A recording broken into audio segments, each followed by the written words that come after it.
Okay, lights are done. Next up, let's get the camera.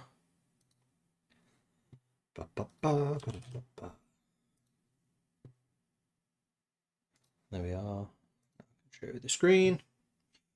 Sort out the camera settings, turn off focus, turn off white balance, and there we go. Okay, YouTube should be up and running, so let's also get the YouTube chat in too. YouTube, sorry, not YouTube, Discord notification. Thank you. I knew I was forgetting something, apart from the fact that I was running very, very late today. I just wasn't watching the time. Should be up and running, so I was basically ready like an hour ago. Whoops. And then just got watching YouTube, and then when I looked, I was like, oh, it's 7 minutes past. I should probably start now. My bad. Been watching a series called Dust Ups, which is basically about a guy in Texas who's trying to create a forest in the middle of the desert. Like one of the least accessible places in North America. Right in the middle of a desert, and yeah, he's trying to create a forest there. It's quite an interesting series, like all the things he's trying and failing at, and now he's starting to see a couple of successes 3 years in. Okay, so those things are loaded. Discord, that was the other thing I need to do. You have already told me that once. And then here, paste. Good.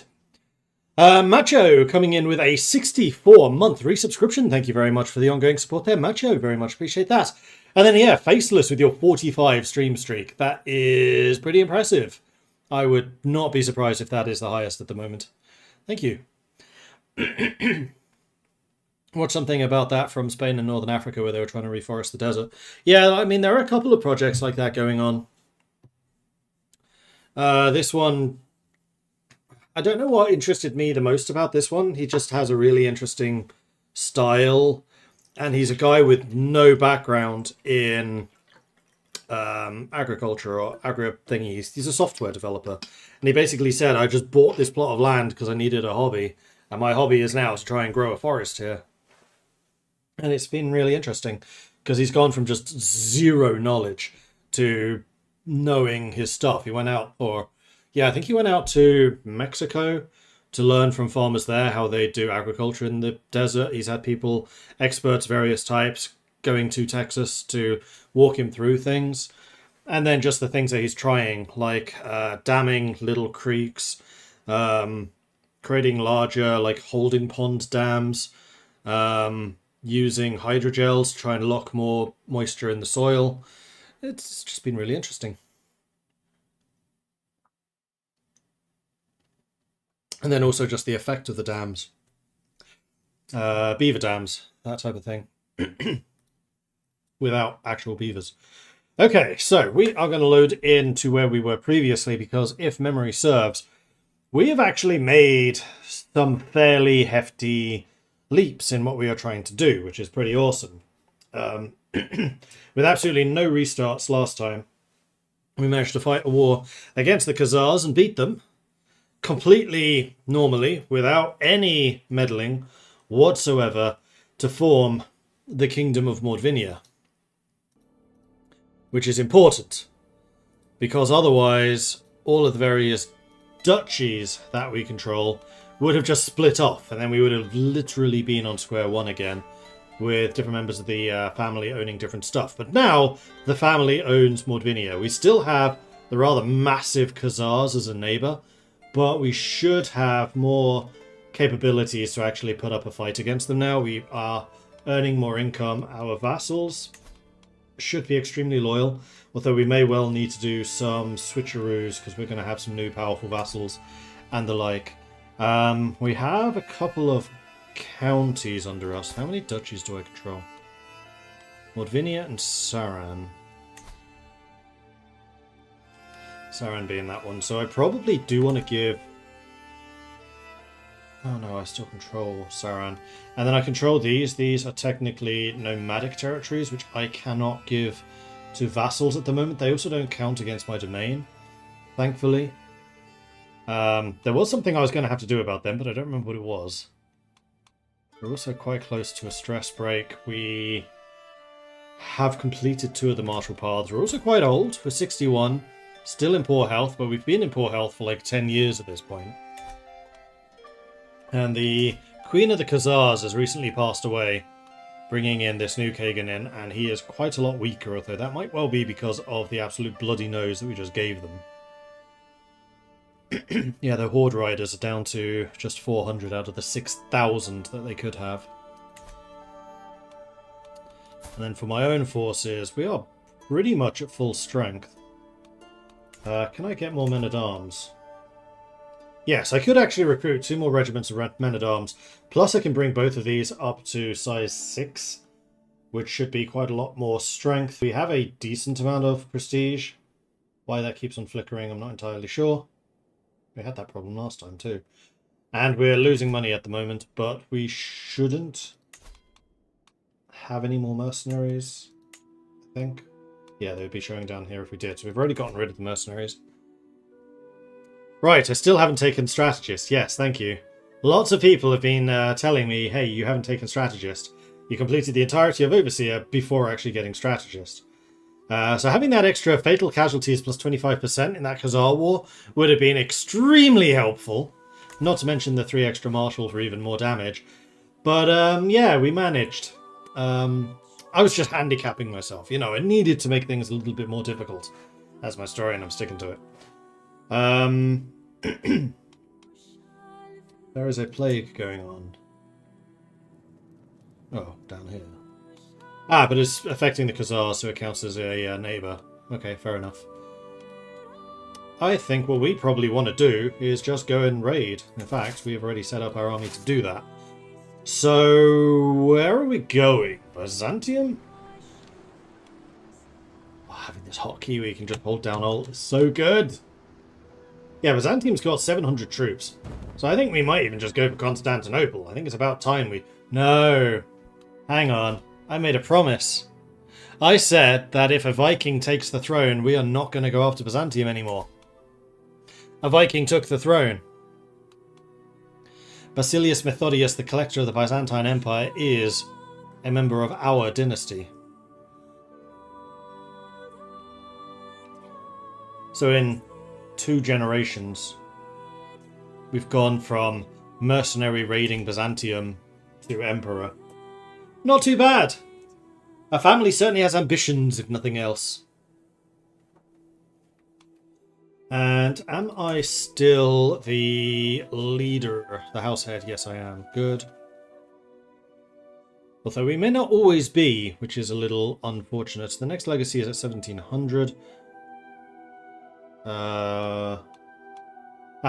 Okay, so we're fairly close to the next legacy level. So we definitely want to be in a position to take that if we can.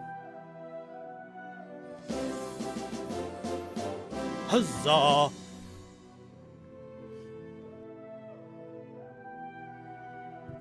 Intronite coming in with a 44-month resubscription. Thank you very much for the ongoing support there as well, Intronite. Much appreciated. Thank you.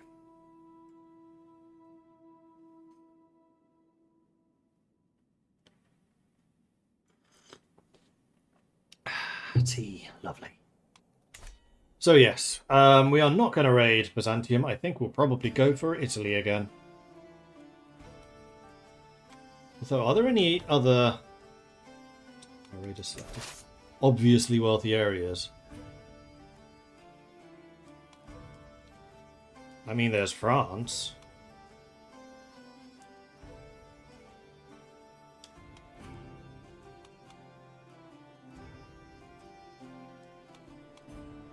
Which I would say we could put a fight up against.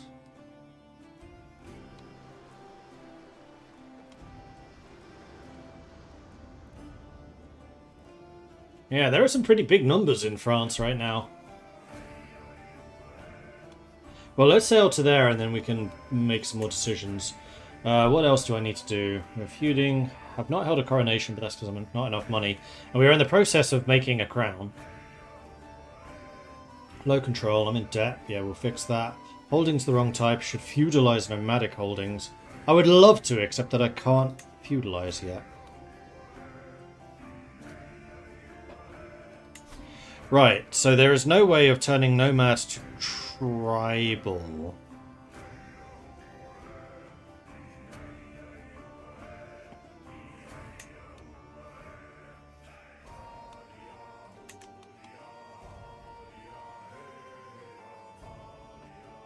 Or is there? I'm just going to look this up, because new mechanics. CK3, nomadic, holding, to tribal.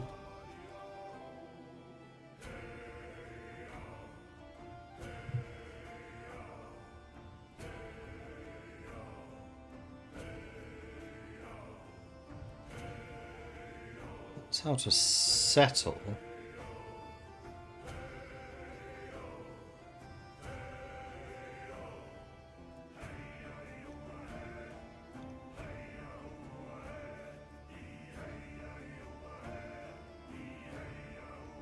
Yeah, looks like we need to feudalize.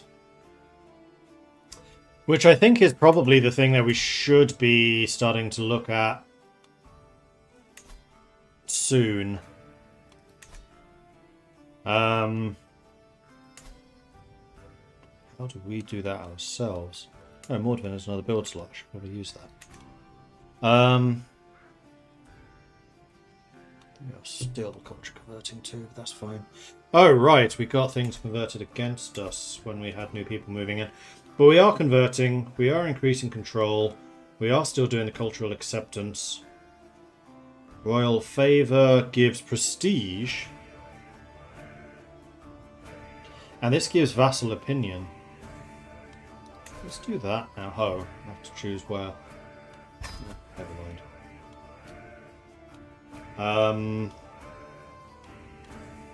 Another thing which allows me to see my vassals' subjects. So I have 1, 2, 3, 4, 5 people who are considered powerful vassals, 2 of whom are pretty happy with me at the moment.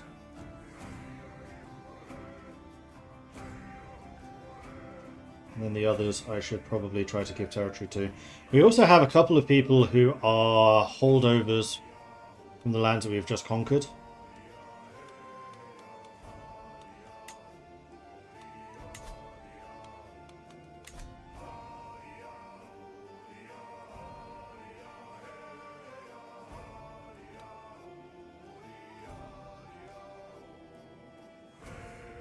You are a nomad.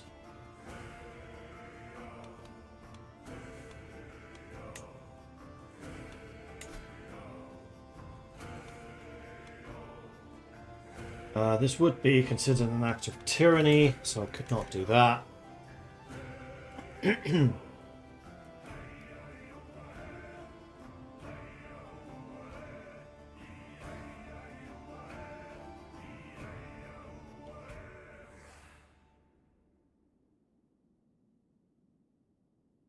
You also wanted to try and get dual culture so you could include women as champions. Yeah, that's true.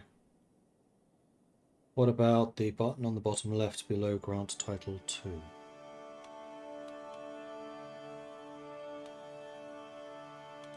Oh, down here.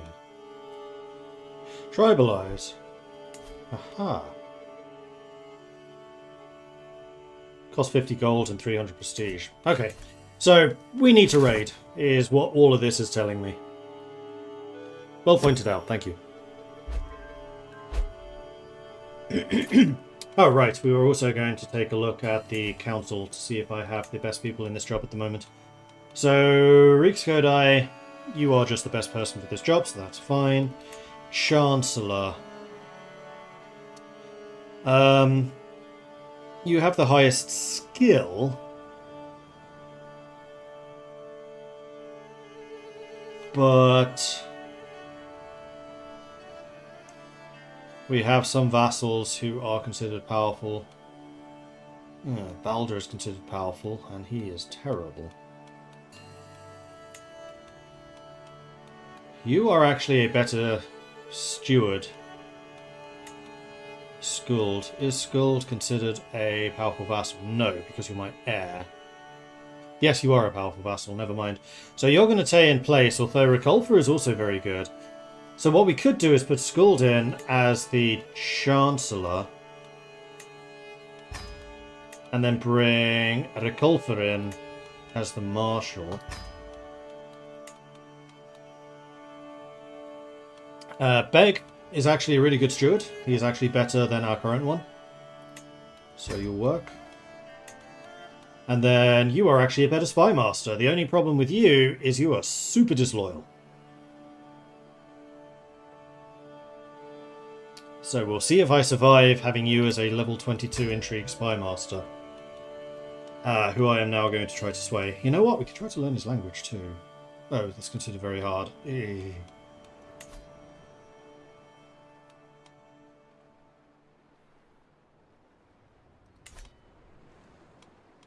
Let's just sway you.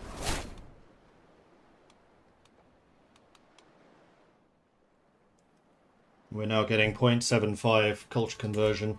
Oh, cultural acceptance per year. So, better. Definitely better.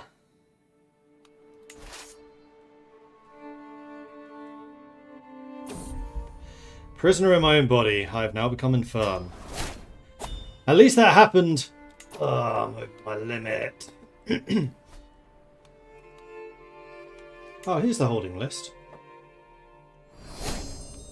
This is what I was looking for last time. I was like, where is my list of holdings? I know that I've seen an overview of my list of holdings somewhere.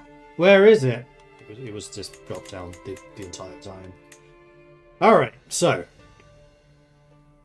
We can have... Ah, Saran is the last one. So I think probably Saran's the one that we give away to somebody. Preferably someone who is not a landholder. Give it to Magnus. Yeah. Try to keep things in the family. Although Pectora is better. Nah, let's give it to Magnus.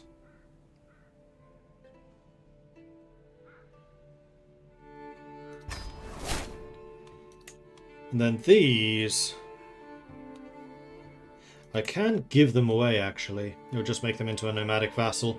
Which I don't think I particularly want. I think I do want to put the work in to try and tribalize those if I can.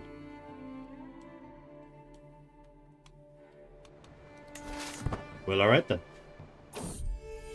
Inspiration. Fickle Philip.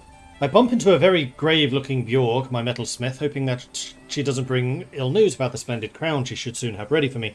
Ah, you are, my liege. I have hit a wall in my work. Nothing major. My ideas have gone to ground as pressure mounts, she laughs nervously. I just need more inspiration, mighty king. What? Do you have some prior examples I could examine? So I can bring you to the Great Hall, which I don't have anything in, so it's probably not that. You could join me in becoming Hashisha.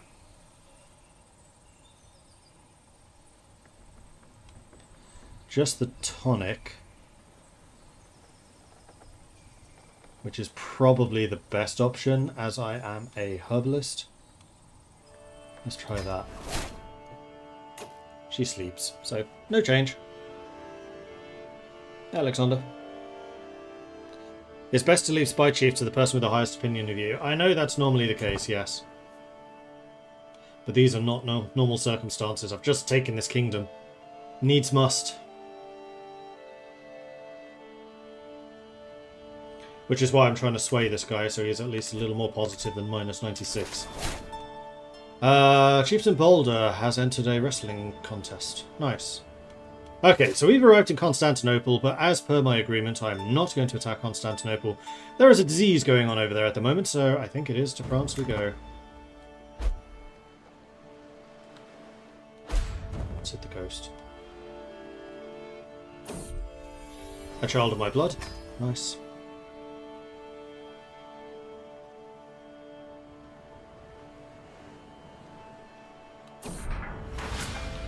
Mark of distinction. As renown of the dynasty grows, familiarity with the glorious Viking sigil spreads too. My family's device is now recognized in the regional circles of nobility, counted among the most prominent of Norse bloodlines. The Viking dynasty bloodwork, banner, not bloodwork, has become masterwork. Cool. +8 vassal limit. Inherited along with the kingdom of Mordvinia.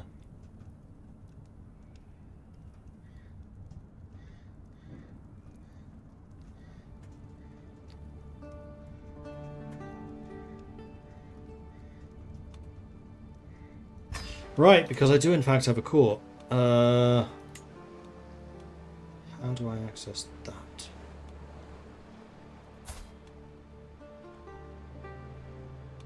I thought I had a court anyway.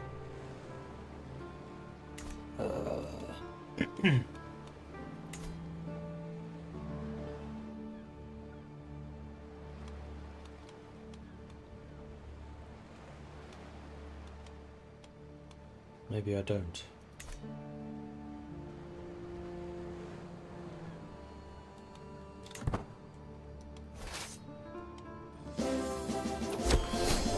Huzzah! And I've died, so fantastic timing. I'm not going to have the time to do any of that. Plus, I never got coronated. King Spider of Mordvinius joined the feast in Valhalla at 62. He died of old age. A renowned herbalist, it is said he could cure all ailments with the right concoction. Queen Skuld ascends the throne, having mastered many skills. She is sure to be admired by her subjects. So, decision point. Oh, Mordvinia has split. Yeah, the tribal holdings I had have lost.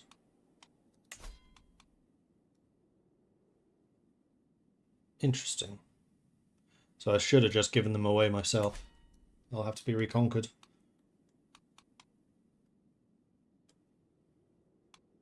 Or I can choose a new destiny.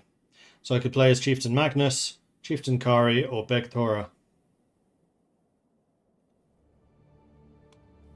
Magnus is the Chief of Saran, Chief of Mari Turak, and Begthora is nothing.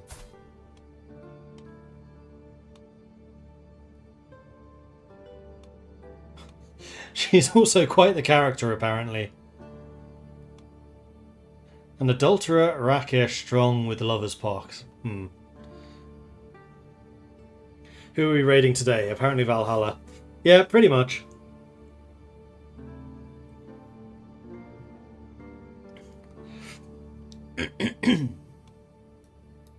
So the reason I'm hesitating here a little bit is because I do eventually want to become a nomad and just do nomad things. Which I could probably do more easily as one of these characters, because I would very much like to keep the Kingdom of Mordvinia in Viking hands. Did you inherit the house? You did. Good. That's the other problem, is I would lose the house. With 24 renown to go before the next legacy. I think for that reason alone, I'm going to stick with Queen Skuld. Then maybe we'll do something after that. This will at least allow us to consolidate Mordvinia, which I think is a very important thing to do, because we want this to last. And then after that, the next generation will become a nomad, and we will head either south or east. I haven't quite decided yet. Probably east, because we haven't really done anything in the steppes before. It's new, like the Byzantine territories. Okay, so who is Skuld? She is very good at fighting, so very much her father's daughter. Brave, patient and compassionate, good combo. Logistician, fantastic, just like her father. Improvident. That's not great, because I like money. But we can raid, so that's not a critical issue. The heir is Andres.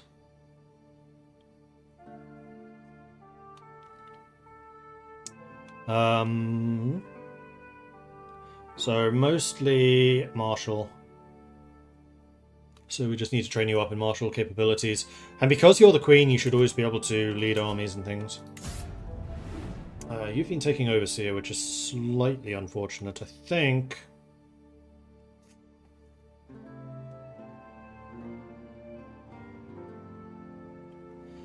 What was your prowess?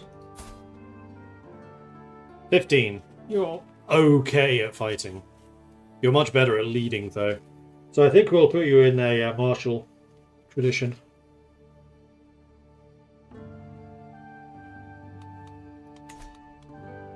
Oh, and you've had a stress break. Probably because of the death of your father. So we'll go with that. We'll go with Stalwart Leader so you can actually lead armies and get yourself a bit more experience in that matter. Speaking of which, you're going to go and swim over to these guys. Oh, I'm travelling at the moment. Well, once I finish travelling, we'll go and lead those guys. In the meantime, I should probably put someone else in charge. I'm sharing power in a regency. Why am I in a regency?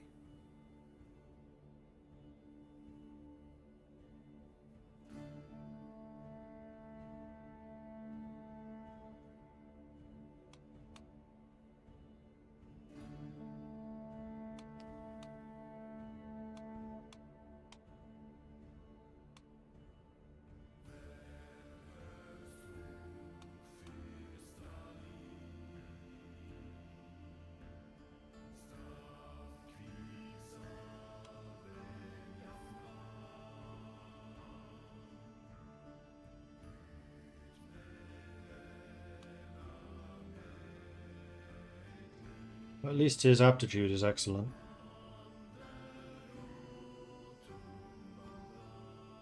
He is also bloody good at punching people.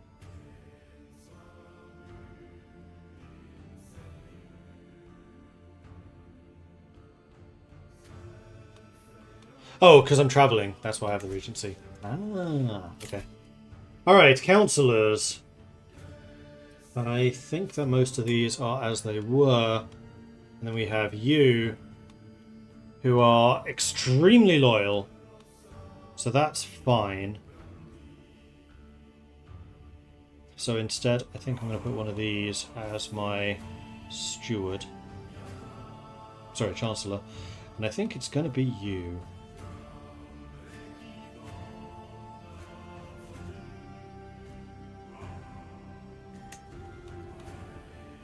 Let's have you do domestic affairs so you can improve relations internally.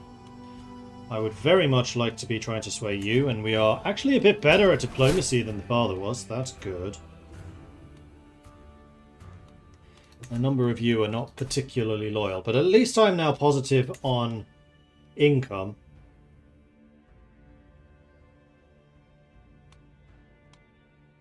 Oh, we got a unit of Bondi now as well. Okay, so we inherited some more troops. That's nice.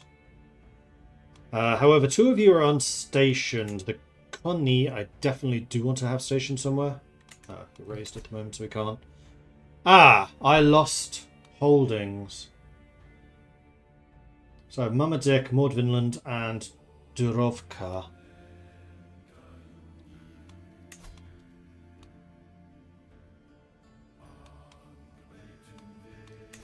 And I would quite like to have been able to declare war on these guys. But I think I need this raid to finish first, and then we will go back to consolidation. Bjorg, my courtier, asked for a word amongst the tumult of succession. Queen, before his passing, King Spader commissioned my work in the middle of forging a crown. Yes, please do continue that. I still need my crown, because I also need to be coronated. And yes, at least the succession solved my money issues. This is true. We're going to start raiding for that. Put Reculper in for the moment, and then we'll switch around. Conversion finished. So the capital is now of the right faith. We still have a lot of conversions to do.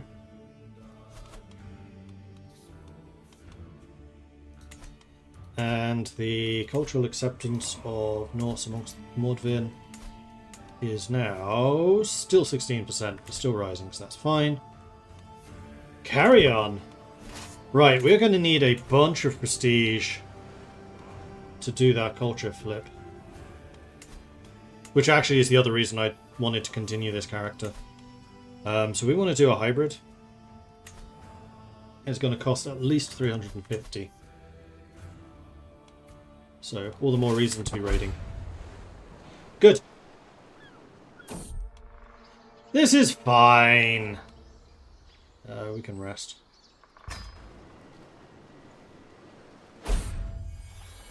Inspiration of the highest quality. My lady, look at that metal. I've never seen such fine quality before. My beneficiary Bjorg breaks away from the market's procession to accost the merchant selling the coveted item, ecstatic over her find. So I can spend 50 to get a higher quality. And I think that is probably a good idea.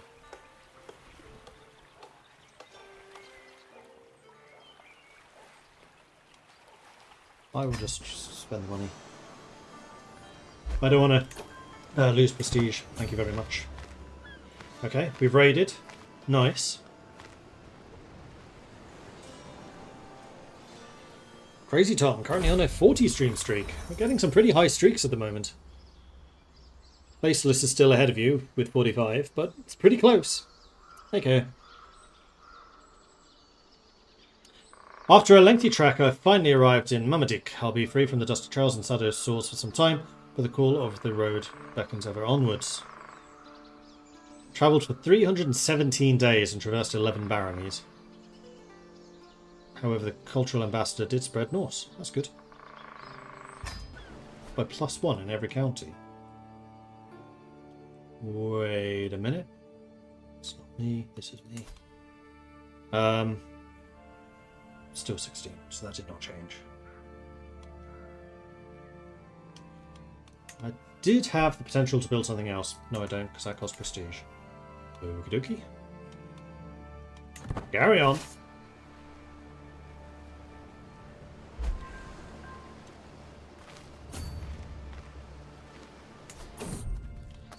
Path of Rivalry. Travelling through the rugged terrain of the Tushtians, a challenge arises from the frozen ground is slick and treacherous. My courtier Swona, my courtier Yagugai begin to argue about the best approach to traverse the treacherous terrain. So...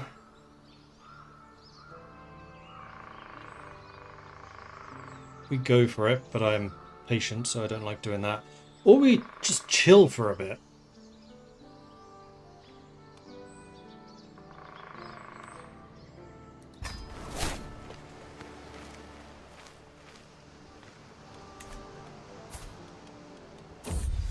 Inspiration realized! Over here, my queen, my beneficiary Bjorg waves me over with a white grin. I've toiled for days and nights, and finally my work here is done. She presents me with a object wrapped in cloth, and as I lift the fabric, my eyes grow wide. An ornate crown of excellent craftsmanship. The crown is forged from bronze and set with small pieces of jet. Of excellent craftsmanship. Achievement unlocked. Patronage. So... excellent crown, prestige, and building cost reduction. I'll take it. Man, I do not have many items. So the next thing... oh, there's the court. Aha! That's looking very nomadic.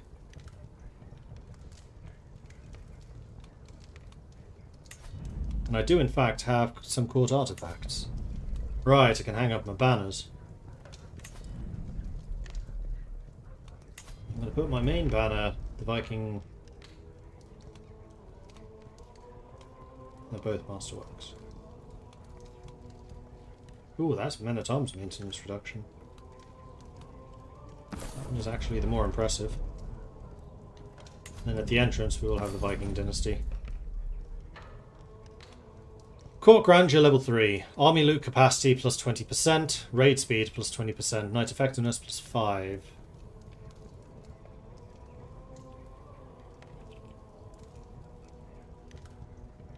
Manage Royal Guard's Councillor task.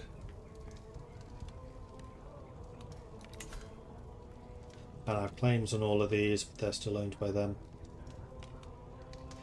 By the Byzantines at the moment. I'll need to try to create my own in time. Okay. So now, activity. I want my coronation, which will only cost 25.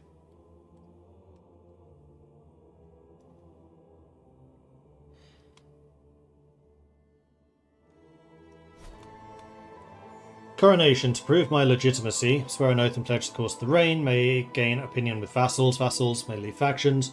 Can crown myself for additional prestige.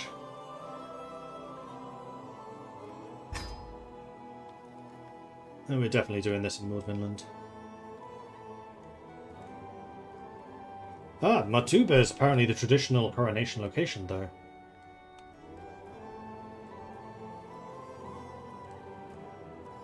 Guess that's because it's the old capital? No, we're going to do this in Mordvin. We do need a caravan master.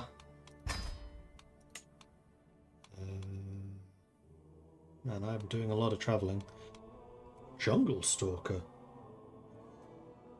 Not that I need a Jungle Stalker, but sounds cool.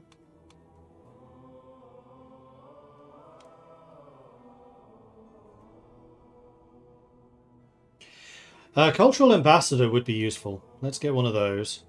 And it actually kind of looks like the danger levels here are pretty low.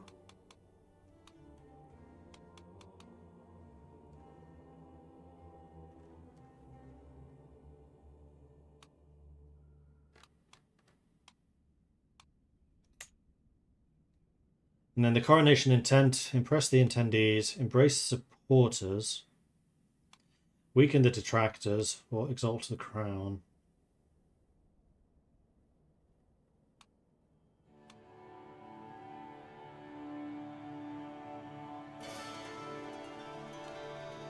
This one increases cultural acceptance, so I think we should probably do that.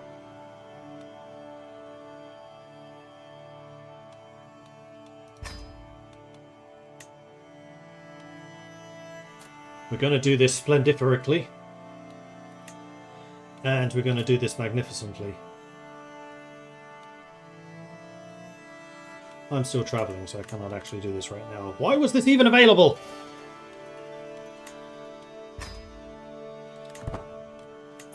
Dynasty Legacy. Okay, so. Remember, this is kind of based primarily on the predecessor. So what do we think that Speidhar managed to do that was particularly impressive, but is also within the keeping of the spirit of House Viking? So let's bring up the Twitch poll. Then we'll go through the options again. So, heroic bloodline would allow us to establish our own bloodline. We already have one, although that belongs to House Viking, not Viking Mordvinian, which is our sub-branch. Legitimacy, the right to rule and the power to do so. This would give us control and popular opinion, but is that really the thing yet? That might be our current ruler, but I don't think it's really in our history. Adventure. We were an adventurer before we conquered this realm, so I think that gift givers is absolutely an option. And in fact, this is kind of the successful culmination of an adventure. More likely to get trade events when raiding, send gift cost is reduced, seduce success chances increased, and prestige for successful seducers, but it also leads to other things. Pillaging. Definitely. This is how we basically paid for everything we were doing. I don't think we were as successful at it as our predecessor, who settled in the Byzantine Empire, and his successor became the emperor. But it was still the source of a lot of our money. Customs. I don't think we did that much with languages. In fact, no, I know we didn't. Although, historically we did, so it's possible. Activities, we did none of that. Warfare, we did a shit ton of fighting, so I think that Squire traditions is definitely an option. That is how we gained our throne after all.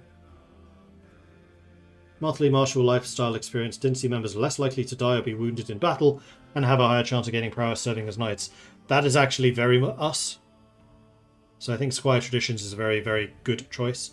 Law, we did nothing. Guile, we did nothing. Blood, we didn't really do that much with it. Erudition, we didn't really do much with that. Glory, we did a bit.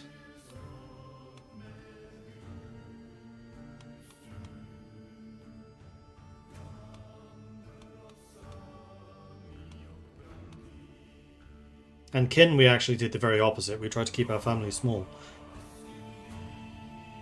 So I think desirable match isn't the best one, but renowned name is.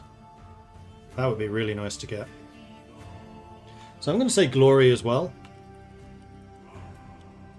I think these are going to be the 4 options. I don't think that any of the other ones really warrant. Maybe Heroes of Old. Just because we are a very heroic bloodline. We have done a lot. We have done an awful lot. So get your votes in. Vote, vote, vote.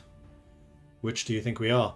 And if you are currently watching on the UpTubs and want to get involved, unfortunately this is being held over on Twitch, so you will need to head over to Twitch with that link and you'll be able to vote. So get your votes in. Vote, vote, vote.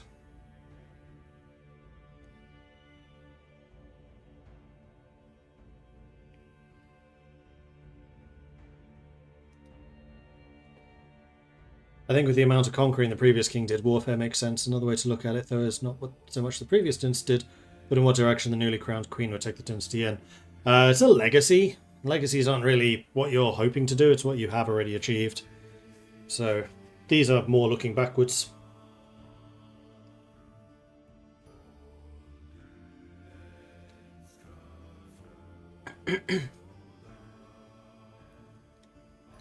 So get your votes in. Vote, vote, vote. Vote, vote, vote.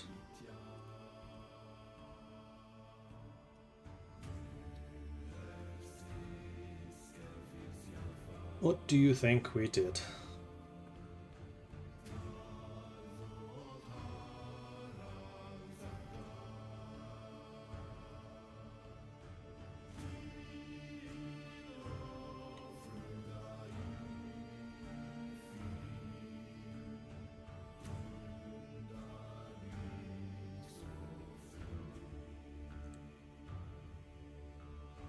And yes, this is indeed open to Viking manipulation.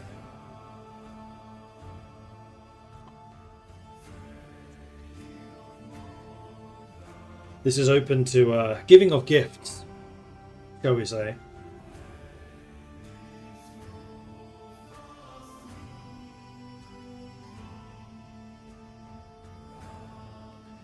Okay, votes are in, and desirable match, Seawolves and Gift Givers all got equally 4% each. Squire Traditions came in a very respectable second place with 21%, but ultimately it was Heroes of Old that absolutely dominated, with Macho claiming to have not spent anything and yet coming out top in terms of channel points spent. So thank you, Macho, specifically Macho, who, you know, invested. So Heroes of Old it is.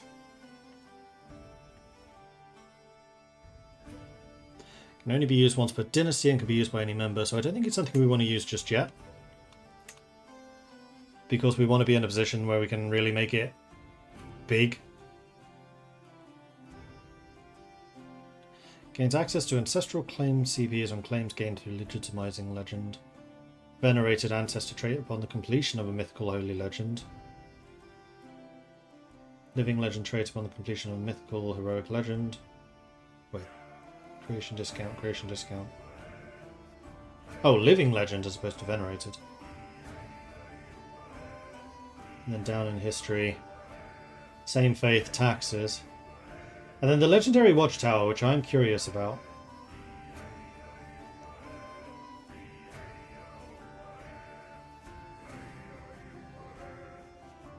Which is basically just a famous castle. Okay, Heroes of Old is what took this win, so we're going to go with that.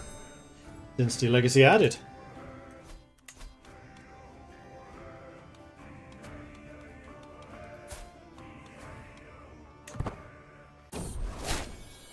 You've arrived in the capital.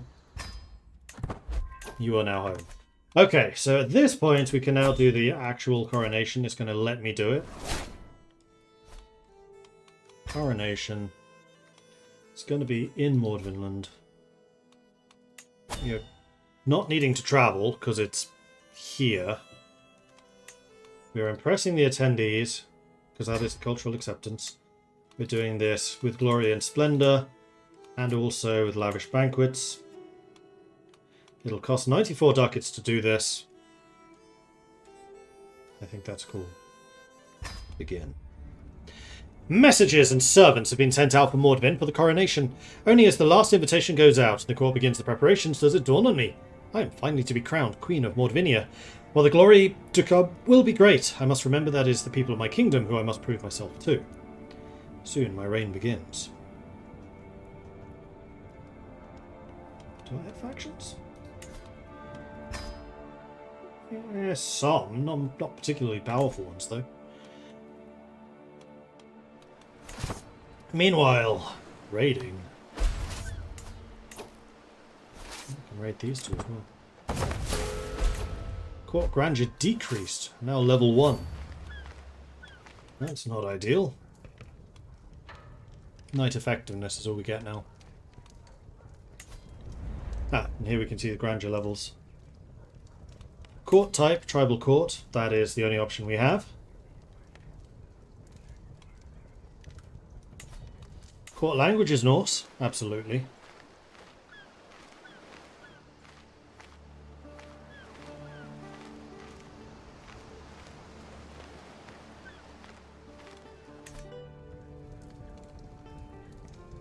And our grandeur level is dropping. We could increase our fashion, but that's going to cost me maintenance. We could bring in better food supplies, better lodgings, but all of this costs maintenance. Right now I don't really have the money for that, as I suspect there will be hidden costs. So maybe when the raiders come back we will consider. Rodgear has become temperate, as he acts like a proper Austrian, as opposed to a fake one.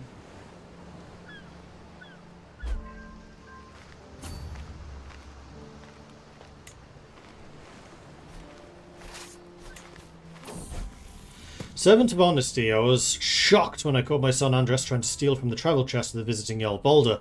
He confessed he thought he could get away with it, but now he knows he was wrong. So he becomes honest, deceitful, or humble. Honesty is the best policy. I still need to get rid of 7 points of stress. Any decisions I can take with that? I can invite some more champions. How many champions am I at? I'm at 12. And they are pretty good. I can recruit you. I will do so because you're quite strong.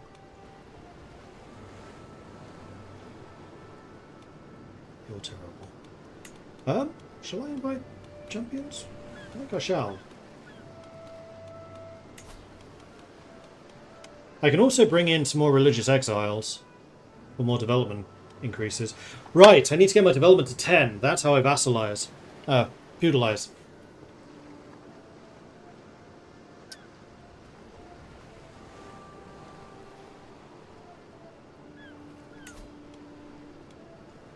That costs 150 prestige. I'm actually trying to save prestige, so don't do that.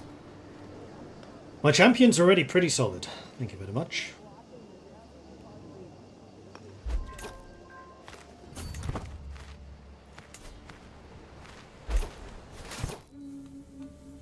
The Prelude, with a giant horse. Guests have come from near, from far, out of loyalty or curiosity. The crowd swells with faces marked with expectation, calculation, in some cases, the faintest warmth.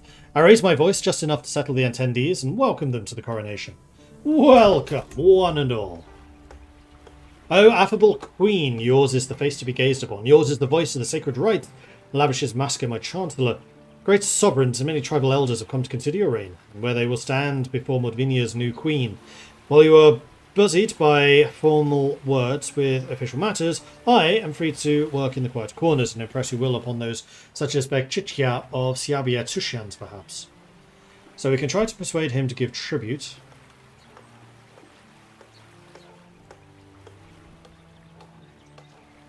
Or we get the council to be stronger. I think I'd rather have the council be stronger. Thank you. Carry on. The petitioners. A moment, if you please, Beg Itka greets me, bowing us. Obsequently, that word. The coldness of the day makes his body shiver.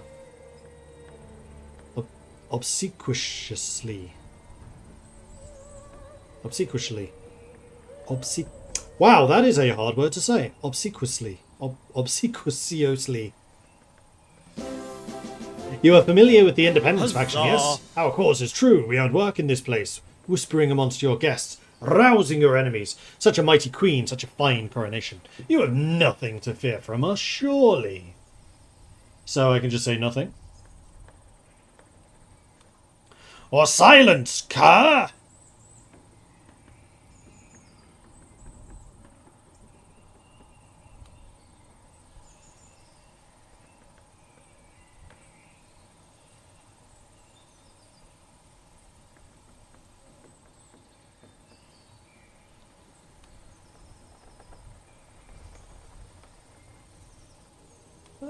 No response. Pregnancy. A warhound for the queen. How can we be expected to smile, growls my brother, yelled Balder of Saran. Swish spiced wine, praise peace, hope for the future of the realm. He glares into a dubious nest of Tambovian nobles. All vermin eye us evilly and plot your downfall, my queen. Give me leave to sound my war horn. I'll thrash Count Ivar of Tambov. Make no mistake. So he gets an unpressed claim on Tambov. Or he can go after Aki. Or he can do none and instead get Magnificence. I would rather have the Magnificence than give you leave to expand against my own vassals. Oh, good queen! King Kutek bows before me, his clothes neatly arranged. I see a fisherman crouched down to sort his bait. Please allow us to pray for Tengri to bless the rain and make it for long and prosperous. So we can get more Magnificence and some piety. Or all petitioning guests lose opinion, and so does he. He's the husband, so I'm going to say sure. We're in a very mixed realm at the moment, so we need to be a little bit careful about that type of thing. While preparing for the coronation, a worried-looking servant announces Jarl Balder and Chieftain Itabar a moment before they barge into the room. Through some error, both have been promised the vaulted role of holding the coronation rings during the ceremony. The two have long been known for feuding, and for one to cede the role to the other would be a mark of humiliation for their house, no matter how trivial the role may seem. So Balder can get it. Balder is a Mordvinian Viking, but he's also super loyal, whereas this guy is not. He's also a duke. He is not.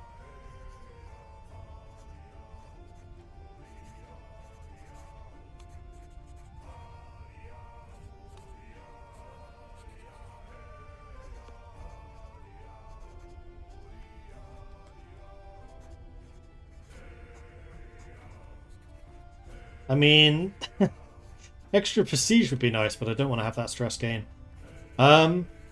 Yeah, I think that I'm going to keep Balder on side. Support the loyalists. I leave my guests behind and enter the temple in search of a quiet moment before the weight of the crown dawns upon me. The altar to Odin shines dimly, illuminated by a dozen candles. A fragrant silence fills the cold walls. To my right, a mural of Njordur offers me a stern look. To the left, a tincture that was once a fire is fading slowly, a smile almost imperceptibly.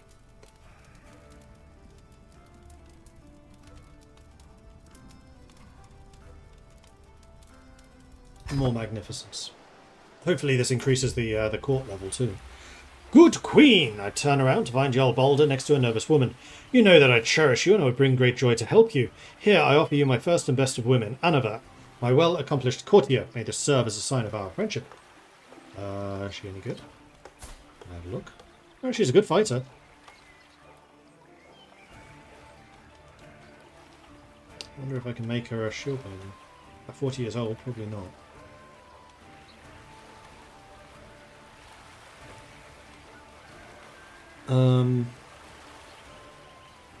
Unfortunately, women can't usually lead armies.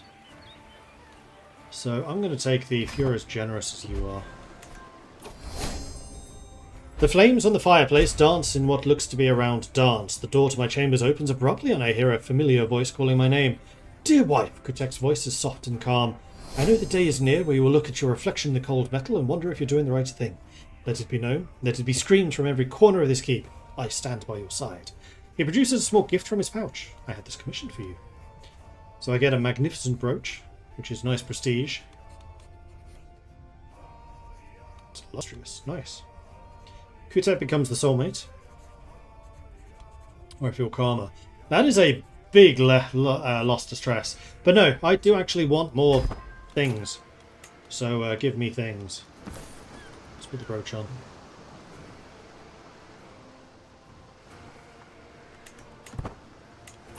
Meanwhile, you have finished looting. Let's put you here.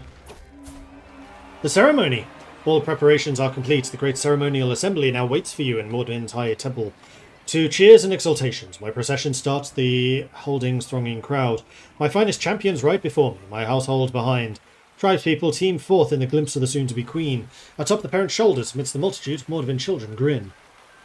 The greatest of moments draws near. So impressed by stately coronation, +1 fort level, garrison size, fertility, and population opinion. That's nice.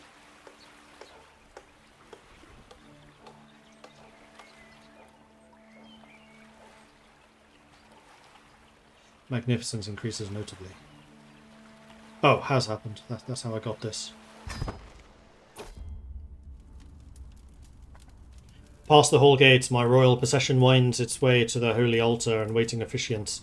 The nobility part for the coming forth of the elders. Their voices raised as in one sacred prayer. Now the right of the Hofgod I petition. I am uncertain figure to these clerics. They deliver their customary request with true interest. Will you safeguard the faithful as their queen? Will you preserve the rights and the privileges of Odin's elders? I will say the words. I must. You observed a good omen. Ooh, lost stress. Nice. The vassals of Mordvinia come forth to give their allegiance, one after the other, raising open palmed hands, one after another, bending to give the kisses of fealty. But my vassals neglect the gestures of respect. Someone hisses Skuld Speitnamsdottir, curses, and disturbs the proper words. Chieftain Itabar the Silent glares poison into my eyes during his oath-giving. Beg Vakrim dares bear a weapon in my presence, and hardly whispers. They hate me, yet they cannot stop me.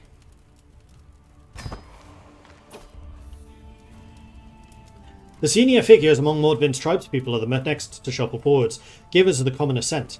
One of my great power and authority, the Hofgod, I warns these stooped elders, and asks if they will accept me as the rightful queen. As they voice the words, another sound meets my ears. Beyond the temple, the waiting crowds cry out in joyful anticipation. Hundreds of people call my name again and again. Skuld! Skuld! Skuld! In my ears, it sounds like Skoll! Skoll! Skoll!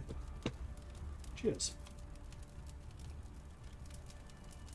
Carried forth in solemnity, the icons of Mordvinian rule, the crown I am to bear, are steeped in prayerful blessings. Their Godar prepare my finery and ritual motions and invocations to Odin. With this ceremony is my beloved excellent crown to be endowed forever to Mordvinia. Yes.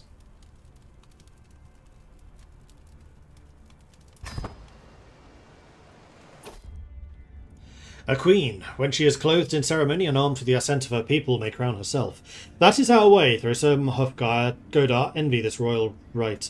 To hell with my detractors, I need no Godai. Gripping the bejeweled metal band in my fingers, I utter an address to all of my kingdom. I promise my vigil, my justice, my strength, and I crown myself the master of Mordvinia. With slow, grim steps I approach my waiting throne. It is no small thing to become queen. May I sit here for many years to come.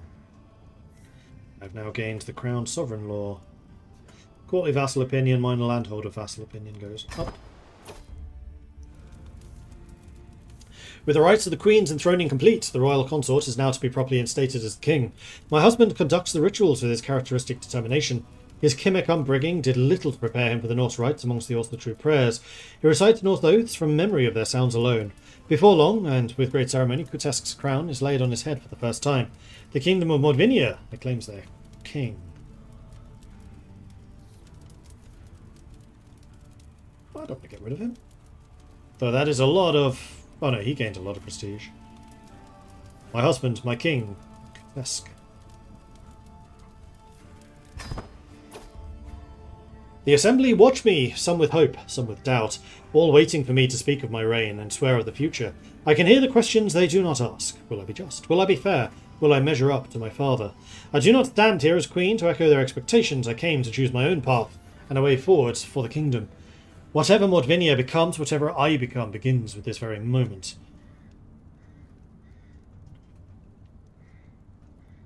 Rome needs to go up to a size of 27 within 20 years.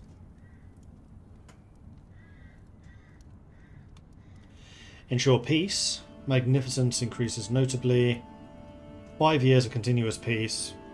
I don't know whether raiding counts as that. Probably not. Hunter. Need to host and successfully finish at least one legendary hunt. With my prowess, I doubt that's going to happen. Although I do have 40 years to do that.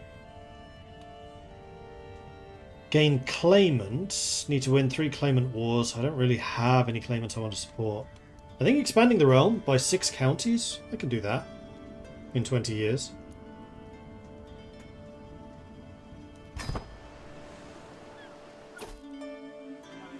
The ceremony is complete. Each and every royal honour has been bestowed upon me. I rise once more, not to promise and command, but to offer sumptuous pleasures. Let these tables be filled, let cups be raised, and let the hall remember joy as well as duty. The assembly, famished from the long vigil over the elaborate rites, rumbles with approval. For now, at least, everyone is something in front of them other than me. At long last. Food. Unconcerned with my etiquette, Jack, a commoner from Saratu, slaps me on the back. I mean it, he exclaims. I'll do everything you ask of me. Anything at all. Ask me and it is done. I can smell the alcohol and Chiaka's breath, but the promise has already been noticed by every guest present.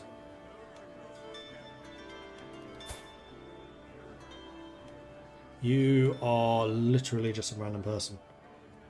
Take the hook. Queen Skuld, Jarl Balder approaches me with open arms. It's not every day you see a dear friend get crowned.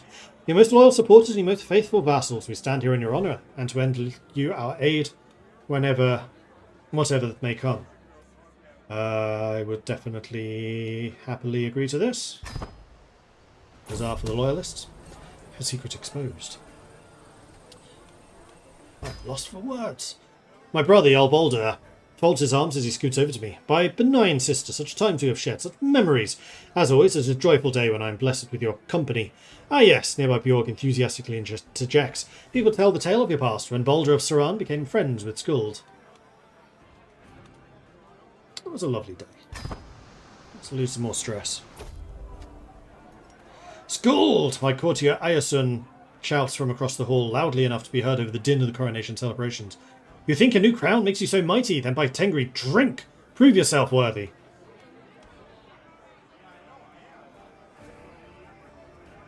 I have basically no chance of keeping up with Ayasun. Probably because she's hale? She also has 30 prowess. Good grief. She's 51 with 30 prowess. What's that?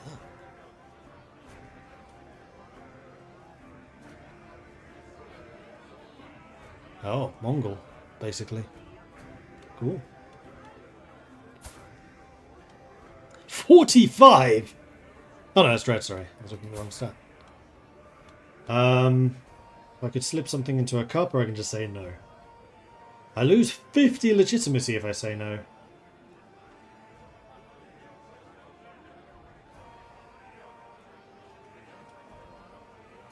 Every tribal and nomadic vassal loses 10 opinion of me.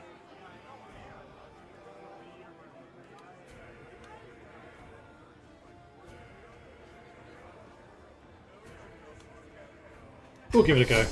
I can't keep up. Not too surprising. We could all tell Chieftain Itabar has had too much to drink, even though he insisted on showing us how sober he was. Simply rising from his seat proved too much to him, and now I'm splattered with stinking vomit. This guy is determined to become a rival.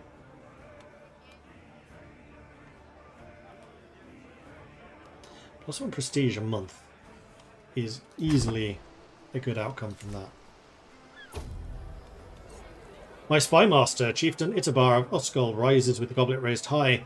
In a miserable tone, he proclaims, Your Grace, under the resplendent crown, I see a queen so benign. Few can claim as many adoring subjects, even if they would dare question the wisdom of your decisions. Yes, where would we be without such a benevolent queen to simper for and adulate? His words, empty of kindness, sent a chill through the hall.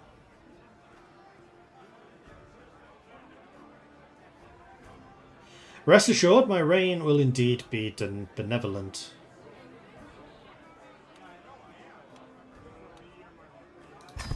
Yeah.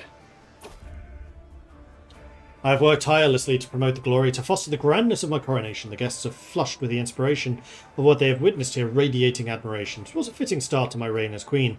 From the beginning until the end, I spared no effort to impress all of my attendees, friend and foe alike. With my fair-handed presence, my utter focus on the success of the great gathering. What was it all for?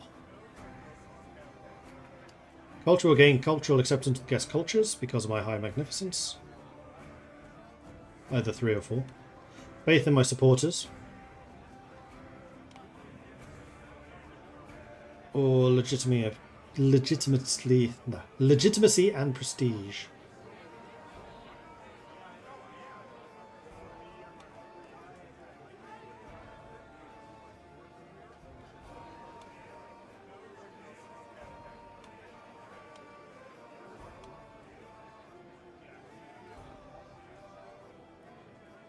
might take the opinion to get the relations with my vassals so they're less likely to join factions. I got 4. Nice. My magnificent coronation is finished. The guests will depart, all deeply moved by the ceremonies. So we have sworn an oath to expand the realm. We have adopted the crowned sovereign law, gained an impressive coronation for 20 years. So courtly and minority vassals give me more money and levies. Prestige and legitimacy gained from the oath completion is quite high. I gained 455 prestige and 87 legitimacy. And a bunch of people actually quite liked it. So it begins. Okay, so now I do have quite a lot of prestige from this. Court Splendor did not budge. So I think I am going to need to spend more on this. And I think that's actually going to be fine, because most of our income is going to come from raiding.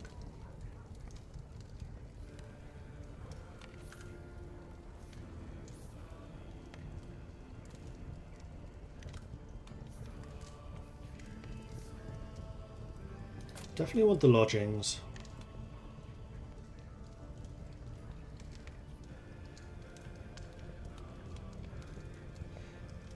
Modest food. An outmoded fashion. So this is going to cost me 1.2 ducats a month, unfortunately, but this is going to level us up to at least level 3 grandeur, and I'm okay with that. But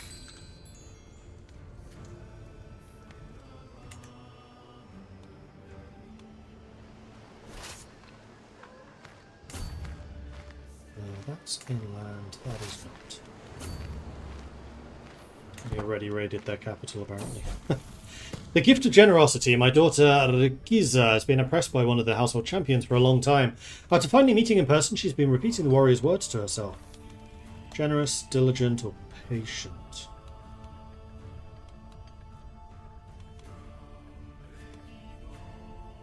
Generous is fine. Grandeur is now level 1.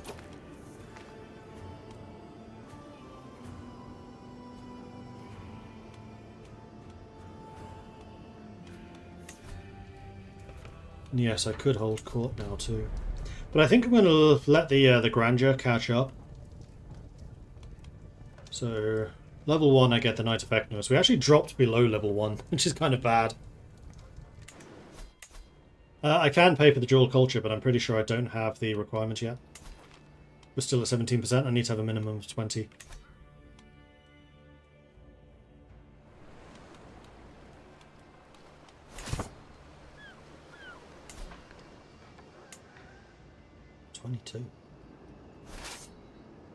Valuable. Alright, so how are these factions looking?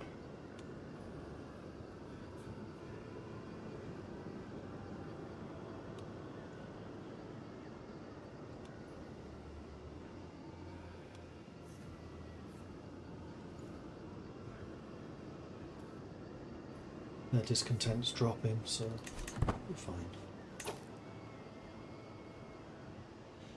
I can attend Gazek's coronation in... Oh.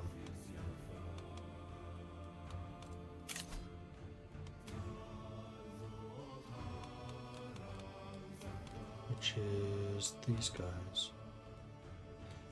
That's one of my neighbours, but you're the neighbour I'm quite likely to go after. Also, I kind of want to be involved in the fighting. Can I lead this now? Yes. I at least want to start gaining the what's it called? Viking trait. I raided Orange. Orange? No!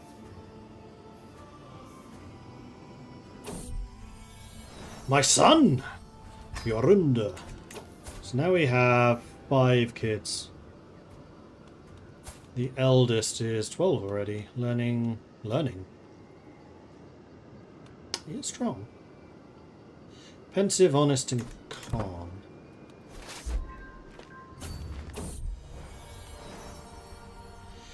For every birth, the cordiality shown me grows. As I hold my newborn babe in my arms, I'm greeted by more warmth and kindness than ever before. I guess I do have quite the impressive gathering of children. +5 general opinion. Nice.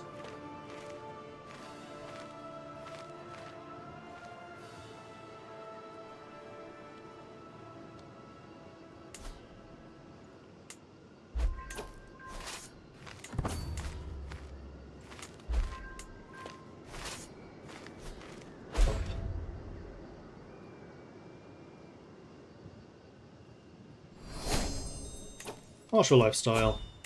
I never did get strategist. I just realised. Chivalric dominance. I want to have my champions even stronger than they are currently. That would be lovely. Now carrying 167 ducats.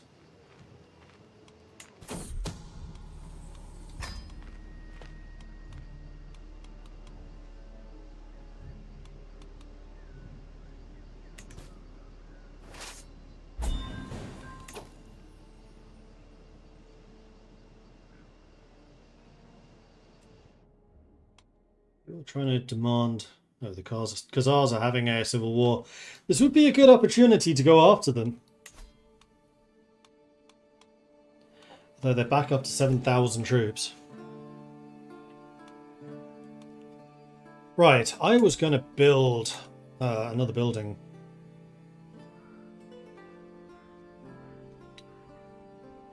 Having the higher supply limit so I can actually supply full armies in the field would be really nice. Although prestige buff. Actually a really difficult decision.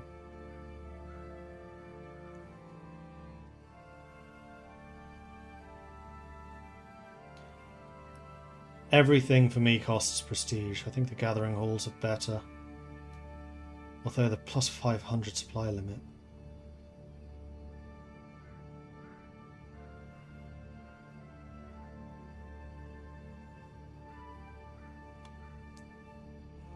I get prestige from raiding. I'm going to put the markets in the capital. I'll put prestige buildings elsewhere. What was I checking? Something you just said. Did the sway scheme on your spy master stop when the previous ruler died? I don't think so. I already changed all of these. You're disrupting schemes. You're doing domestic affairs. So no, we're good. You're exerting control in Kazan. Although, do I actually control Kazan still? No.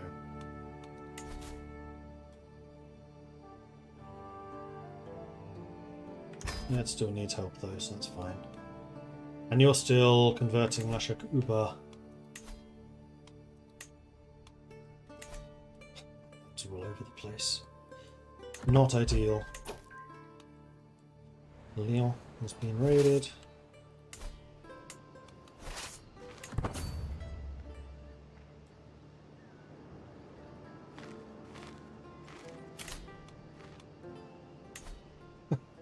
How about no?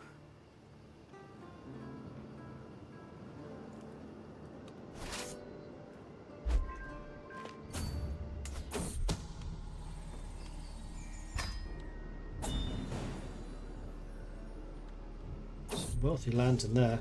Are we here to raid or to trade? Oh, good grief.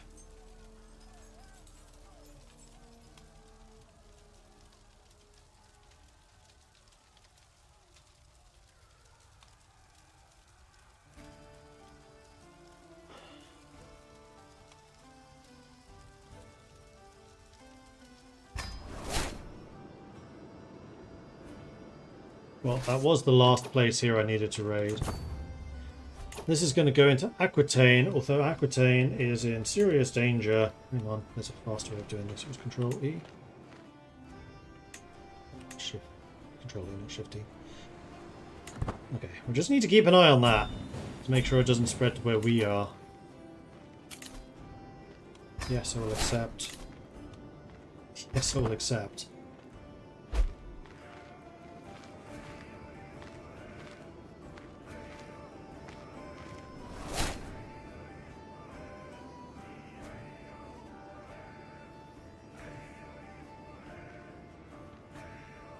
Are you going to attack me? You are.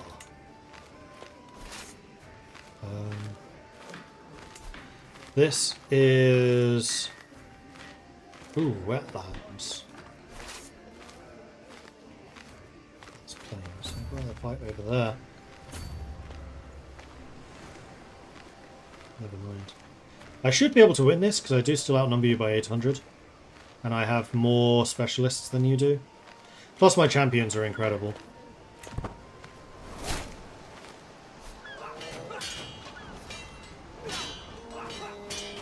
Oh, this was against the King of Aquitaine.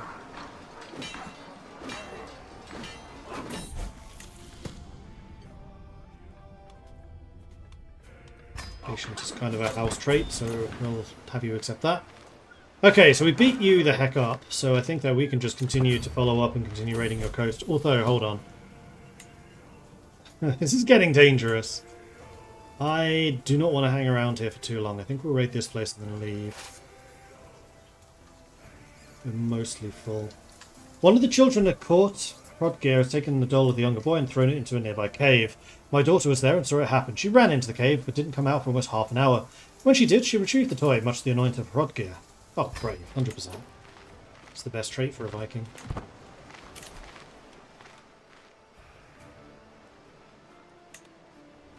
Skulls did good. Actually, the levies did okay. Champions did 300. I did lose one.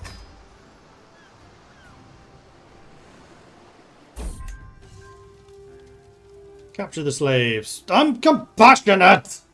Okay, I am really bad at raiding, apparently.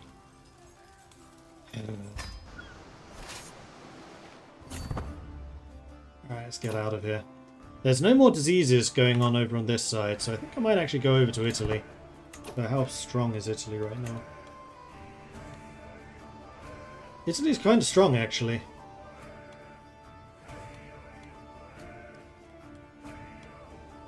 Ah, but you know who's not? The Corsicans and Sardinians. And get another 80 ducats in my ships. Hey, Desert Wolves. So let's go raid these guys. This should be easy takings. Oh, and it's really wealthy. Let's go.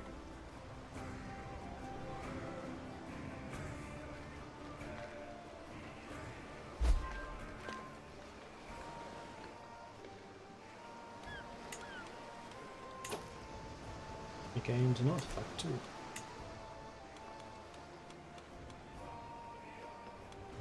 It can replace the milk tea.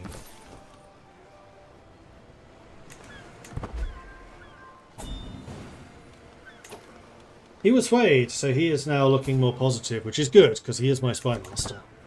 So I think we will continue this increasing of relations with you. Convert County is also completed. Excellent. This is a very important job. Let's get...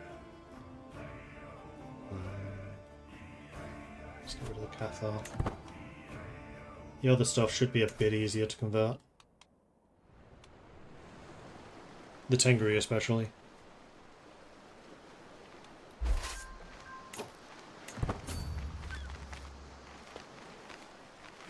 Okay, you've raised an army, but it's half as strong as mine. Steward just passed on. I have 3 powerful subjects who want a position. Actually, 18-year-old, 12 stewarding. It'll work. Level 2 grandeur. Good, good, good. So that's going to continue to rise. We now get bestow royal favor council of task, which is this one.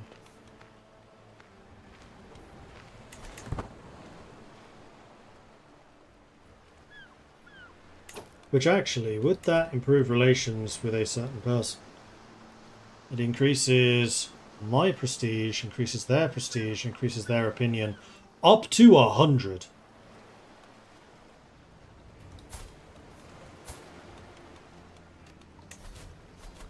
Well, in that case, bestow royal favour upon my spy master. Let's get him super loyal.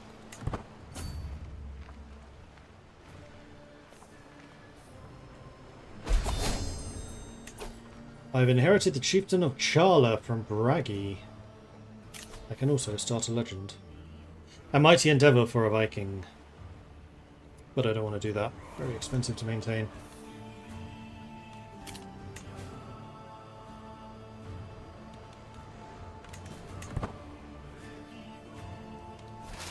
The legend will be later.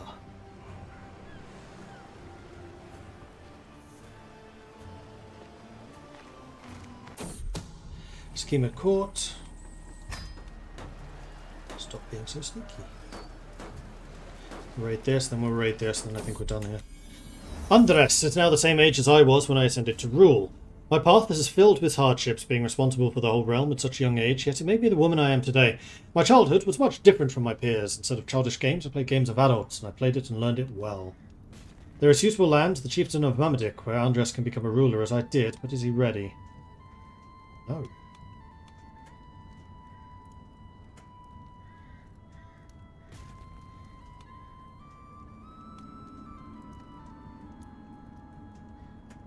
This will increase his stewardship, and he also sees it as a positive thing. Teach. Rather than give you such burden so early on.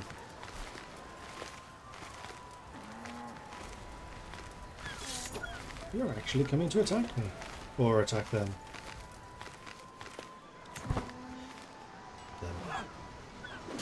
Seemed a bit suicidal to me. Time to go, before they turn around and go after me.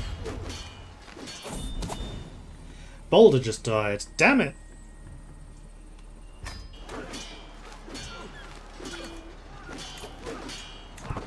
However, I have now inherited 5 places.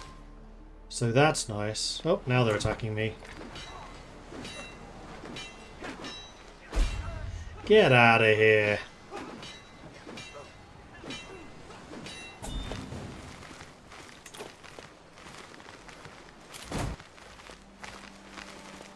And now I'm being raided. But wait, that's illegal. It's not my capital, so it's fine. Opportunity. Attempts to align Itabar to my interests. I found an opportunity. I think you could argue the goals are in fact the same as I dictate my next letter. Talking about shared interests.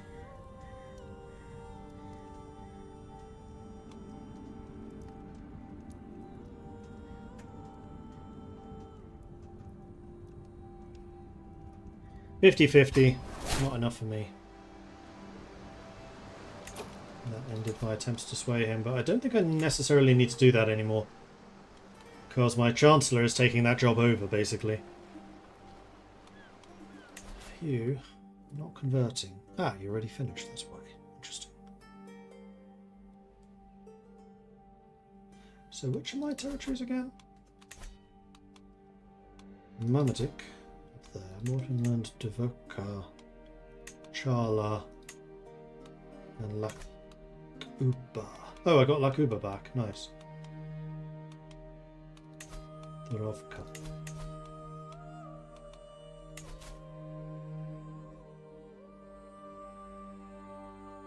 Vostok. Let's get you done. Okay, we are at sea. We are almost full of goods. Let's head home. We can go after these raiders if we need to. Schema discovered. Spymaster has come to me with grave news. Everyone's trying to kill Victoria. You the person that just everyone hates. I think you must be.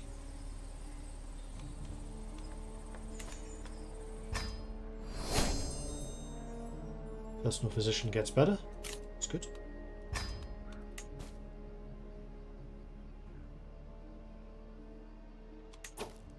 Do a ransom. Okay, I am extremely wealthy now, even without my goods train arriving. How high is the development in Mordvinland now? Still level 6.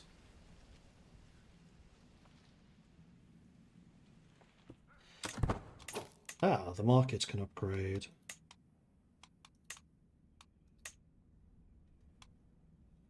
These do. Looks like the raiders left as well. Good choice. Another kid. Damn it!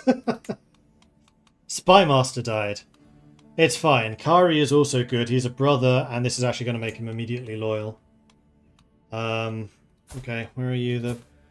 You're on Murray Turek, so let's have you bestow favour on Murray Turek instead.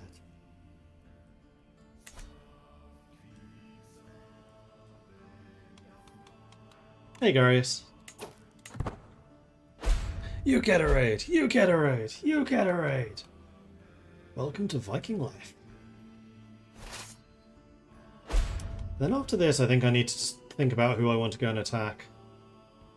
Though there are some really valuable Khazar territories around. Oof.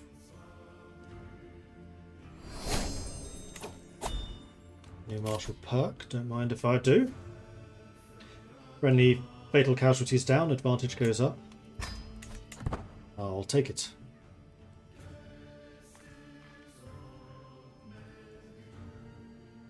You belong to them. I was like, what are you doing, raiding here? No, you're returning home.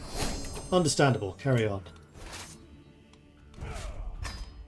Okay, so the first thing I want to do is start stationing people. Oh, I got another unit of Bondi. Somewhere along the way. Inherited, I guess. Cool. Well, the Konni definitely need to be stationed, and I think that's going to be in Lashakuba.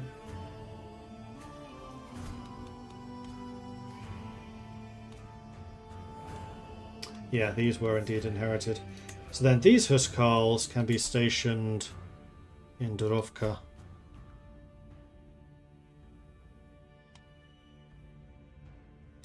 And it's going to cost me a little prestige in the short term as I bring these numbers back up to strength. I'm really tempted to recruit another set. I think I shall. Let's bring you up to 2 as well. Okay, factions. Some of you are growing in strength a little bit. But I think what I need to do is go after these territories down here that broke free from me previously. Or I take this opportunity to go after the Khazars while they are otherwise engaged. I think I should probably go after the Khazars. Hit them while they're down. I do want to raise a runestone to my ascension to the throne. Yes. And let's put this in... Why can I never remember where these places are? Charla, it's just across the river.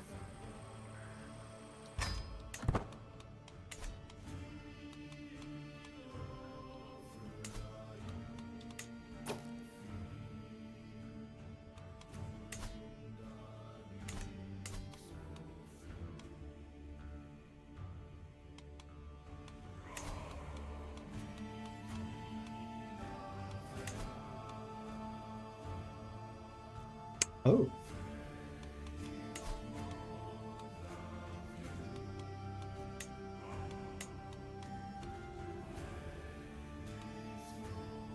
I could actually do this. I have the resources.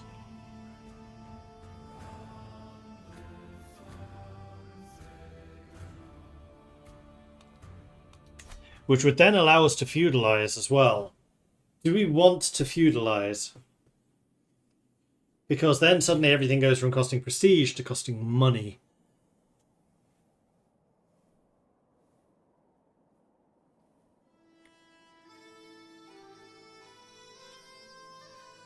I'm not sure if I lose the ability to raid when I feudalize. I suspect I do. We're kind of reliant on that at the moment. I think the next thing that we want to do really is just focus on having enough resources to switch to hybridize the culture. That's my objective with this ruler, hybridize the culture. Girlie's first enrobing. As I patiently await the fetching of my clothes, the servant stutters, "My queen, no one can find your garments." "I'm surrounded by incompetence," I mutter, storming from my chamber. It's my daughter, Girlie's room, where I discover not only my raiment, but also the girl's wet nurse. I had no part in it, my liege. She dressed herself. The little scoundrel. Gained the nickname Princess of Fashion. And her name is Girly, so... That's too hilarious not to. There we go. Girly, the princess of fashion. I like it. Definitely not. Sod off.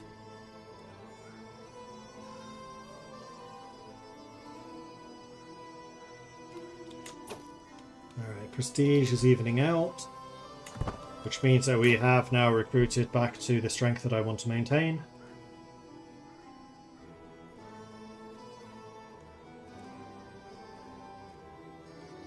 And Bondi are quite a lot cheaper. They are spearmen. They do not counter horse archers, unfortunately.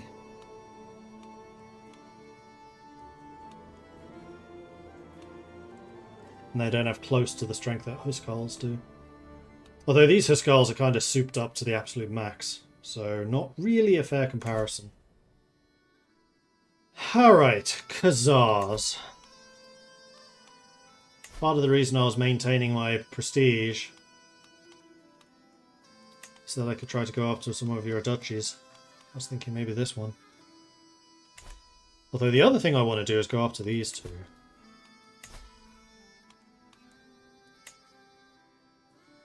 Costs only 23 prestige.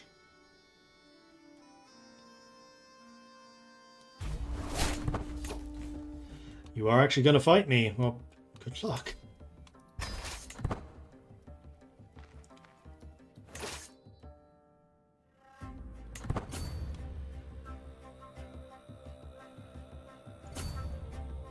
With your 62 dudes.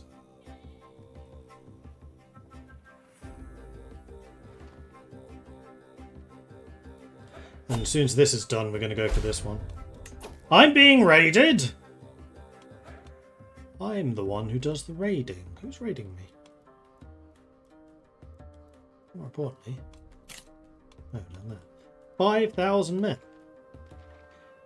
Oh, but you're passing through, you're not actually raiding. Good choice. Oh, you caught that. Nice. Stack was not wiped.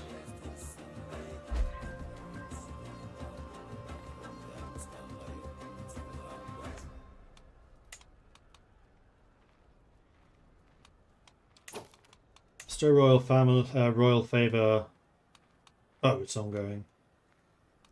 Can I sway you? Yes, and I'm actually very good at it this time. You must have low diplomacy skills.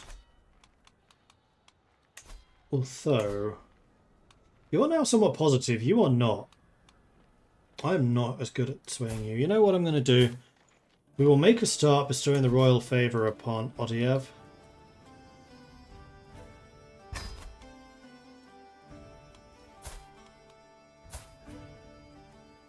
Where's Cursa? Curses! Stop. There we go. Soothing the pain. While I was at the market with the Razika, her attention was caught by a criminal chained in the pillory. So she gained compassionate, which I really don't want her to have. Arrogant or callous. You can have arrogant. Is there anything I can do to get rid of...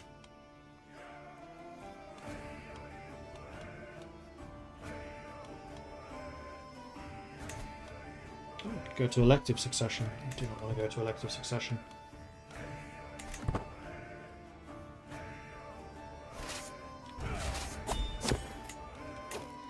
Are any of you... Oh, wow.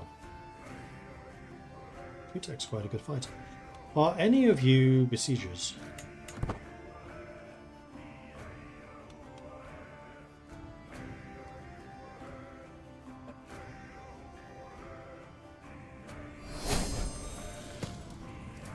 Andres has come of age. I'll check what he became.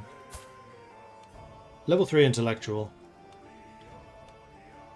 And if someone disagrees with him, he just punches them until they agree. Perfect.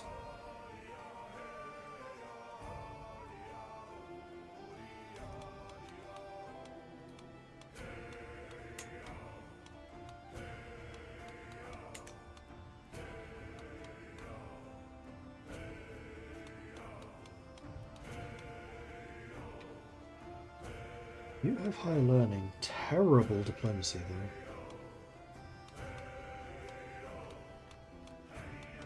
But the advantage you have is you are of noble birth.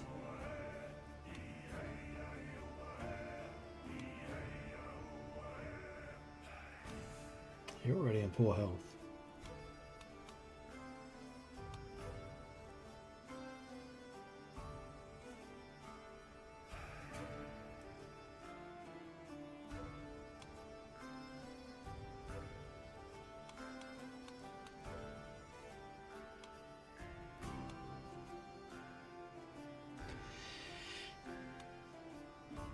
Giving, Diligent, and Wrathful. Gita would be a decent match.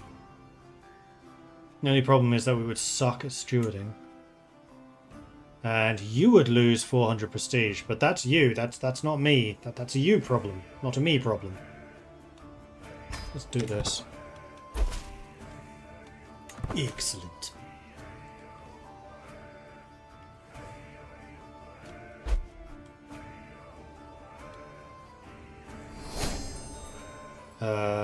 Tolir has become vengeful. Nice. Now I'm losing a lot of prestige because I'm fighting. Yeah, for the recovery. I could probably be doing this siege with just the Bondi. Be a heck of a lot cheaper.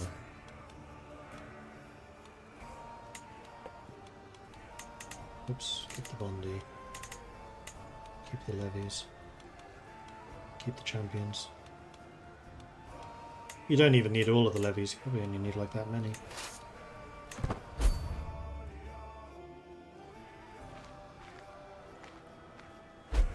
And this way I'm suffering far fewer casualties.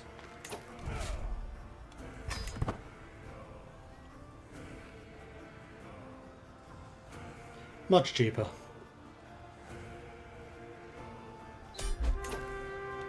And there's that victory, so we'll go ahead and enforce those terms.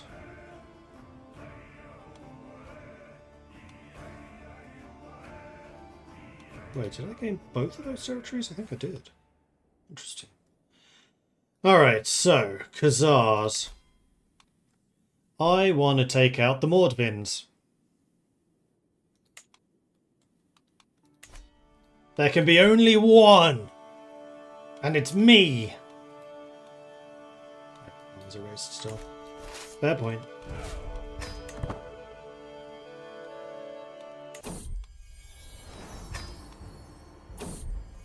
The approaching storm. The cold wind cuts across my cheek like shards of glass. The weather has been unusually cold lately. Our horse's braying catches my attention just as I turn to go back inside. Its rider can barely hold on the reins. Help! The great winter has come! My people die trying to flee the steppe.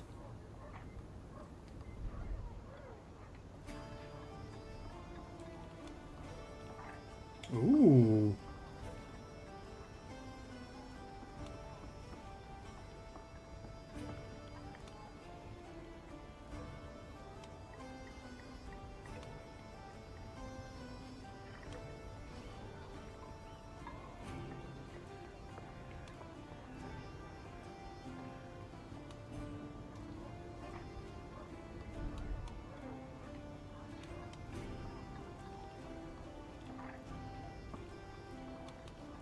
Is that because you've just changed back to... Oh. Everywhere is cold.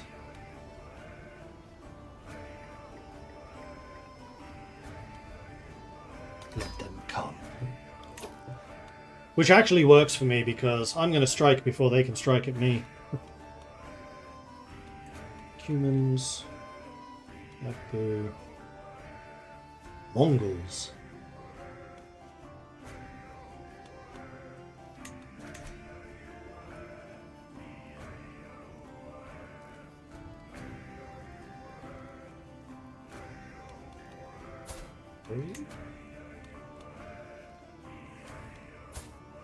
No, was that the Khitan Confederation? Yes, I think so. It's fine. What problems could they ever pose? No problem here.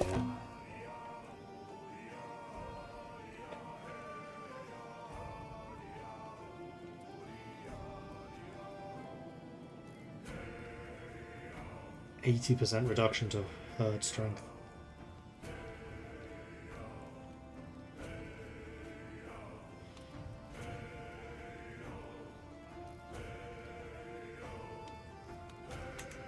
Well, this definitely seems like the opportune moment to go and beat the Khazars up again. Especially as I outnumber them right now. And I think that going after the Mordvins is the right choice here.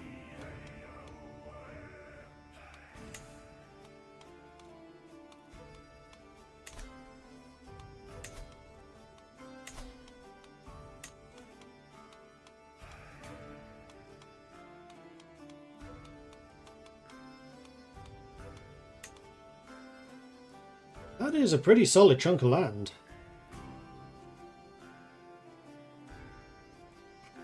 There's just going to be this little bit in the middle that's going to be kind of annoying.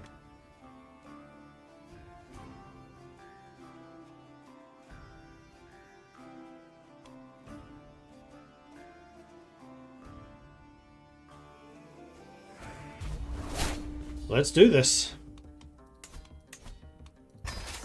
Raise our armies. Bring them in. You are going to take a bit longer because it's going to take a while for my other forces to return to strength. But that's okay. Are you actually going to try and raid me? You're besieging there. You're not raiding though. Increasing control task has been finished.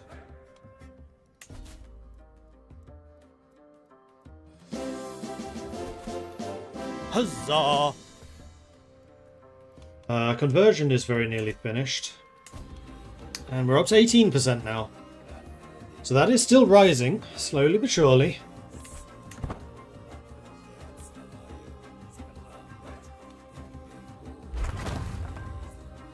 Market villages have been built in Mordvin meanwhile. So what is the supply limit here? 4,200. These guys require... Ah, they are now considered well supplied here. When they arrive, though, they won't. I should feudalize Sar-Atal. I would love to feudalize Sar-Atal. Oh, but I could tribalize it. No, I don't want to do that while I'm losing prestige. Okay, so we need to go and just start claiming and occupying some of this stuff. The Khazars should be busy with their own internal wars. So let's split you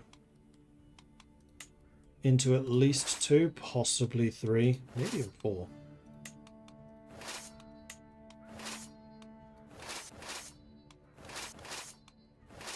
Yes, one of these army I want to be leading. So we put one army there. One army there. One army there.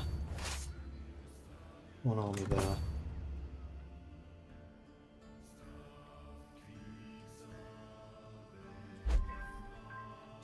Convert Faith is finished. Excellent.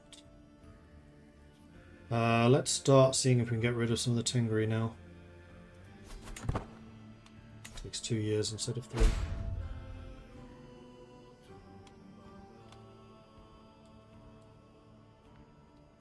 Well, this is certainly costing me a lot of prestige to do.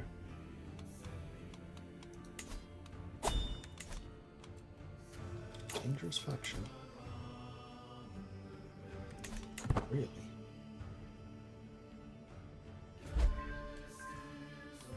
There's their army.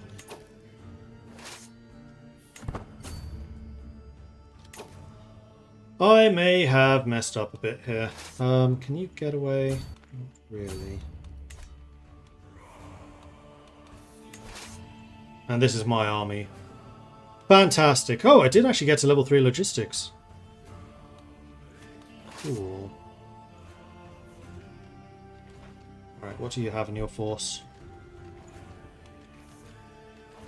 Lots of nomadic horde riders. Like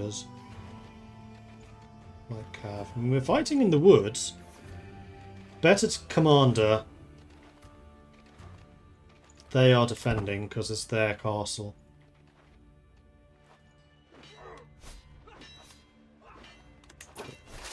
Let's have you stay here. Let's have you two go up there.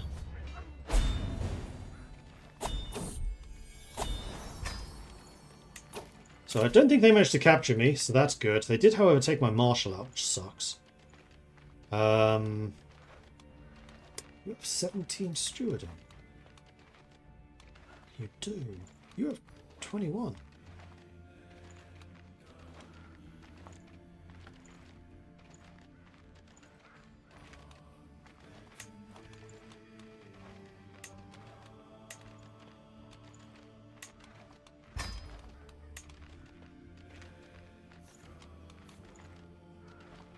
Sorry, it's a bar.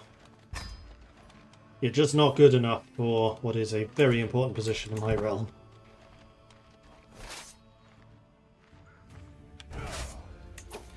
Okay, so in command is Kutesk. I think I would rather take command, thank you. This is unfortunately another defensive battle. We do outnumber them. What the fuck? Oh, because why we disembarked? Who was sailing?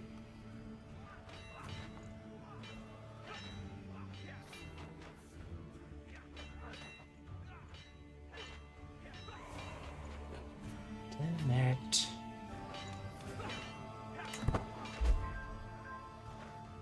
We've lost this war already. He saw nothing. Let's go back 3 months.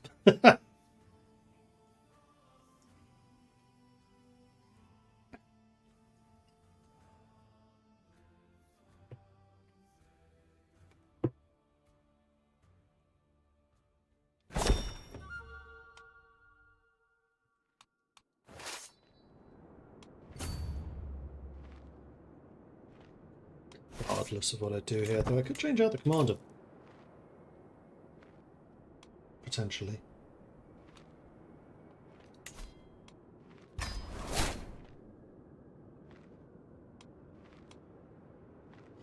Do we have anyone who's fast? We do have a forest fighter.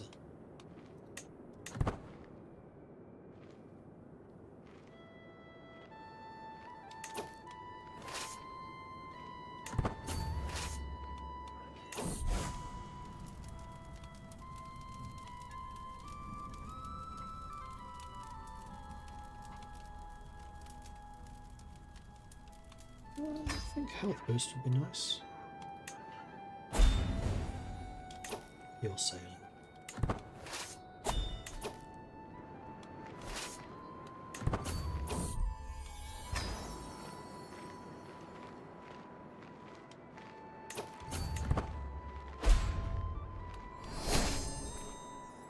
You have gained vegetable. Why are you not moving? This time we're going to be defending. You've not managed to catch me. Where are you off to?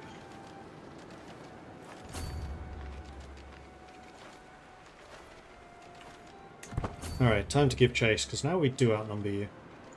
And I'm better in woods than you are. As long as they're my woods. Which, that is not.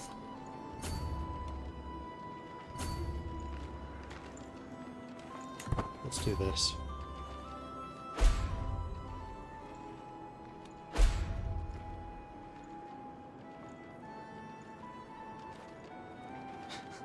Now where are you going?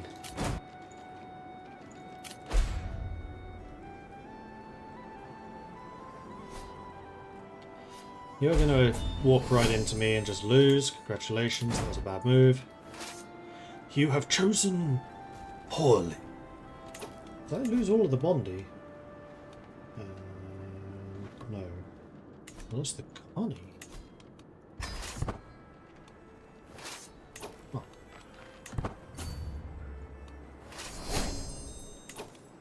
Martial perk available. Household Guard, number of knights +4. Army gold maintenance reduction would be nice. Mercenary cost, I don't really need much this time. I mean, getting some of the strategist stuff would be really good, but I think that having extra knights would be also really good.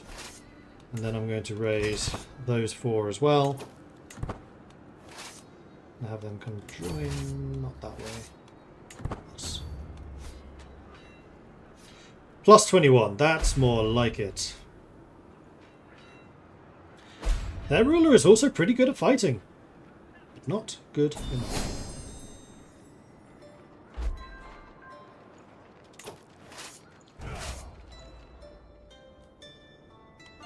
Okay, so round 1, and was definitely the first round of this war, went to me.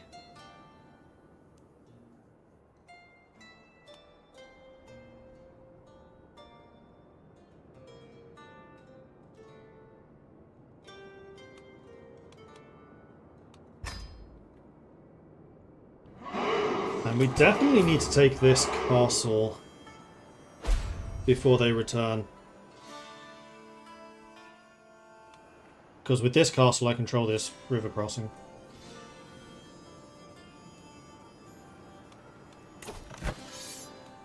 And they do still have positive war score from battles, but that's not going to be there forever. Okay, better. Much better. Camp dispute. After my army sets up camp, I hear a commotion coming from my champion's lodgings.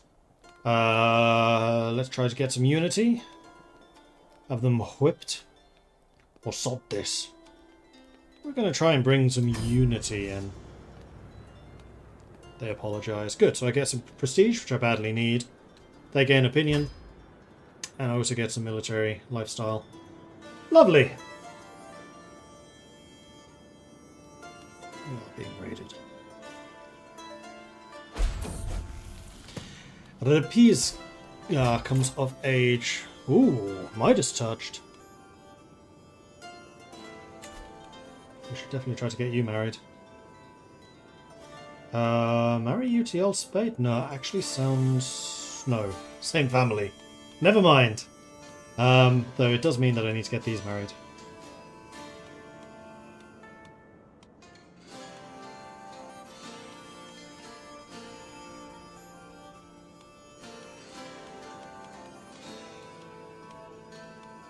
We want this to be matrilineal. Uzer could be a good choice, actually. Yes.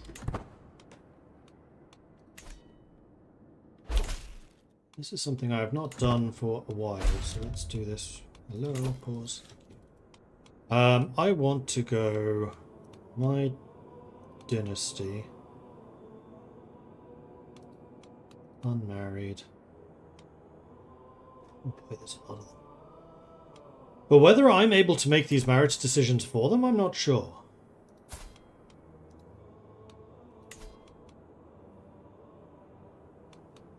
Yeah, this is only marrying into my side of the family. So I think it's basically anyone who is not titled.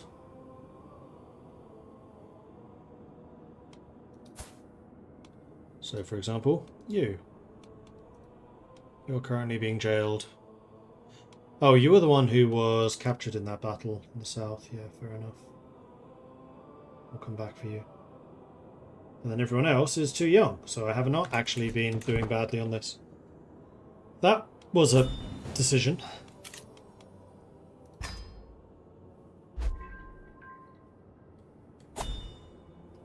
There's their army again. And they're actually trying to siege me down, so I should probably go and try and liberate that. Fast is no longer a bodyguard. I should try to make sure that I keep my bodyguards.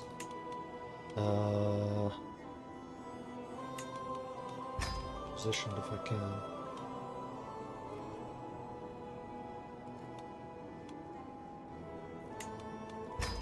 I don't have very good bodyguards. What do the artificers do? Oh, they increase grandeur. And they can make stuff.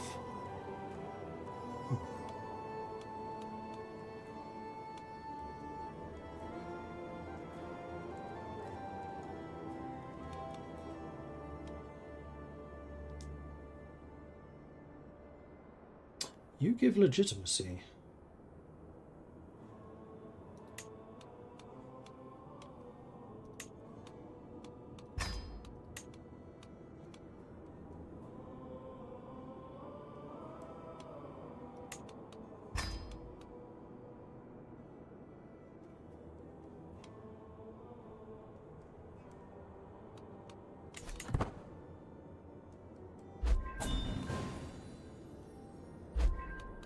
Okay, so we've conquered that. Let's see if we can get down here and intercept this siege. I kind of doubt that we can, but we can certainly try. Didn't think so.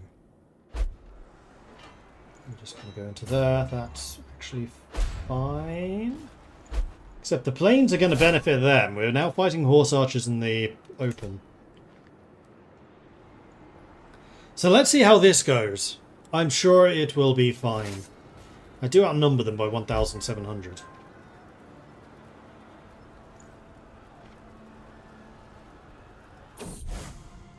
There's also a river crossing there, which is not ideal. A good also true. I am known as a deeply pious woman. Surely my devotion to Odin should be good for something in this life too, and not only in the next. So I can trade in some piety for prestige. I think I should like to do that, actually, yes.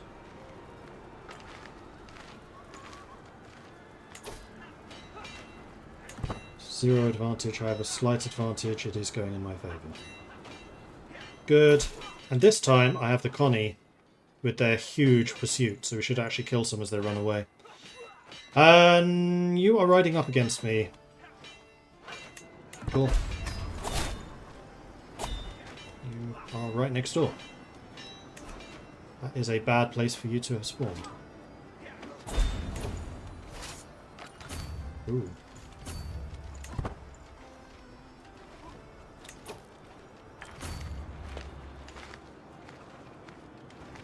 I am very nearly out of supply.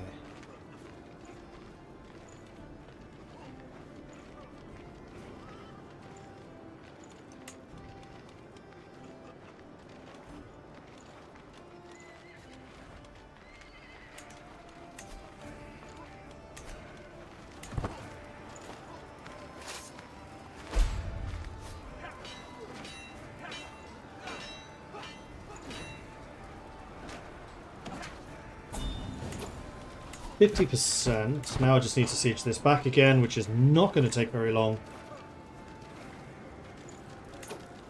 I'm above my domain limit. Why?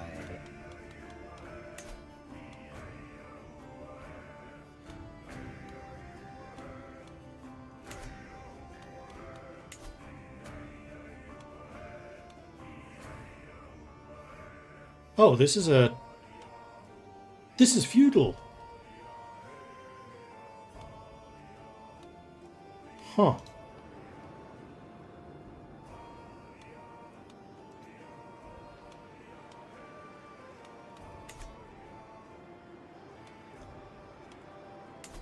Well, I would very much like to give this away to somebody. What's that off guard eye? Oh, I don't have a Rig Scott eye at the moment.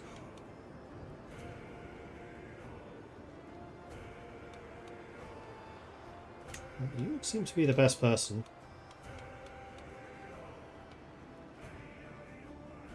Cannot give you territory. Can I do it via here? No. There's no option down here to give the title away.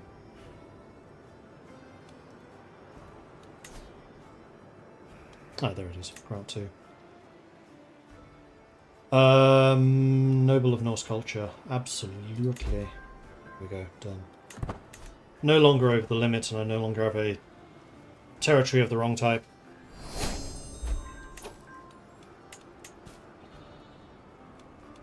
Who's a curve? Can be a shield maiden. Hell yes. Let's go!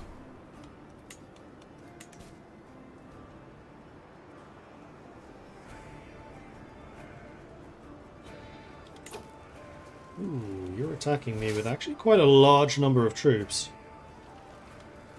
And you control this territory, so the river crossing is going to be negated.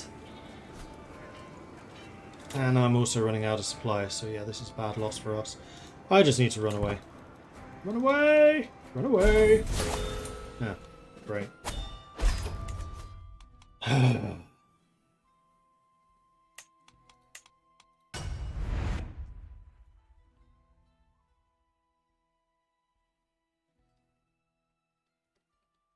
You saw nothing.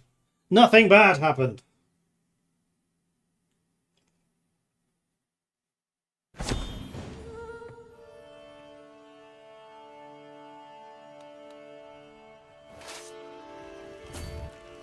something.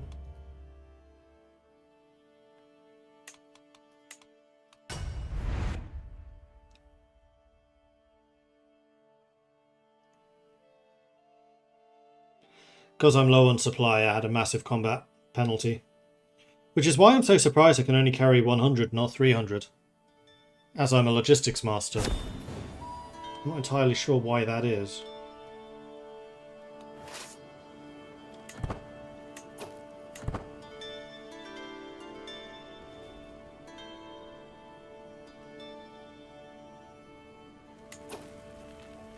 Alright, we're just going to move back up to here. Not that way. I'm locked in again. Why? For fuck's sake.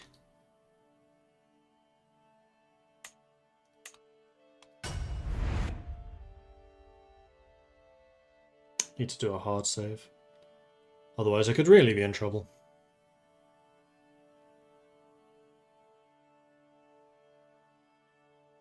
Oh, I know why. It's because I don't have the movement speed bonus from Strategist yet. It's them rallying their troops together. Let's just head back up. Hello? Thank you. No, not that way.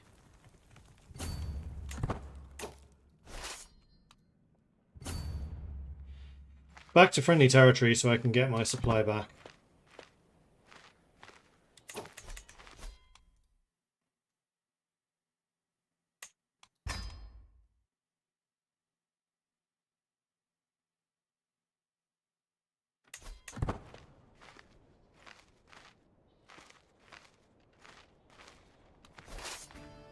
This time I got away in time. Just.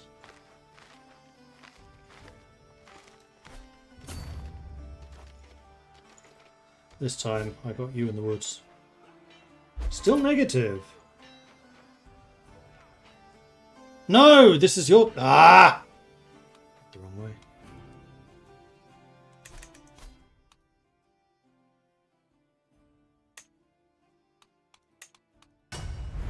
Let's go further back.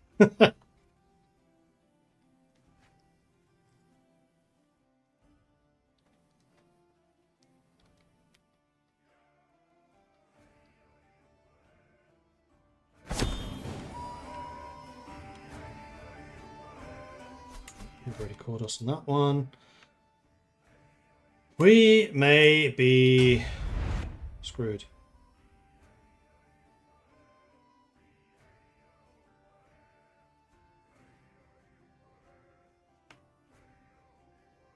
I wonder if their king's a strategist. Or at least going down the strategist lifestyle path. Because one of the things there is 10% extra army movement speed.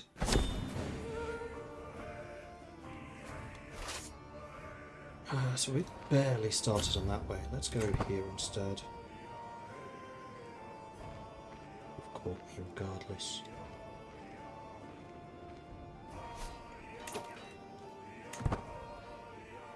I can't run. At least they didn't capture me that time.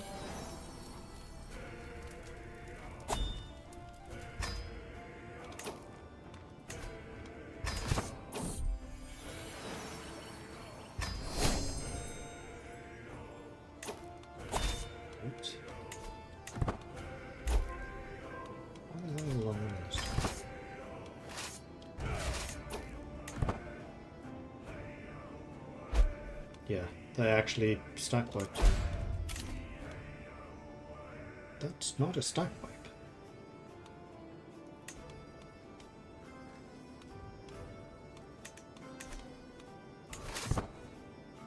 So where's my army?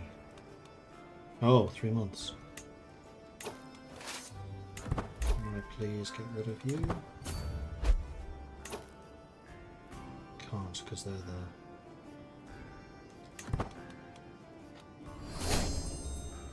Okay, we're just going to sit there and siege, that's fine.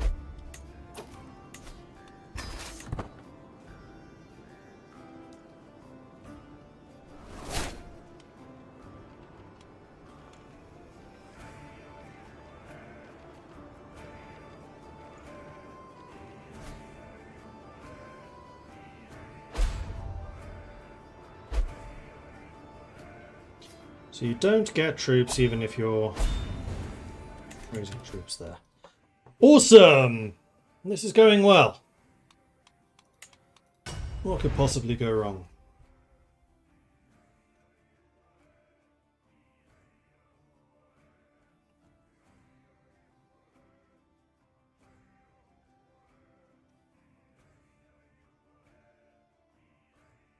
So I'm going to lose this battle as long as they don't capture the queen, in fact.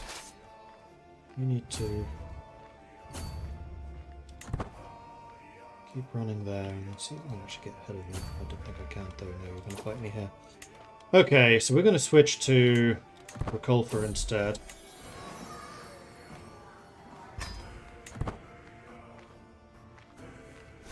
You'll beat this army, which will stack wipe it. Nothing I can do about that. Andres died. Fuck's sake.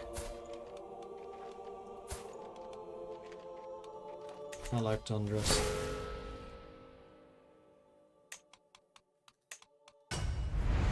I'm going to escape. Probably. It's just annoying that they completely stack wipe me even though I have loads of troops left. I'm not entirely sure why that's happening.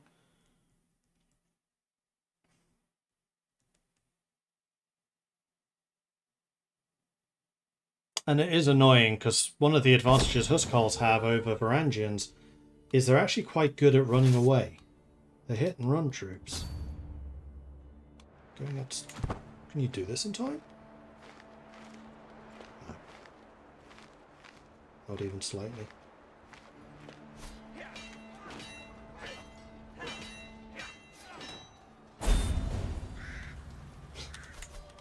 Come on. I'm not out of supply, I'm just low on supply. I do think that the supply shortages is a bit too harsh. Like, I'm at 50%. That's not short supply. That's 50%. And that's stockpiled. I'm not out of supply. I'm just down to 50% stockpile.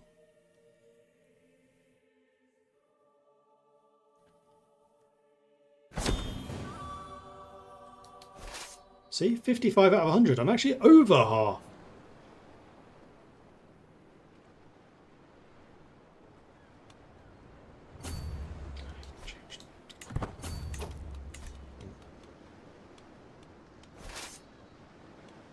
Change commander to Reculfer.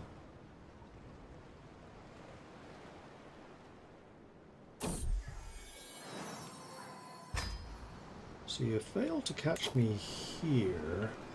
If I can get to there. No, you did catch me. Okay, that time I escaped.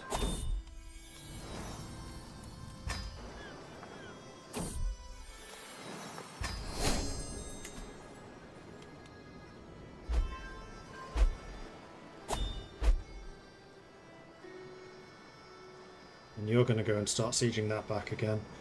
Which is fine, I'll just sit back and wait until these guys are raisable.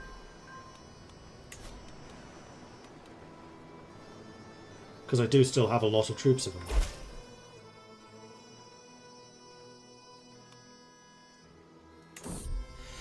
I wait patiently on my throne for the arrival of Count Ivar, who is soon announced and ushered before me. He kneels indifferent, offering nothing but his oath to faithfully serve as a vassal of the kingdom. At last I bid the Count arise, confirming my satisfaction Ivar's rights to the land he rules in my stead. Oh, level 3 grandeur. Nice.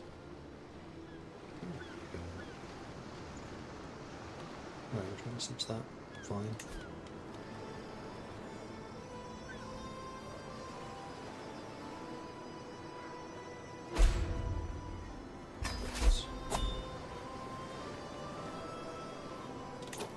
Okay, so I can now get an army of 1,600.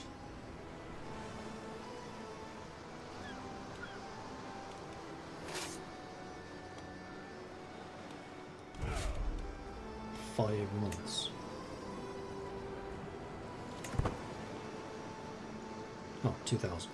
Okay, 2,000 might actually be enough. Reculfer has gotten even better at fighting, so we'll leave you doing that. I'm at 100% supply. If I can raise more, I will.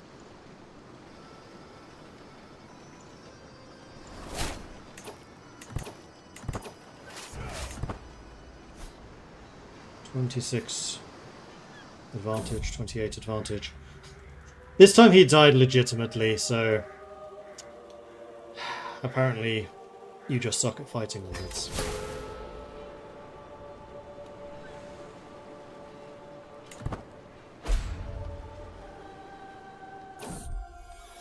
Raid or trade? Visitors from afar. My trade agreement with Barthélemy ensures a steady flow of my merchants and petty nobility visit his land, flogging their loot and importing foreign luxuries. Decidedly less common is the expedition from Burgundy making its way to Mordvinia, often something of an event in Mordvin. It can be rare to see so many distant foreigners with hands unbound. The leaders of such an expedition have managed to garner an audience to beg patronage, an eloquent priest and a keen-minded merchant.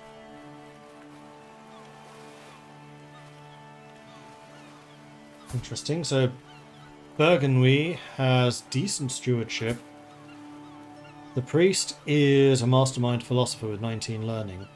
He is a monk, so he'll never convert, though.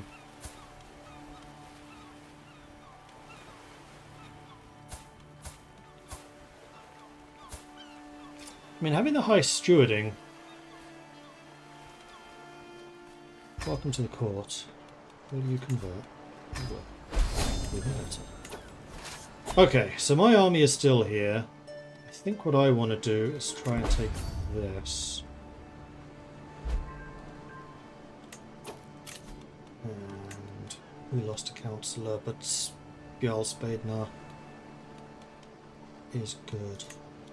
He's very good, actually. Where are we at in terms of... Ooh, 19%. Okay, we go. And you have finished converting Faith.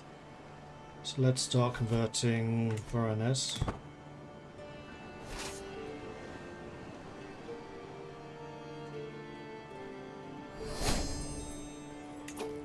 Martial perk available. Now we're going to take Bellum Justian in order to try and get organised march as quickly as possible. I have a feeling that 15% march speed is more important than I ever realised.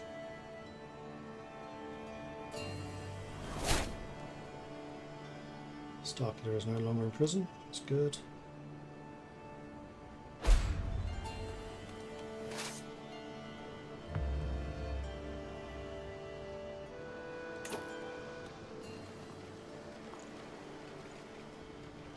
Is their army back already?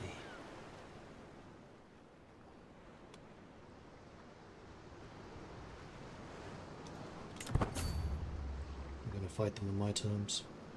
I respect their strength enough to force them into me. Oh, you've brought in a bunch of allies. That's why I'm struggling so much.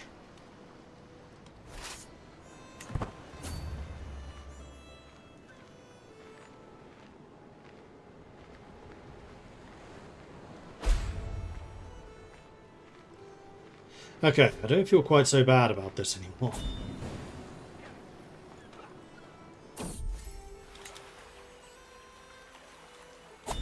Beg yet a sec. Sure, friendly, especially as you're really good at talking. When I grow up, a sudden sharp pain in the back of my shin is accompanied by a blood-curdling scream from behind me. I pivot, ready to defend myself, and I'm confronted by the tiny form of Gurley wielding a hefty wooden stick for a club.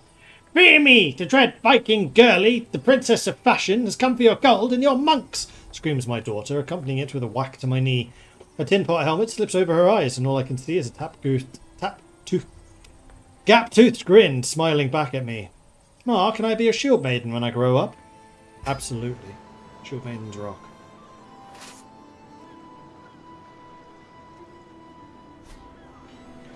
Yes. Ooh, okay, stop.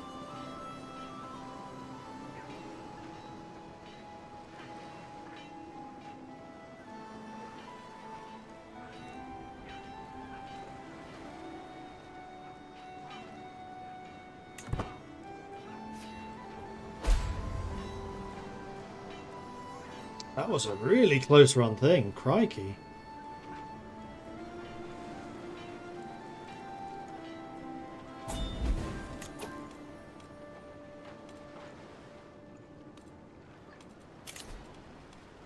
They lost 600, I lost 500.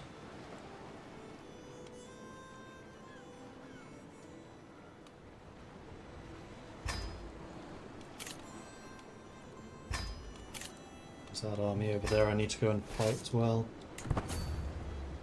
Alright, we can do that. Need to go win this siege.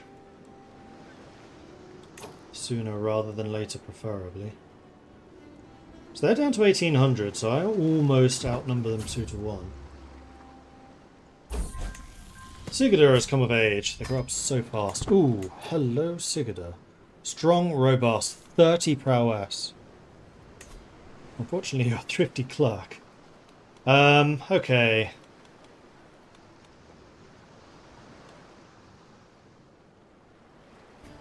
Sophia, gregarious, diligent, calm.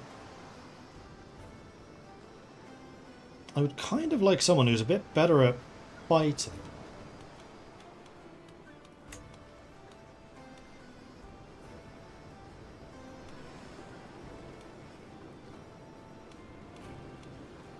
None of these are really jumping out at me though.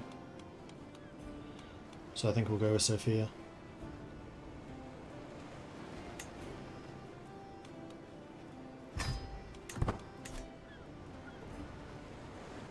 Bestow royal favour is done.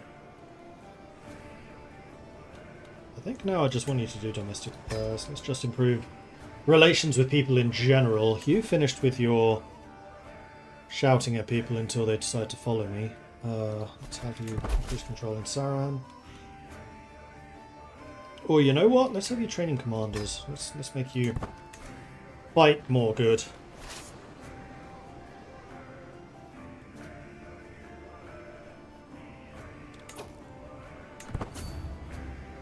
See you over there trying to steal stuff from me.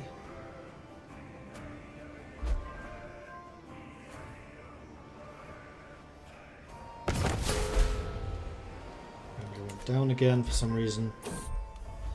A declaration of love. I'm walking the garden to some of the ladies of the court when I notice Beg Manash of Kinnaid Khazars approaching. I step aside to let him pass, but to my great surprise he blocks my path and kneels before me. Before I have time to properly process this turn of events, Beg Manash begins to sing. I quickly recognise the tune. It's a famous Norse love ballad. I've heard it performed numerous times, but never with such skill and passion. Stop. Hey, Valiant. Malmfrider's first steps. A giant step for a child, a small leap for a ruler. And we've won this fight. That's the uprising over and done with. Are you actually raiding me? I think you might be trying to.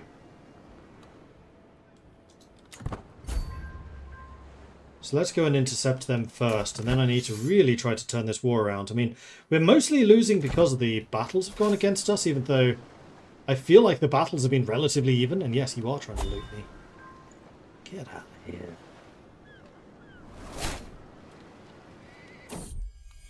A mighty pen. Picking up the padded swords of a sparring match with my daughter Gurley, I notice a tattered journal cast to one side. From the cover, it seems to contain exercises and best practices pertaining to the martial arts. Yes, I'll definitely take that for the extra martial, thank you. Who is leading this army at the moment? You are. I think I will this time. I should get here just before the loot is finished, and in fact someone's intercepted them. To hold them up enough for my army to arrive and reinforce. Perfection. Thank you. So that's going to force them out of these territories.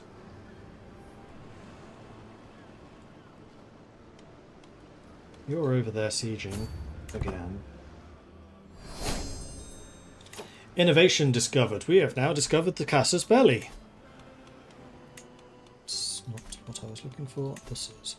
So can we please learn what on earth a catapult is? Please. Pretty please, with a cherry on top. And the answer is no. Of course not. Though we're about to finish Public Works too. Just another 258 years until we learn what an onager is. Why does that one have to be last? Oh, that's the Khazar army again.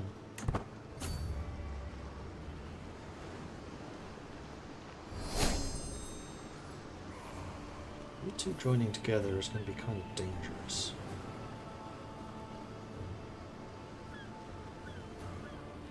$3,700 against my 4,000. You're coming to attack me? Oh, okay. This I'm alright with.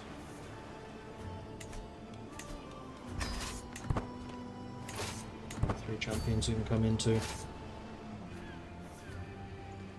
Because they're attacking me into my castle in the woods. This is where I excel. Crushed it. That was a slaughter. Boom. Do we have an ally on our side? Oh, we do! Reculfa has joined. Sweet.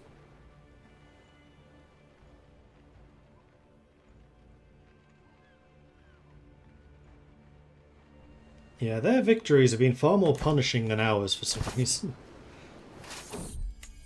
We have a daughter. Nice. I really want to try and take Penza if I can. There we go, we've got Public Works. Now can we please work on the onager?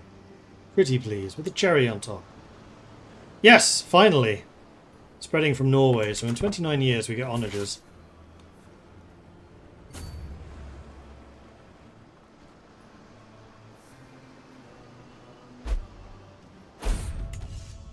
Commander promoted, Chieftain Reculpa has been showing up a promising new recruit. We've got Eshan, who is very promising. Welcome to the team.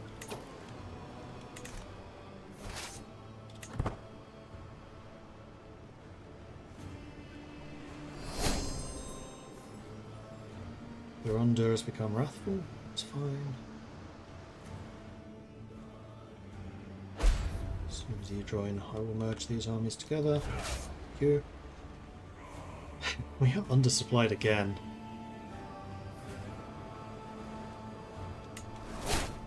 That's the bizarre army. Oh no, the detail map's destroyed. Oops. I did not actually mean for that to happen. I'm going to try and cross there. I think I might try to intercept you. I could also really do with getting some supplies back. Okay.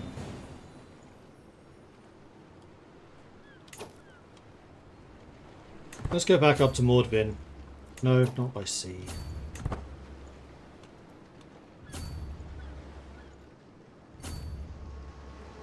And that is technically my castle, so it will be a defensive battle. Axe is out. Time for some chopping.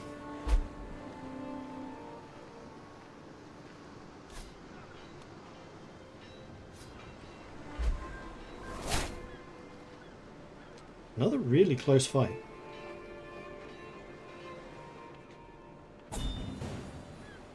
Oh no, and you got locked in. Ooh, Martial perk, you know what that is? Organised march, here we go. This also gives my heavy infantry better screening, which means that if we withdraw we suffer less casualties. That was a stack wipe. Peekaboo! I can hear it echoing around the hall, light giggles occasionally breaking out into full peals of laughter. As I enter the room, the culprits are revealed. Girlie, with judging by a discarded book strewn around the table, her studies very much abandoned, has her sister Sif clutched in her arms. The baby burbles happily as Girlie peeks through her fingers at her, the two of them giggling happily. Nice. So I think what we're going to do is we're going to split between these two territories so that I can regain my supplies. Shouldn't take us very long. No adventure. Empty position again. But now we have Begum.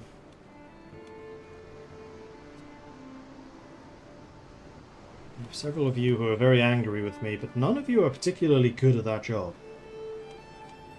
Though the Spymaster is worse than Bashtawa. But he's a lot more loyal, so I think I'm more likely to keep him there.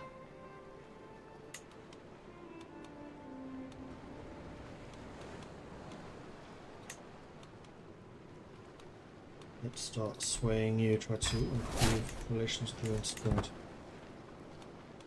Keep you loyal too. Okay, so am I able to replenish supplies here? No, I am not. So let's split the army in half. Send the other half over to Lashik Uba.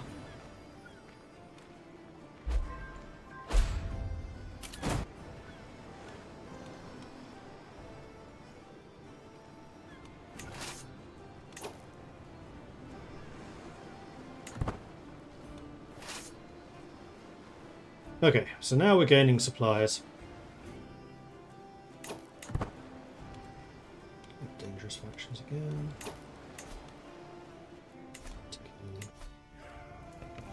What's the 2? I think showing that back down to level 2.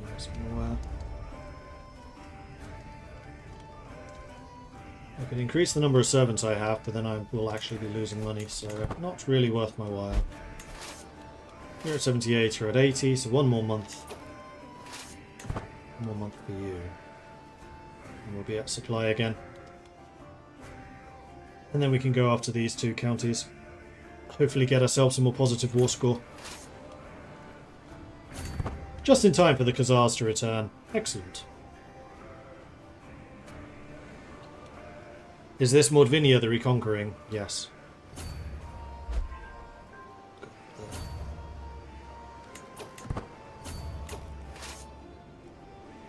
This is my better commander. This will be a defensive battle. Reinforcements are on their way. Ah, you have the advantage this time. Why do I have such a massive advantage this time around? Defending major river crossing. Huh. For some reason they did not just have that.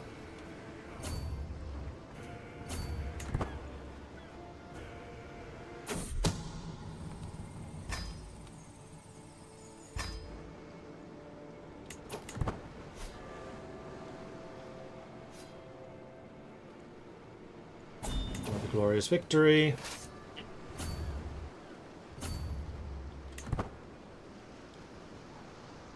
You're locked into fighting there, so I will fight you here.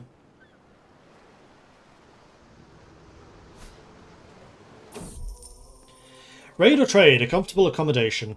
For many years now I have had an understanding with King Bartholomew. My raiders keep their weapons in their belts in his lands, and his subjects buy exotic luxuries we take from the less diplomatic realms. The terms of our agreement have always run their course, though many amongst my retinue are reluctant to give up the convenient trade contracts. Perhaps Bartholomew would be open to an extension, so he could actually give me a bunch of prestige. Let's see what it says. Rejected. Okay, so we can raid Burgundy again. Either way, we win.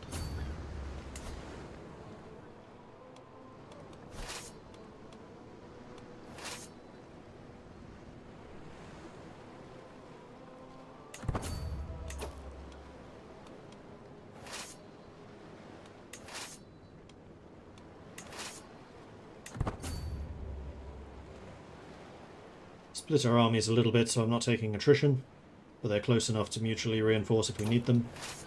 I can actually go and stand here, protect this river crossing, while you siege this down. I think we have now finally done enough damage to them where we can actually do this. Guardian. Oops, that was a long time ago. You're currently studying intrigue.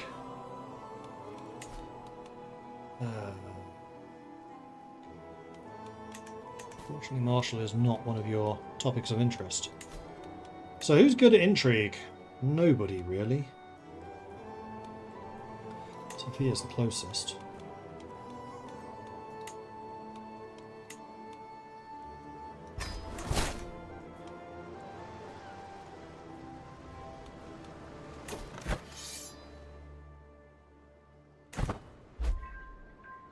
This has been quite a bloody battle. Quite a bloody conflict, I should say. I have 2,000 men on the march again.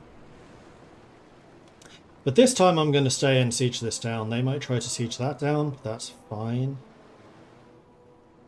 They beat up Reculfa again.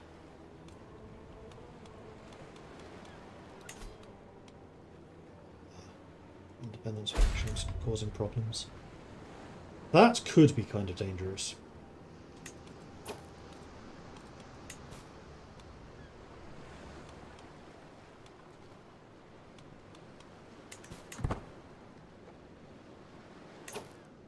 Do I want to go and fight Kazan?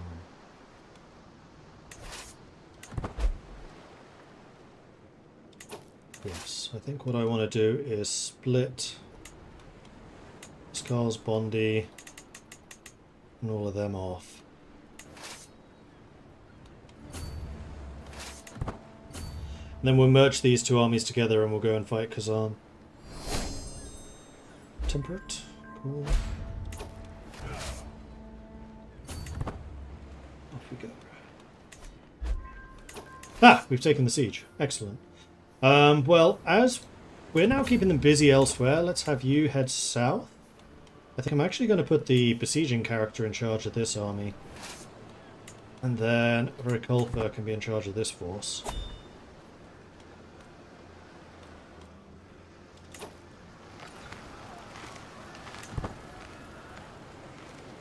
Battle soon to be joined.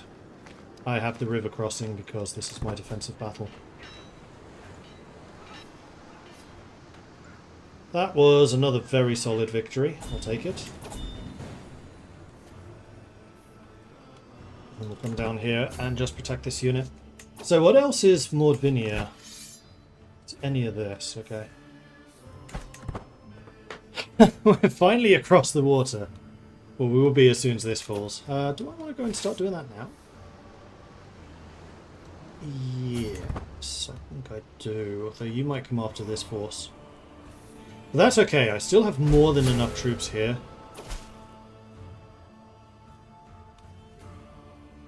For Pete's sake.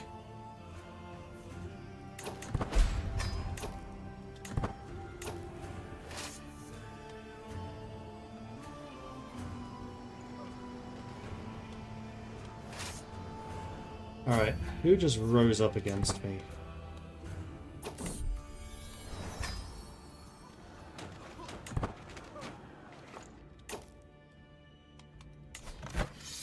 This section. Of course it was. Well, hopefully if I beat this army, then I win. And we're on our way to fight them. You're already across. Ah! This army cannot escape. So be it.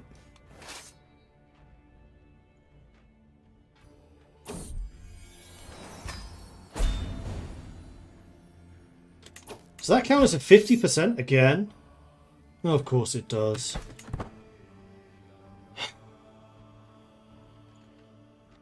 Every time I think I'm getting closer to winning, something like that happens. Right, you lot can sod off.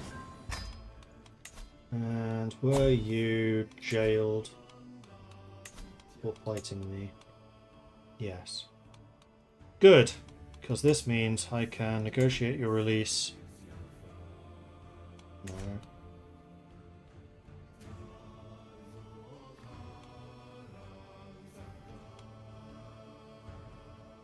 Did you give up those lands? What happened there?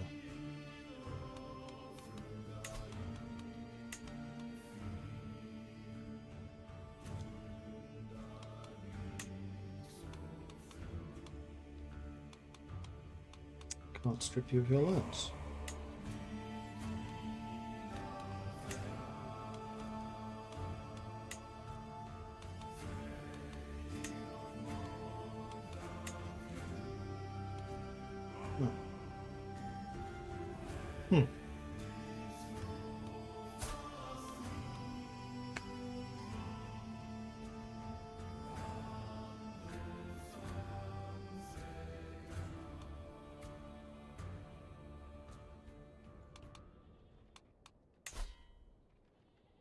Oh, this was not the Independence faction, this was something else.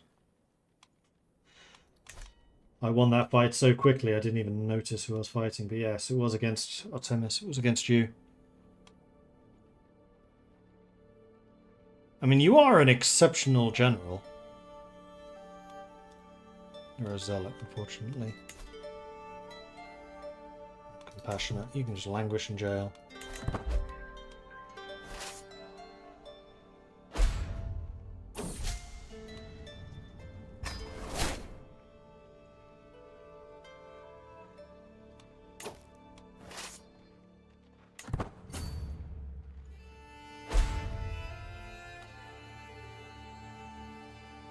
And you're attacking that fort again.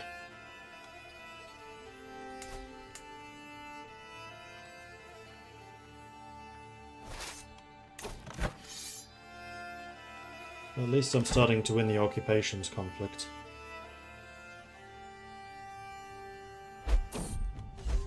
A new opponent.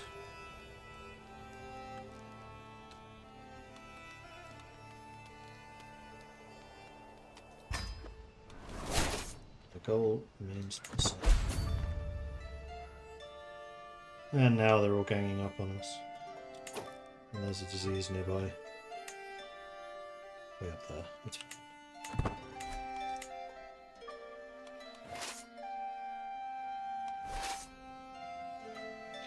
And now I'm also running low on supplies. However, we are now winning the war. Oh, the war score from battles is gone. I have another thing here. Heavy infantry. Spearman toughness. Yes, I will take it and run for that extra damage. Now they're just going to start sending these tiny little armies against me, which are going to be very frustrating to deal with. I'm also once again short on supplies. Awesome.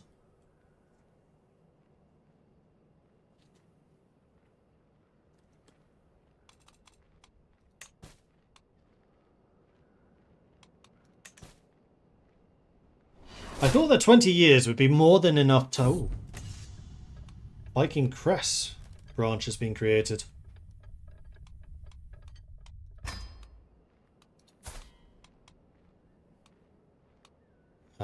So Croatia has spun one out. Antonios is not a Viking. So the Vikings have lost the throne. But it looks like we're still quite a powerful entity within the Byzantine Empire. So that's fine, and I still control the Viking dynasty. For now, anyway.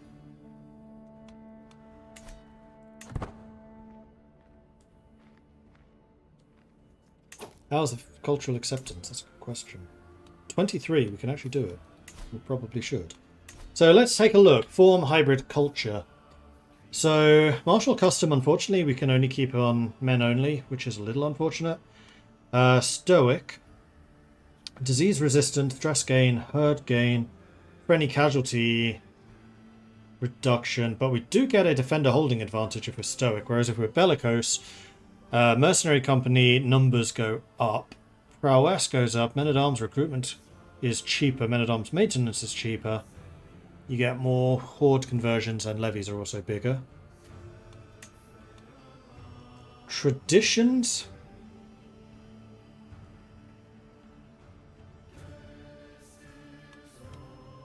You can have up to 5 of these. We'll take a look at that in a minute. And then aesthetics. We can either be Northern European or Norse. We're going to choose Norse. We're going to say names from both. And architecture is also going to be Norse. Clothing, Norse. Coat of arms patterns, I'm going to say both. It'd be kind of interesting to see some mixtures. Heritage is going to be North Germanic. Language is definitely going to be Norse.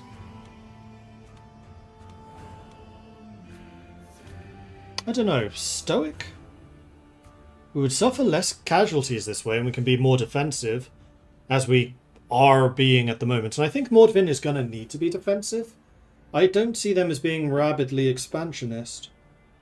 I mean, we are at the moment, but that's because I'm trying to establish myself still.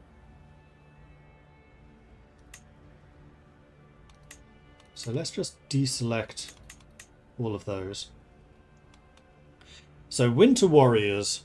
Winter Soldier Commander trait is more common. Commander traits and personality traits have extra winter bonuses. Decision to recruit winter commanders. And Tiger is less dangerous.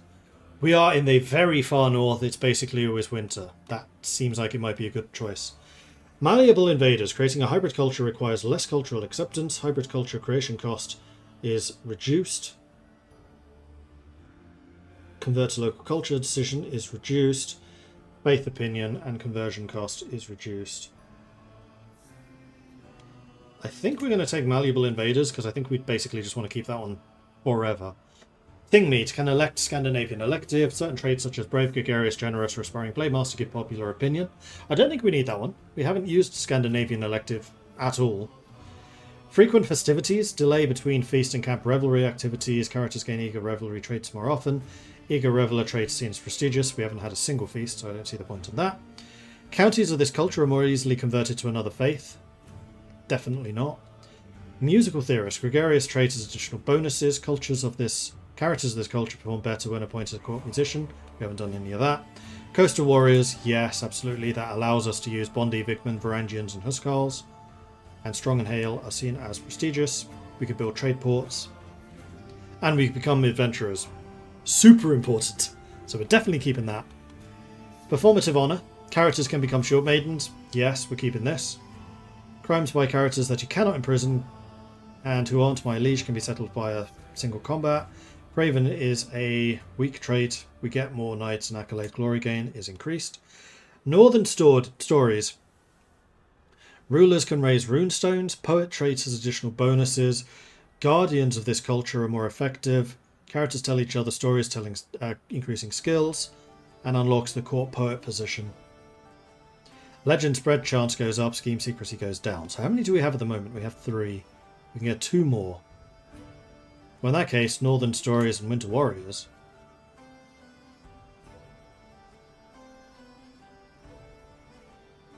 We are keeping almost nothing from... Oh no, we're keeping Winter Warriors from Mordvin. And basically giving up the Thingmeat in exchange.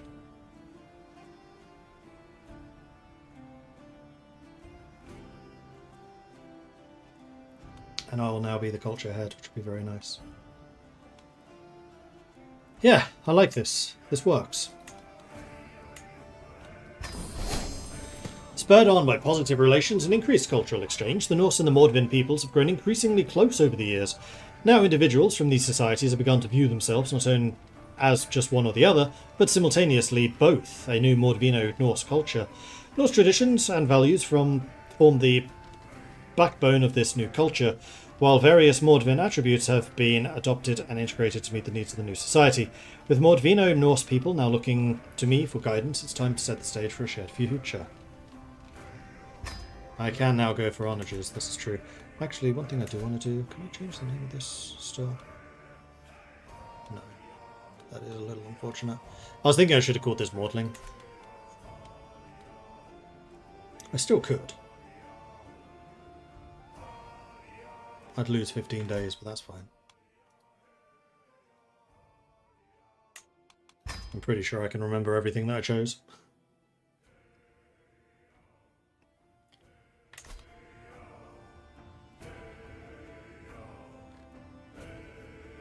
We've expanded down here. I did not do that.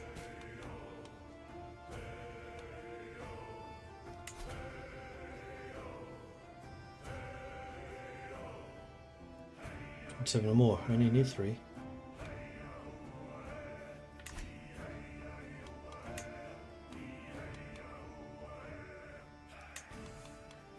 And yes, I should create some of those duchies.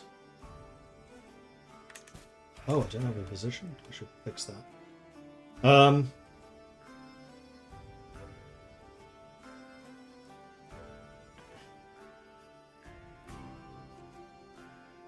Or I'll call the culture Mordvinian.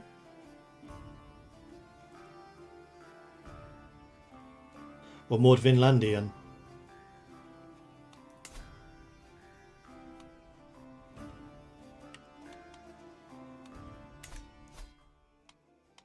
Let's load the previous save. And let's also prepare a poll while I'm doing that. New poll. What should we call this? So we've got Mordvin Norse, which is what it was previously. We have Mordling, Mordvinlian, Mordvinlandian,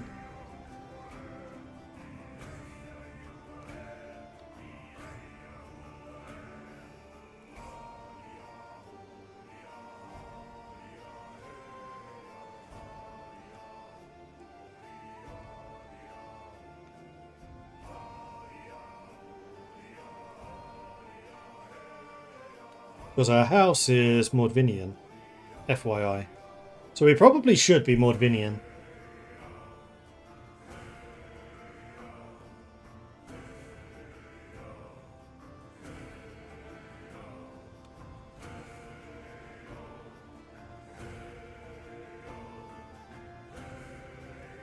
I'm going to make a decision. We're going to go with Mordvinian.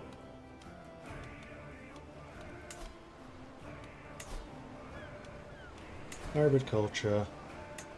It's going to be...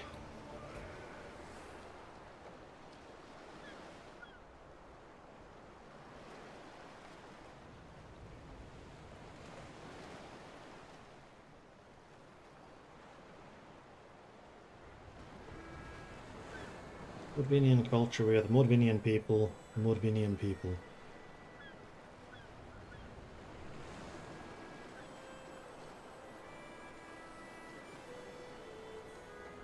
Does that work? Poke me if it doesn't. We were going Stoic, North Germanic, Norse, men only. Traditions were Winter Warrior, Malleable Invader, Formative, Coastal Warrior, Northern Story. Do I know old languages IRL? Norse. Both. Actually, I wouldn't say Norse names. Norse architecture.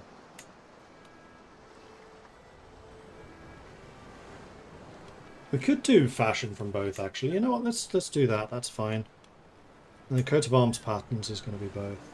Well, no, we're not steppe people. These are very much Norse people. Culturally. Yeah, I like that more.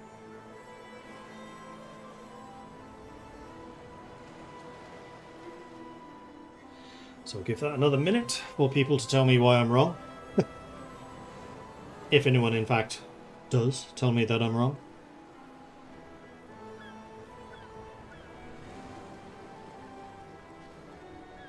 And then we'll make this happen. We form the culture to have men and women as commanders. Unfortunately, because neither of the nations we're hybriding from has it, we can't. We would need to hybrid and then... what's it called? Divert? No. Diverge, that's the word. I don't know for sure that I'll be able to do that. We can have a look. Once we've created this, we can then diverge it.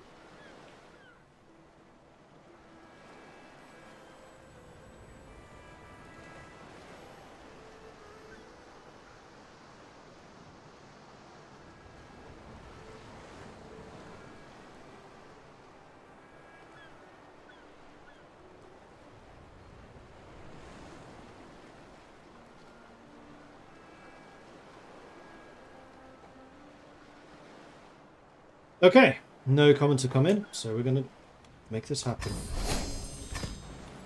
And then what I'm going to take a look at is Mordvinian to diverge. It has to be over 100 years, so we would not be able... Oh, hang on, we can reform it?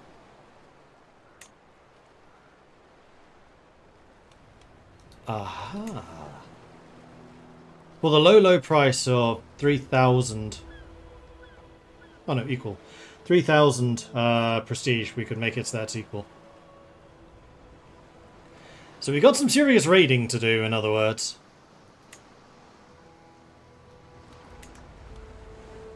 So it can be reformed. We don't need to diverge it. That's good. I much prefer that outcome.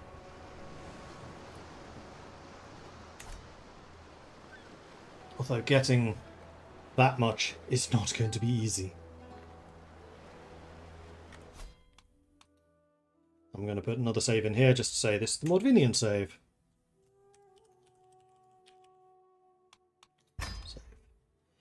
And now we need to start culture converting.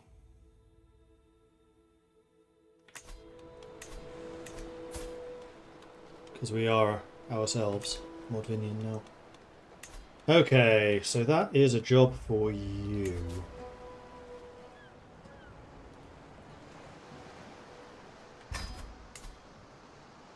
Culture there is already Mordvinian, Mordvinian, Mordvinian.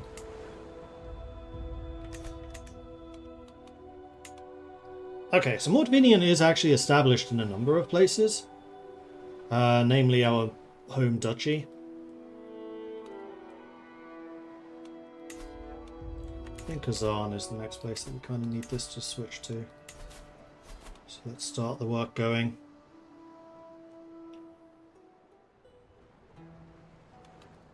And we also stopped converting, which we should not have. Let's change Vajrayana. Actually, question. So there were a number of titles I could create. One thing I don't have a shortage of right now is money. So if I wanted to create the Duchy of Kazan, it would give me prestige.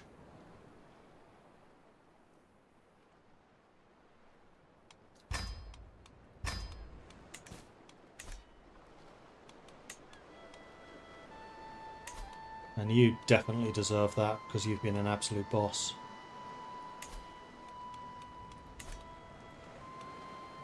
What title? Duchy of Kazan.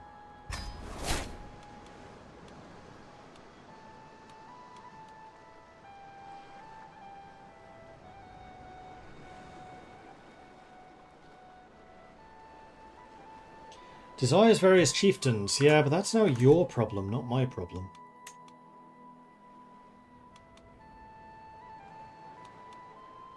Ah. You are de jure in Kazan. So I need to transfer your title to him.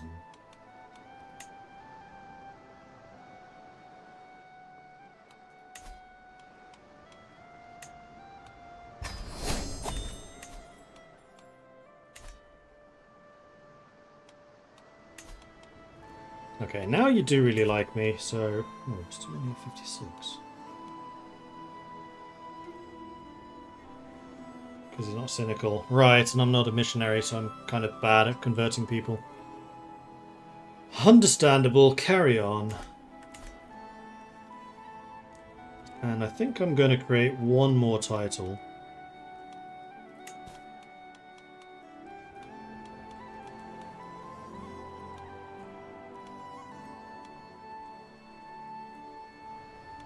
Which is going to be Verona's. I think. Well, do I have anyone here that I want to give it to? Beg Yillig the Insubordinate. Yeah, you sound trustworthy. Count Ivar. Ivar's been okay. Except he's lost it a little.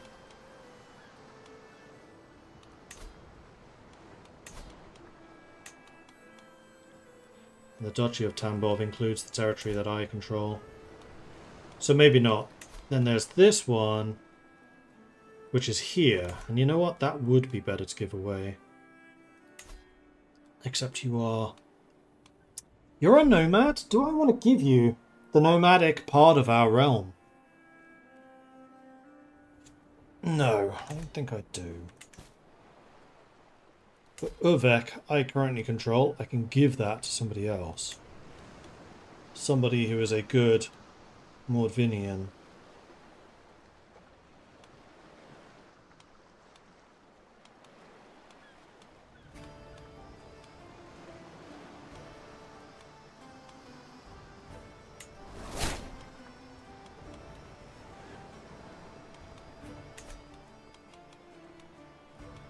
And then we can basically use you to settle this territory rather than paying for it ourselves, which I think is a far better way of handling this.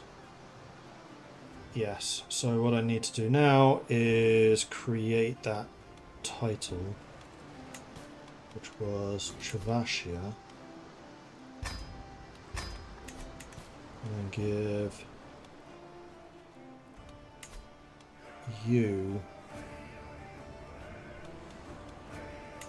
Chuvashia, the Oldemov.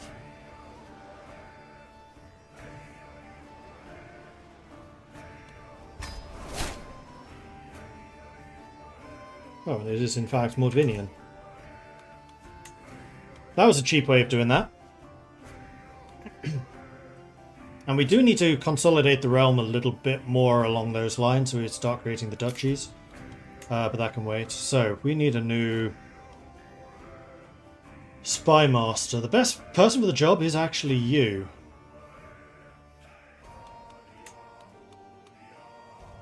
Whom I really need to start swaying. And probably giving a little bit of that royal thumbs up to. Okay. Let's throw in another quick save. Achievement. Create a hybrid culture. I had apparently not done that before. At least not since that achievement existed. I think I did do it during the original March of the Vikings. Back when. Cultural fascination, right, I totally forgot to do that, but we are fascinated by the Onager. Finally!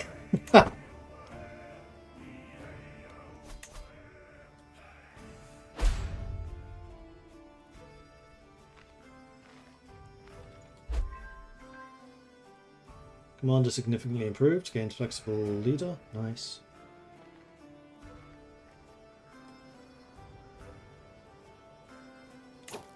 Where is this disease? Still up there.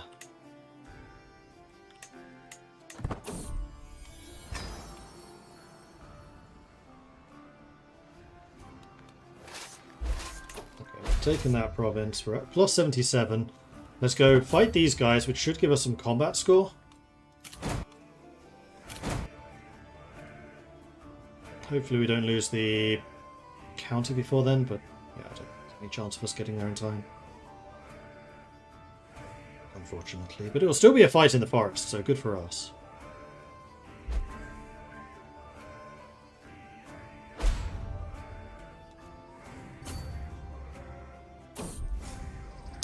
Outclassed adversaries.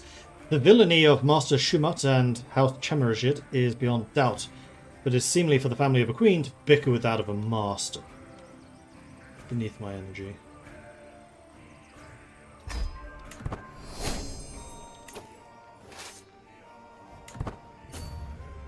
We'll run into this.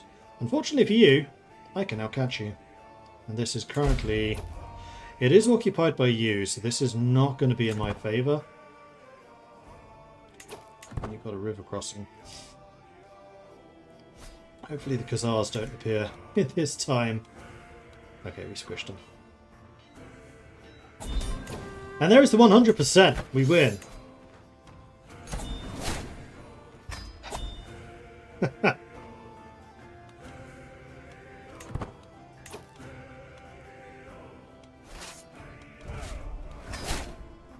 Okay. You... do have a truce. Now, did that complete my mission? I think it did.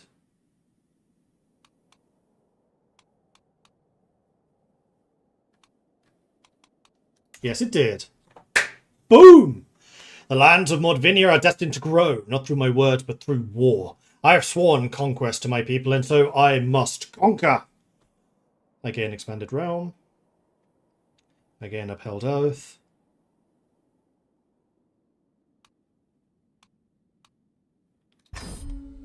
My work is done exactly as I said it would be. I heard the scorn of my detractors, their certainty I would fail when I swore my oath. But I proved them wrong. That and a couple of reloads. The voices of my doubters have changed, and now they grant me the honour they once thought beyond my reach. A new day is upon us. Just how legitimate am I? Still only 4 out of 5.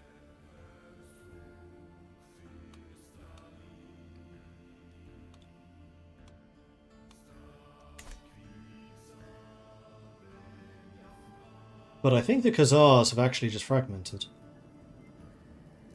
So that's good. And Mordvinia continues to grow. How old are we now? Still only 45.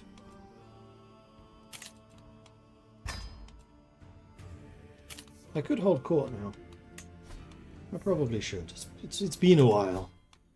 As in, I've never done it before. So let's do a quick save. And then do that. And then I think we might go raiding, because we could really do with some more prestige. And money. Although actually we needed, what was it, 2,000 prestige to reform to be equal marshal?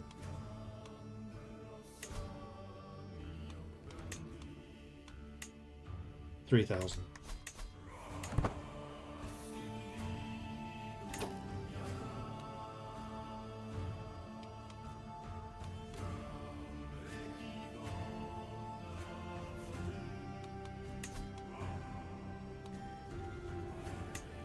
Drop to Mordvinian. Drop to Mordvinian. Drop to Mordvinian.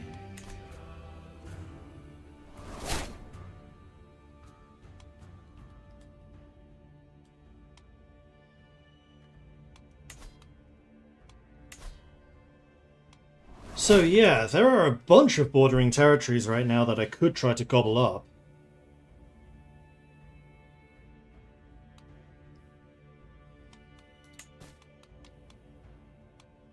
I could also form the Kingdom of Volga, Bulgaria. I don't think that's a good idea. What territories do I lose on the succession, by the way? Volga, Bulgaria. Fantastic.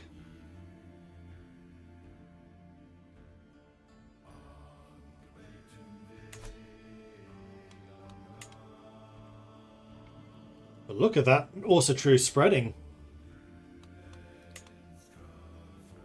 And Mordvinian too.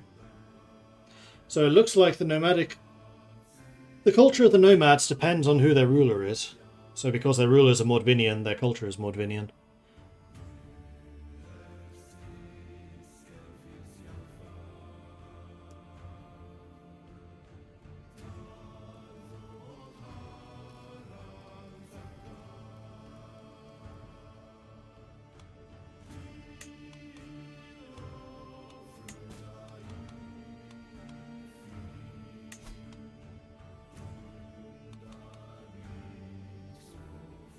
So forming a Duchy of Voronezh would be nice, but to whom would I give it?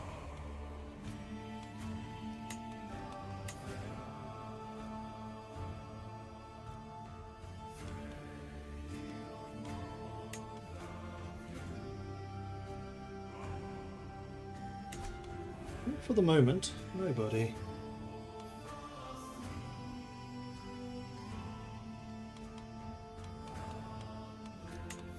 Volga, Bulgaria is this northern bit, Mordvinia is the southern bit. And I control everything in Mordvinia at this point.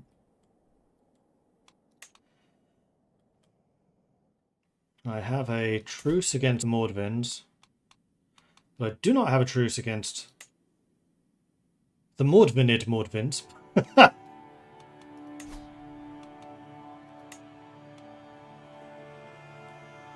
then the Betid Khazars.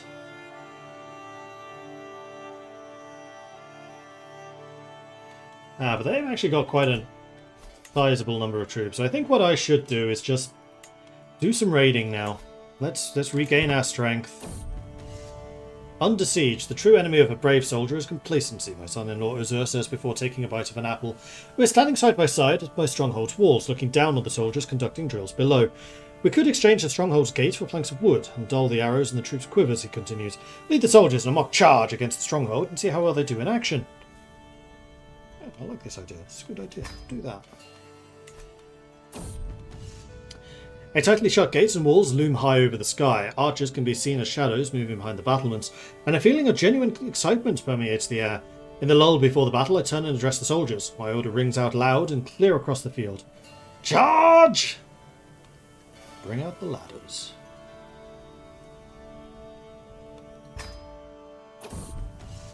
Taking the final step onto the walls surrounding the stronghold, I survey the scene. Many soldiers may have been lost to the archers on the walls, but we will not be deterred.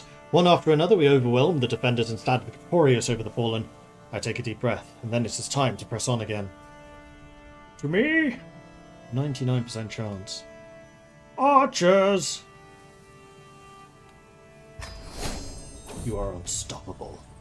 The stairwell echoes as another dulled weapon bounces off the middle pillar. For the second time in a matter of minutes, I curse the tight spiral that blocks us from swinging our weapons at the defenders. The heaving breath of the soldiers around me is deafening, and every attack is repelled. They grow more resigned and frustrated. I have to take charge of the situation. This is our last chance to turn the battle. One at a time. Stay alert. The stronghold is ours. Among the celebrating soldiers, I find Azur, who congratulates me on a charge well led. Look at them, Queen. The change of pace did them good. Even you seem reinvigorated, even though the stronghold was just lost to attackers. As a defending force, we are formidable. Yes. And the defense of this place is now a level 7 fort, which is kind of crazy. We are the Mordvinians. You will be culturally assimilated. Resistance is encouraged, as it gives us an excuse to rage you. I envy you, Mordred, being able to live in Norway. At least your government, unlike mine, isn't trying to get the world killed. I live in Sweden, not Norway, but yes. Yeah, some madness is definitely engulfing the world. That's why I keep glancing at my phone to see what the news is. He lives in Greater Denmark. Oi. Could also go after Rise, then.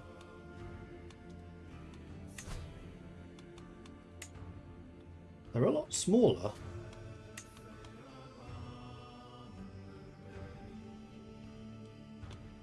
Although...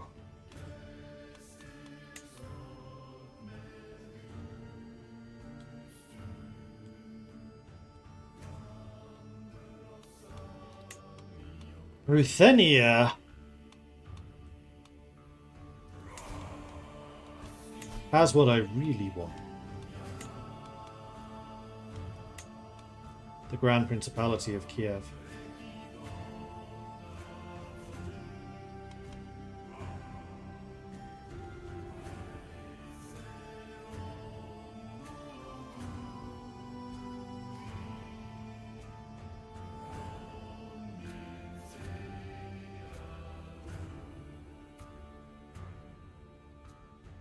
But we have no direct connection between them. We would have to take this Ruthenia first, I think.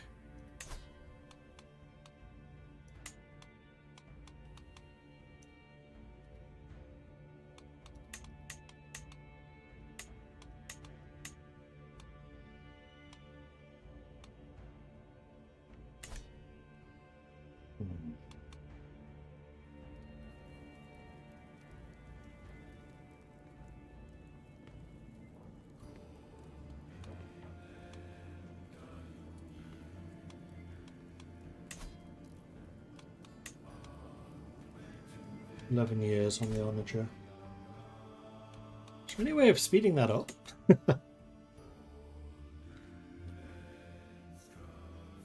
Depending on the skills the current culture had. Here it is. Average development of our counties is super low. We do gain some from the Tushians. We're fascinated with it at the moment.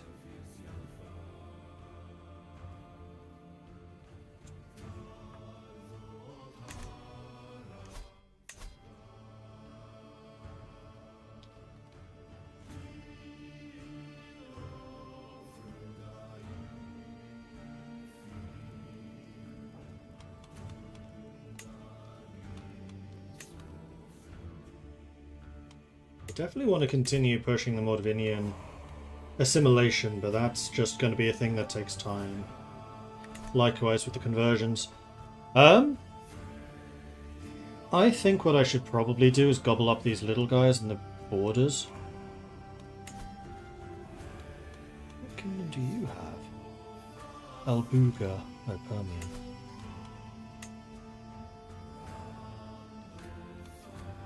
You have quite a few troops then. So do you.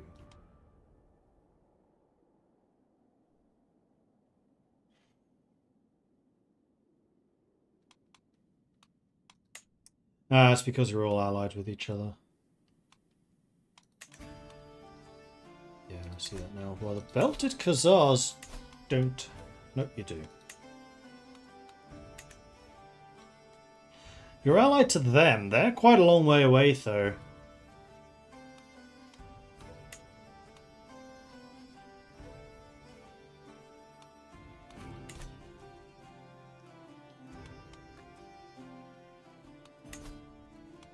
But no, I think what I want to do is raiding.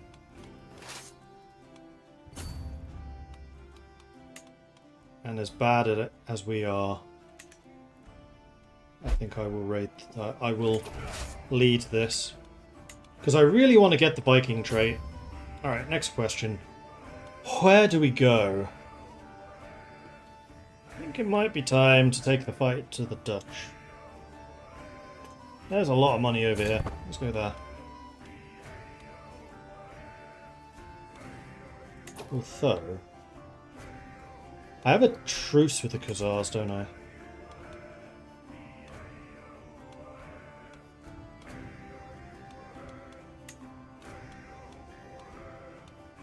Yes. No, that's not me. You do not have a truce with me. Eh? Can't do that because my army's raised.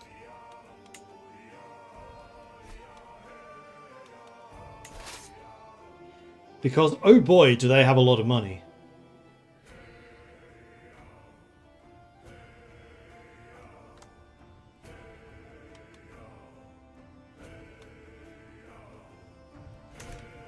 And we... Oh no, they've regained their armies. They may actually try to attack me at some point.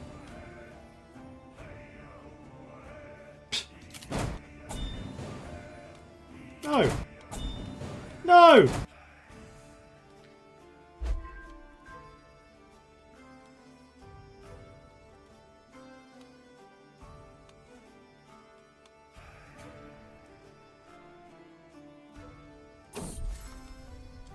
Tuscian culture, a commoner of Tuscian heritage, has been accosted in the streets by Maud of Inland over some minor offence. By taking a statement in their defence, I could perhaps convince my spy master, the equally Tuscian, of my good character, but I might risk alienating the Maudvinian peers. You're good people, but we're better.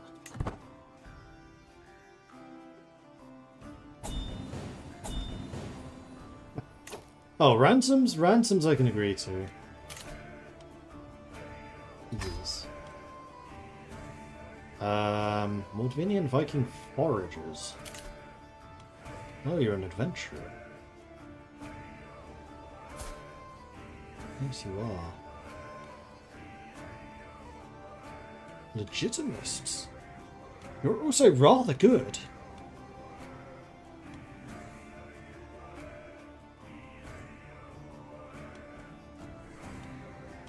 Oh, your legitimists probably against me.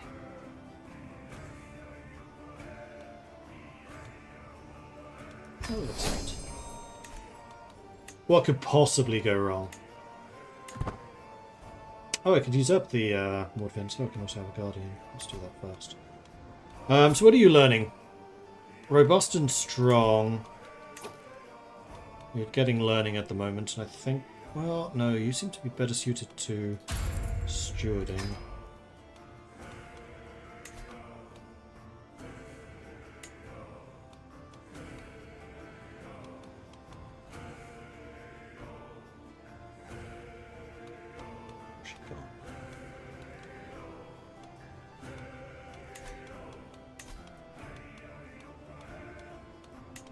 And the best person we have for that is Akiza.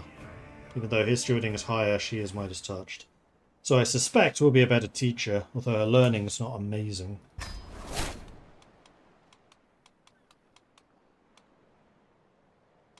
I can create another accolade. Yes, I can. You can grant an accolade to one of your knights. Each knight that holds an accolade becomes an acclaimed knight and gives bonuses to you and your armies. The accolade will remain until you destroy it and will pass on to future knights via accolade succession. When you create an accolade, you can choose one of your valid knights from the list. Not Sigurd, because he wouldn't be able to inherit, so probably two of it. Every acclaimed knight has 2 accolade attributes. One primary, one secondary. Before you create the accolade, these attributes are shown for each candidate. Each attribute gives you and your army various bonuses. The accolade gains glory. Glory is gained by participating in grand tournament contests and battles. Primary attribute is always part of the accolade and cannot be changed in accolade succession.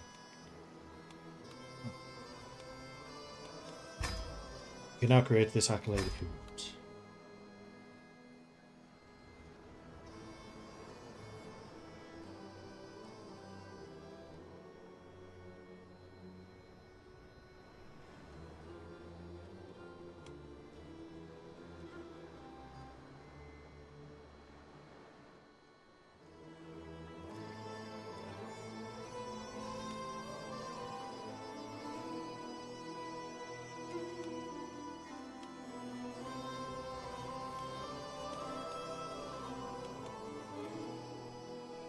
Realist. He has vassal opinion.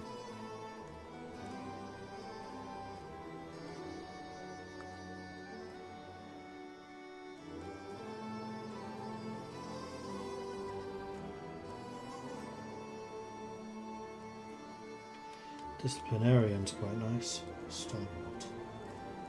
Travel safety and army toughness, that's even better. So what is the first one? Vanguard is the primary.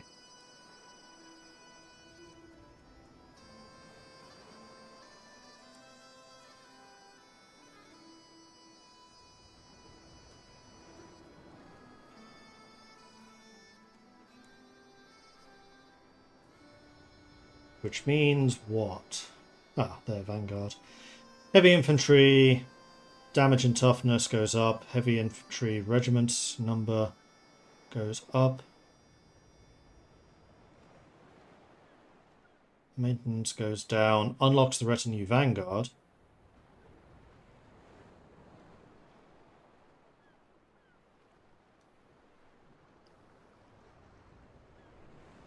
Oh, that's... No, those are leash modifiers.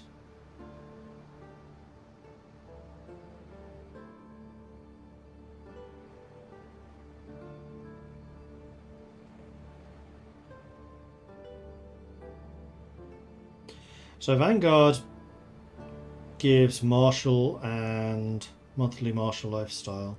Also increases the amount of heavy infantry regiments I can have, which is why this number is going up. Okay, I understand that. And the secondary is Tactician.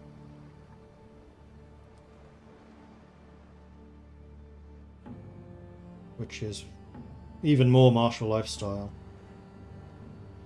Oh no, this is... Ah, Vanguard's the top bit, Tactician's the bottom bit. Now I am understanding. So the top one is giving me more heavy infantry stuff, the bottom one's giving me the lifestyle. Okay. So yes, that's a really good combination for us. Master of the Sami Noble Warriors.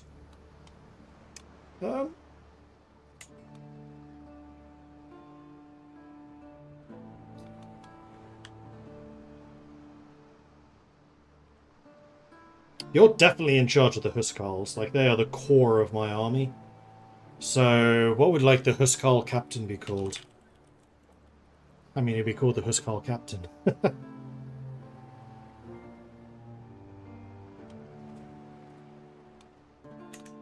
So then we can have a second accolade.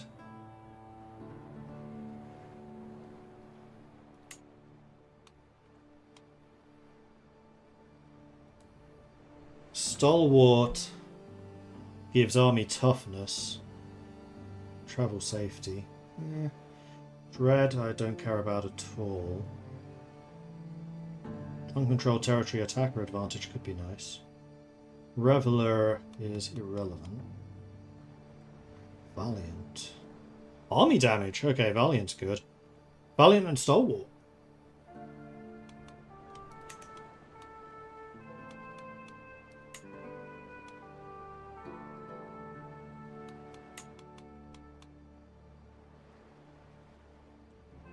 Thug. Dread for Tyranny. Fanatic. Zealot's Opinion. Horse Archer.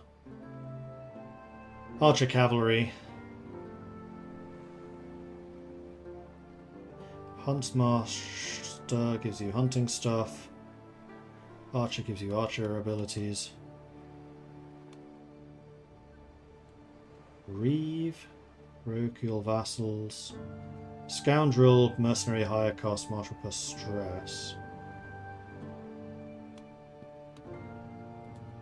Idealist.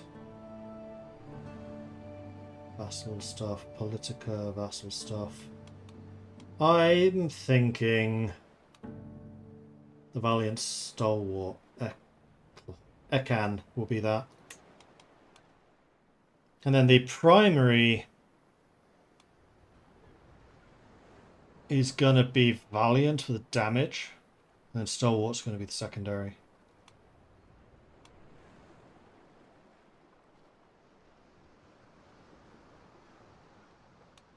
And you're going to be the Connie.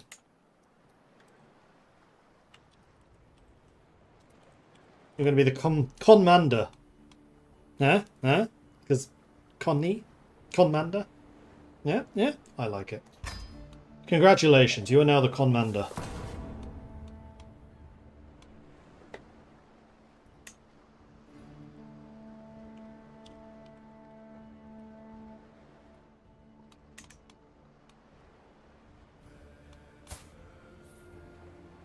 Do you get your own special unit? Same as the Valiant did? No. No, the Vanguard, rather. So, Vanguard can get retinue. Does that mean I can? Yes, I can also get my own retinue. Ooh, they're good. They're very good.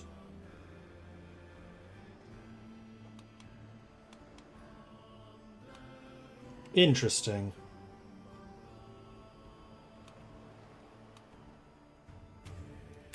So what I might do is basically try to consolidate these Bondi. I wish you could consolidate. Or, actually, probably even better, get rid of these Huskarls and then make them retinue instead.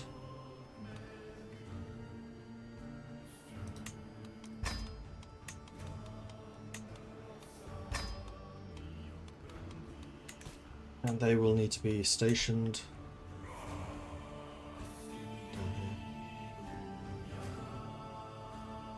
So, I think I actually want to be stationed in Charlotte. And you can be stationed in the far south. Ah, but you're raised at the moment. Yeah, fair enough.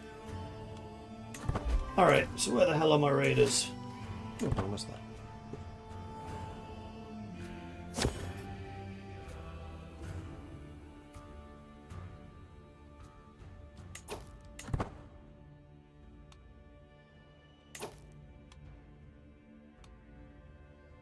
Ooh, Lotharingia's not... Oh, I was going to say, Lotharingia's not looking too hot. Yeah, because it's one county in size. HRE can raise 7,000, and they're currently at peace with everyone, so let's not tick them off. Unfortunately, it looks like the Dutch have just been raided. Yeah, they have. Ah, but I can sail down the river. Have that power. Girlie has come of age. Drifted elsewhere, but she's got a lot of punching power. You definitely want to be a shield maiden, so we'll make you do that. Yeah. And then let's find you a spouse.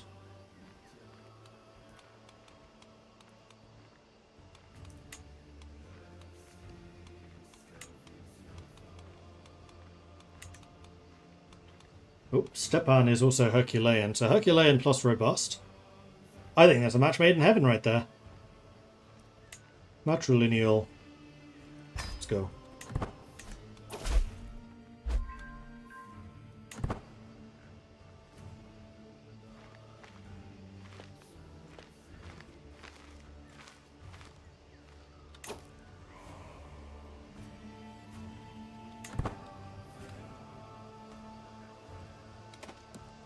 So it begins.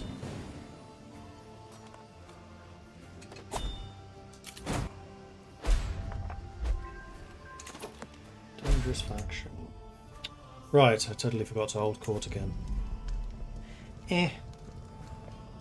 Oh, and I'm now earning enough money once more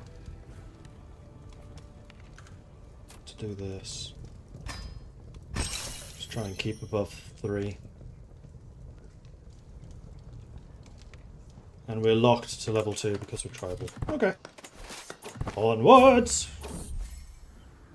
Chief Test Tortoise's friendship. Rare to have a good friend.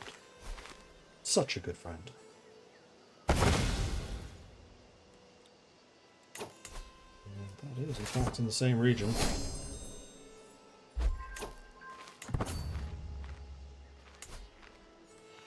You, unfortunately, are not connected to any ocean, so I can't raid you. Neither can I do you, nor you. So I can only go along the coast here. Huzzah! Otherwise, I start suffering attrition. Kalinus coming in with a 64-month resubscription. Thank you very much for the ongoing support there, Kalinus. Much appreciate that. Taking attrition. Don't go that way. Go that way.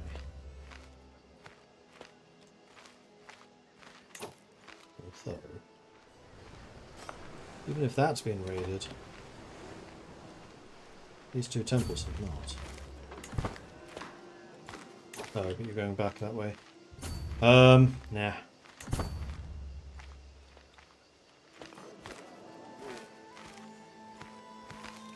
Right, I also have a bunch of prisoners I should probably do something with.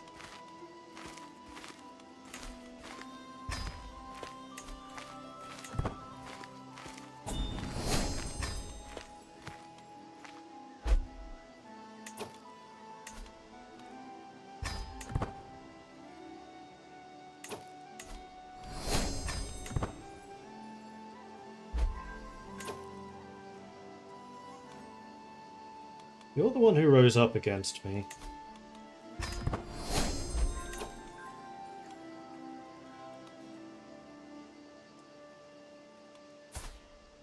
Some of you might actually be decent fighters, in which case I will release you if you convert and join me.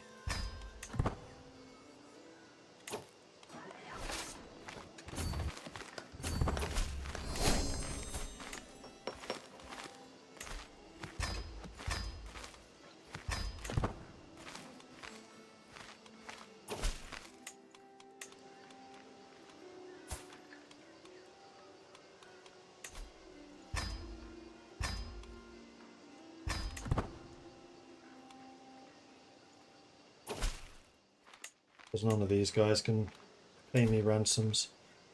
I just get a weak hook on you. Unfortunately, I can't execute you because I'm compassionate and that ticks me off. You, I think I'm basically just going to release.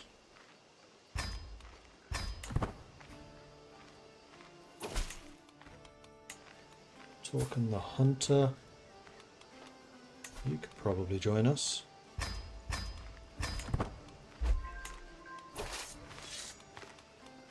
Oh, we're in France. Oops. Hi, France. What you got? Nothing really scary.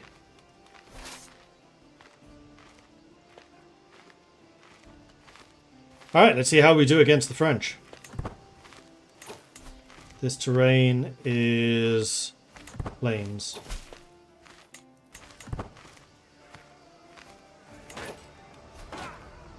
Plus 44 advantage. You have a terrible commander.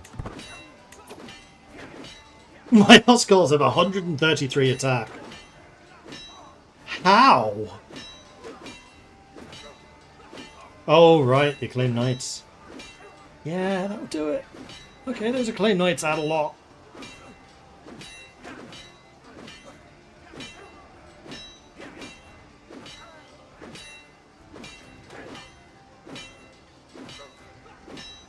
Even the Congi are good.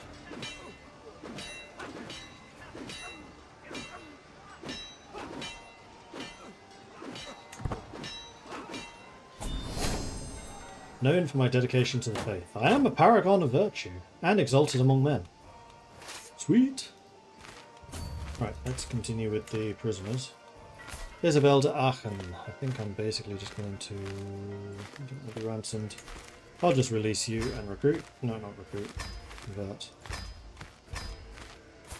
Baldric, do you have a cunning plan for me? You are in exceptional position.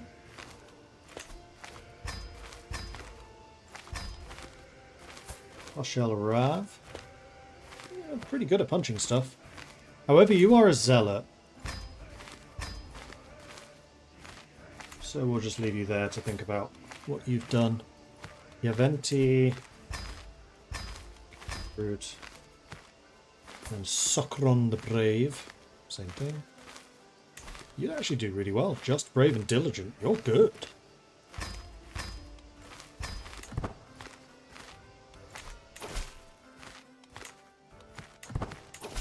So this battle, how did it actually go? I lost 40, they lost 4,000. Oops.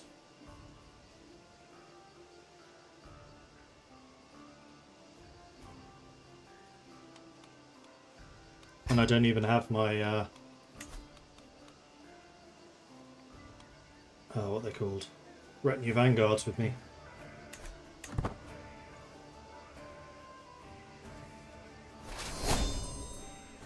Martial lifestyle, don't mind if I do. Engineered for destruction. Down for the raid speed, yeah, I think that one.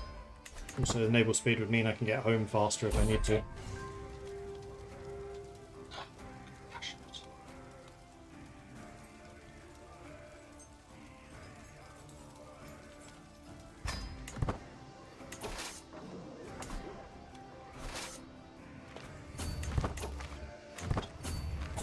This.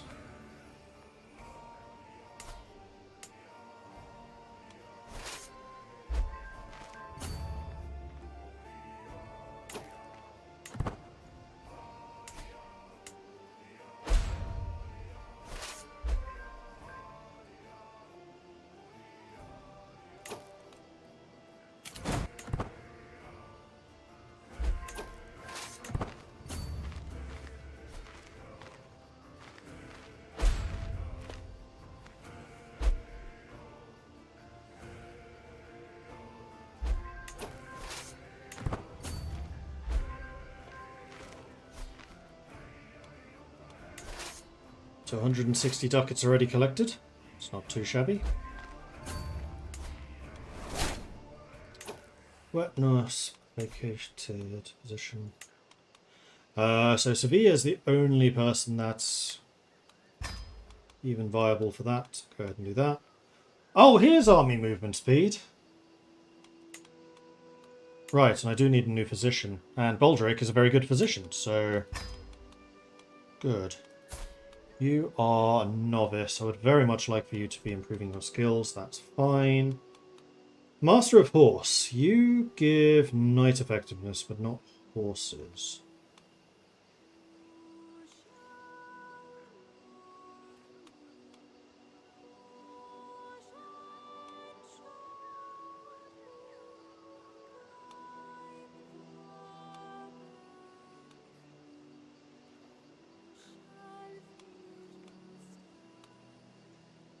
Oh, there's the court musician.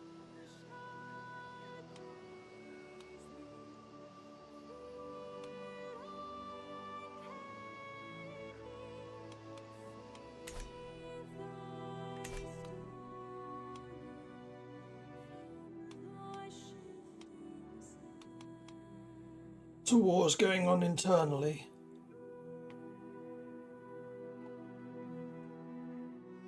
Oh, you've changed the tush gems. Does that mean somebody else is now controlling this? Right, my armies are raised so I can see to conquer them anyway. But we definitely seem to have broken the strength of the Khazars. They are now very much a formerly powerful nation. The Byzantines have clawed back a little bit.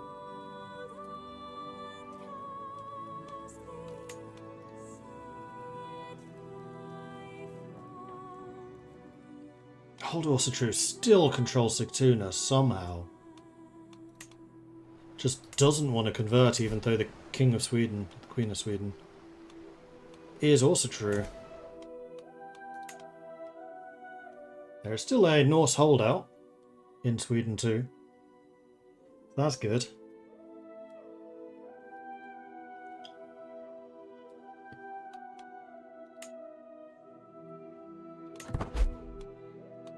Meanwhile, the raiding continues.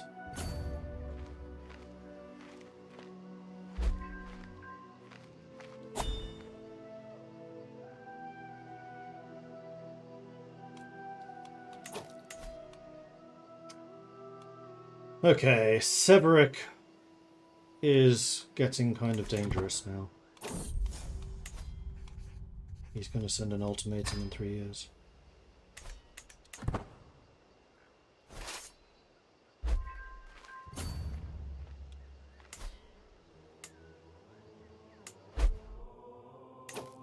So this is Brittany. Brittany has quite a large army.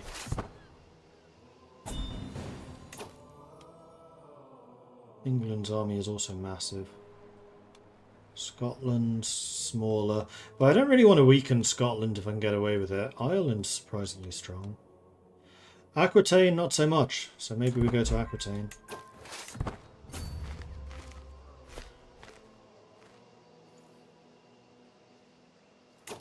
How's the control in all these places?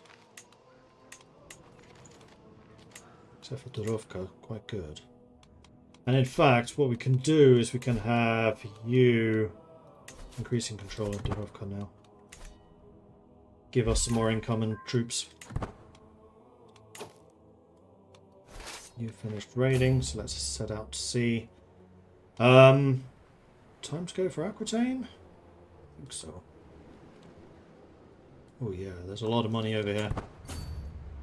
Let's do that.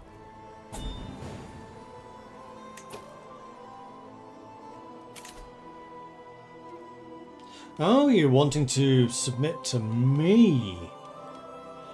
I did realise that when the last time it popped up. I was like, why are they all trying to get me to submit to them? That's not what's happening.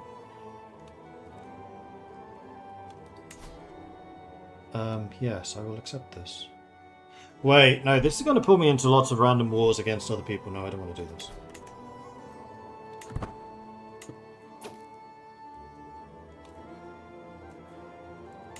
Nice to be considered a major regional power, though, that they would want this.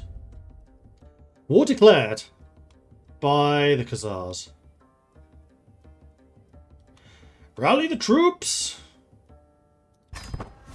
And save the game, just in case.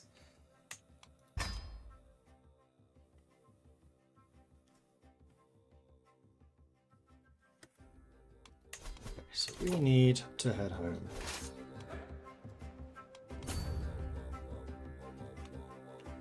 Thankfully we have a level 7 fort, so we should be able to hold that territory pretty easily. My concern is that these guys are going to launch their attack at the same time. So the other thing I think I want to do is these fellows. Oh, I really want to save prestige. I want to get that 3,000.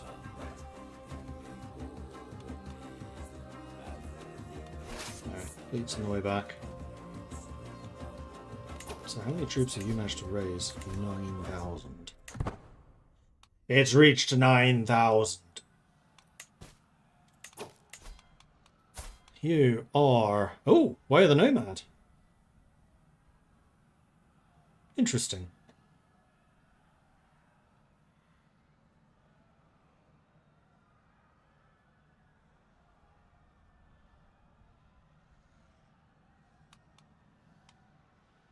So Sif might well be a character that we want to play as later.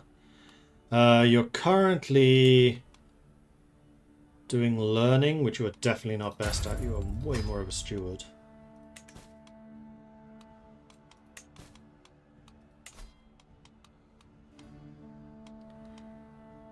Which you, again, are a better person for. Or both. And also take that ransom.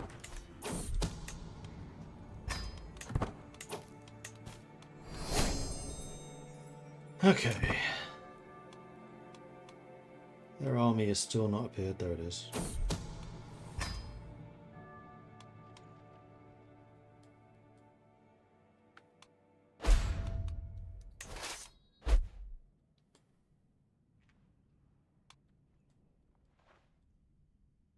So this time I think I'm just going to let them waste troops.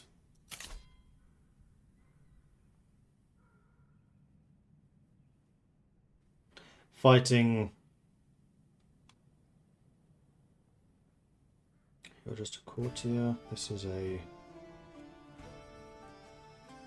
Matrilineal.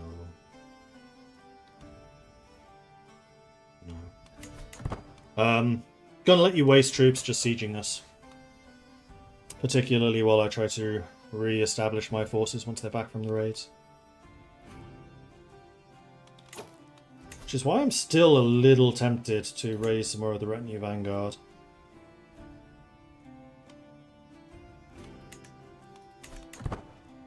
No, I'm not gonna.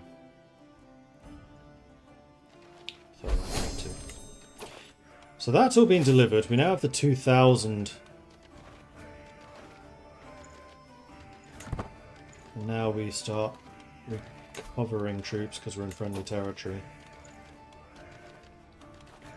Actually, you know what I'm going to do? I'm going to do this. It takes 4 months to return, that's fine. Because what I want to do is station these guys down there. Because they're a lot stronger if you station them. You recover your strength, the levies should start coming in again. And this is also going to allow the knights to do their thing.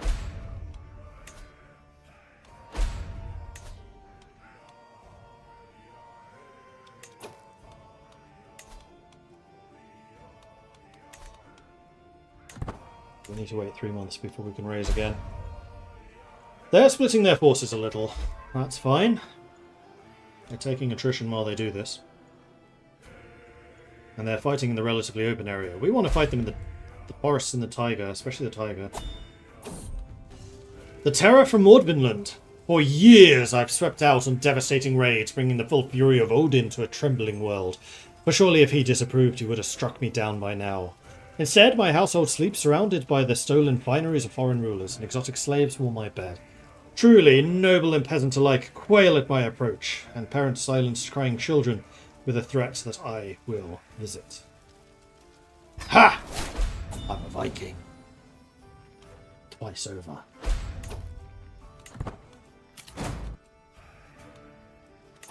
Oh yeah, I could hold court while I'm here. Do it.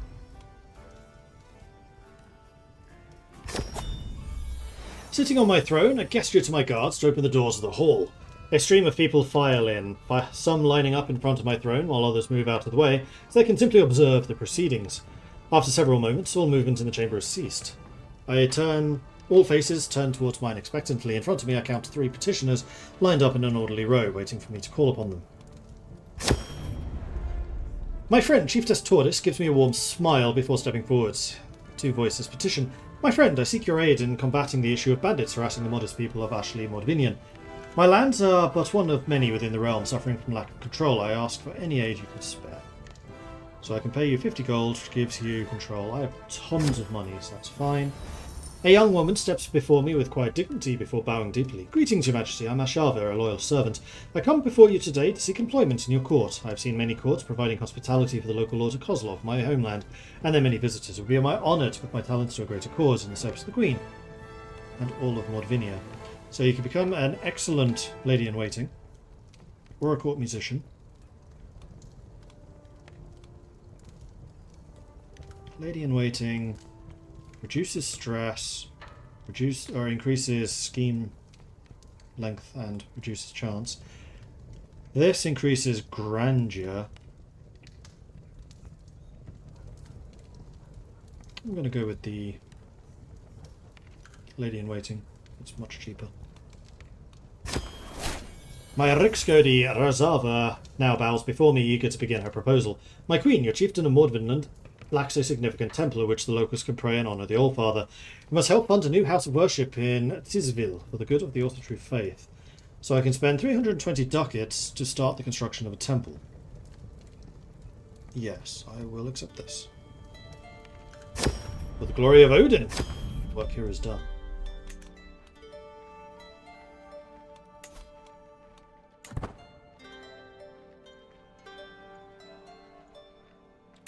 Who's that?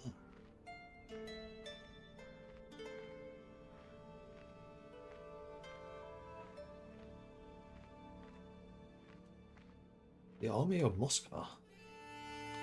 That's a point. Waiting for that time delay to disappear. Okay. Raise the army! Go into war.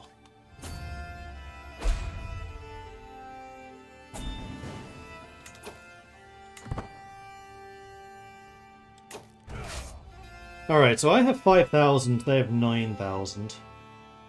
We would have a huge advantage here.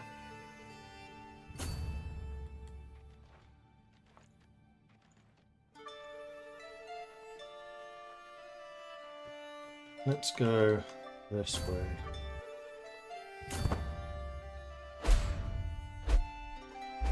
Oh, especially as they're splitting their armies. That's good for me.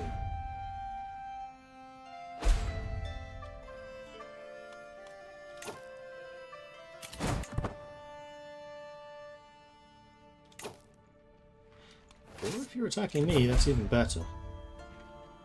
Especially if you come in one at a time, which I think you will.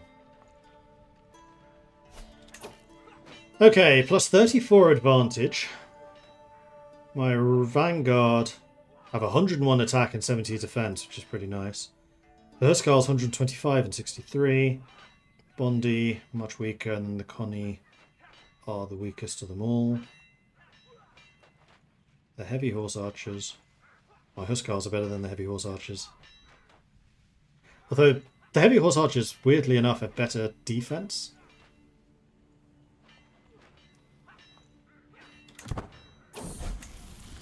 Yorunda has come of age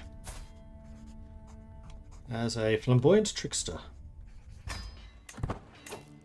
Okay, so you are robust, you're scarred, and you also have Way of the Nomad.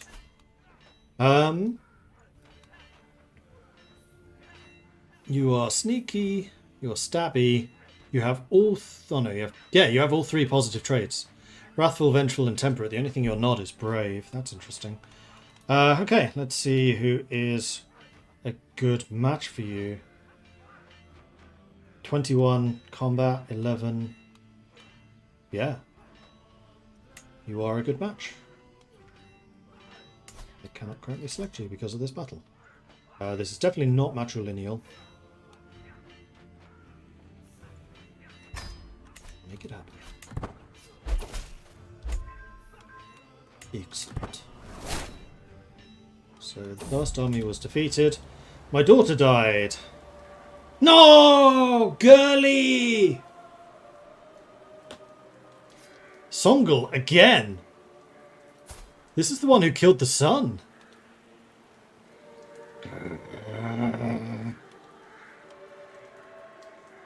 The Princess of Fashion has fallen. Fashion is dead. But the battle is won. Quite a desperate battle. But a hell of a victory. Need a new steward now as well. Damn it! Berengui, definitely the best choice. Although having you getting some experience could also be good. Now that Rikiza is now my heir. The interesting thing about Rikiza is you got Way of the Nomad. Well, actually all of my kids do. You are promoting culture in Kazan. That's fine. I actually want you training commanders again so we can get their combat skill. Although, manage Royal Guards. Knight effectiveness goes up to 58%.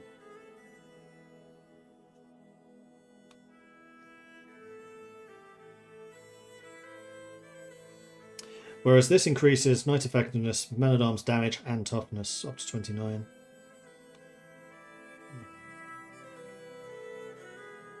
I do rely fairly heavily on the champions. We have 20 of them. With their 225 effectiveness, which could go even higher. Let's see how they performed in the big battle. Wow, we killed 3,000. So the Huskarls killed 1,400 and lost 68. They are kind of dominant. And the Horse Riders lost 2,600. Champions killed 1,200. 2 of them died. Not bad for 19 dudes. Heavy Horse Archers lost half of their number. Killed 1 champion. Levies also did okay.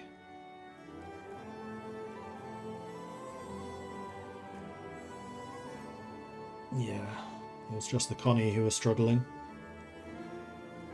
They're not exactly suited to this forest combat, but they still fulfill a useful role.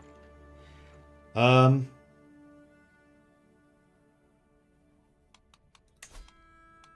no, it's the Huskarls combined with the Knights, so I think training the commanders is still the better option.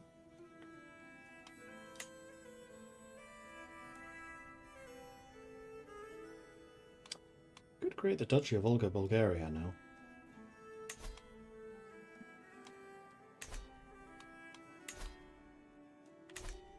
Would get it.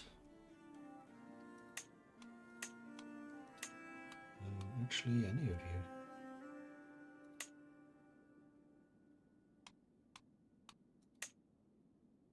Not you.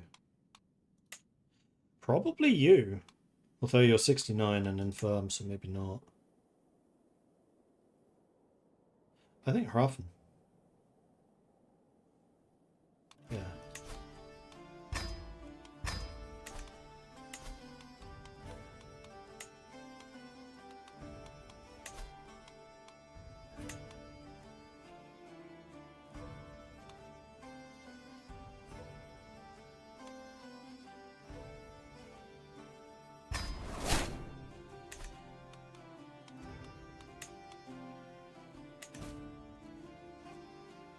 Slowly but surely consolidating the realm, forming the duchies and things. And that has also significantly weakened the independence faction, which is good. Not the intended outcome, but it's an acceptable one. So should we go and siege these back? I think we probably should. Although fighting them on their terms would be really dangerous. So if I see them appearing again, we just run. We want to fight on our terms, not theirs. How's the fascination with onagers going? 8 more years. I want them! Council position. Oh, the marshal died. Well, this would seem... You're a thrifty clerk, you're not even a tough soldier.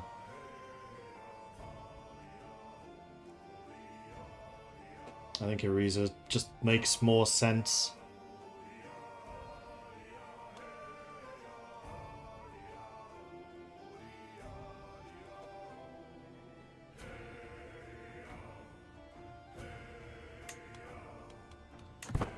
Yeah.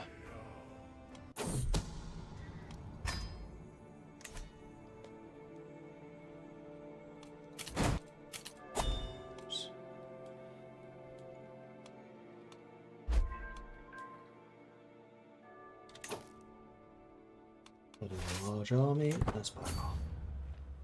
How many people am I fighting here?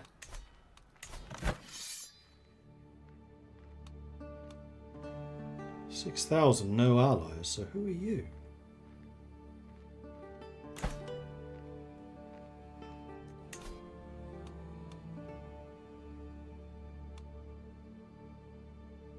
Oh, you're fighting the Khazars. Okay. I'm just going to get out of your way. You probably want to cross that bridge. After my army sets up camp, I hear a commotion from my champion's lodgings. I find Yurander and Jarl Hakr in the middle of a heated argument while onlookers edge them on. So, deliver a speech about unity. I'm going to go to my tent. They're just being silly, okay? You're not even coming for me. You're trying to besiege them there. In which case, I shall continue sieging down there.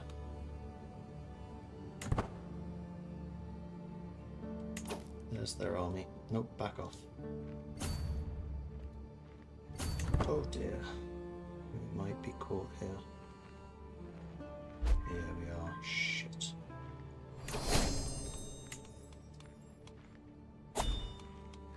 Rakolfa has died, so I'm the only one really capable of fighting here. Living off the land is raid capabilities, but I think what we probably want...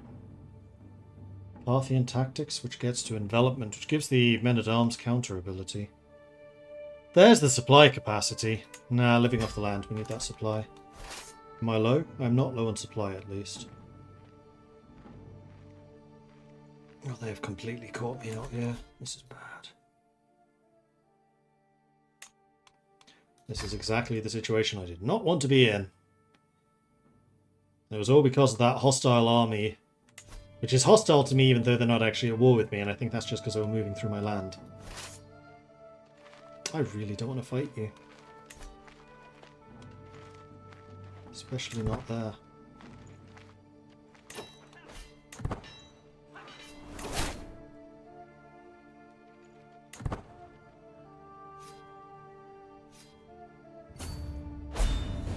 Okay, I did manage to withdraw.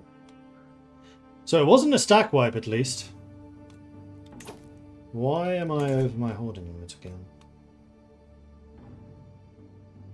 Because my stewardship dropped. Also, I lost a bodyguard. In fact, I've lost both of my bodyguards. Ascar, you can gain some skills. And you're more loyal, so you get the second spot.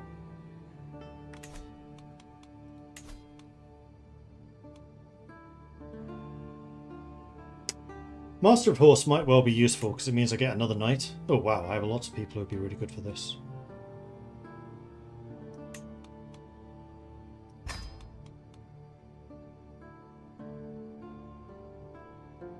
Oh, acts as a guardian for children with that one. I should have a tutor. I should have had this a long time ago. Baldric would be a perfect choice for that too. Personal champion does increase prestige.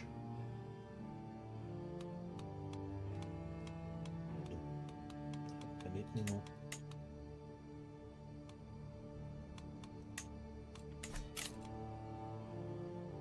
Oh, I lost 1,600. Mostly levies there.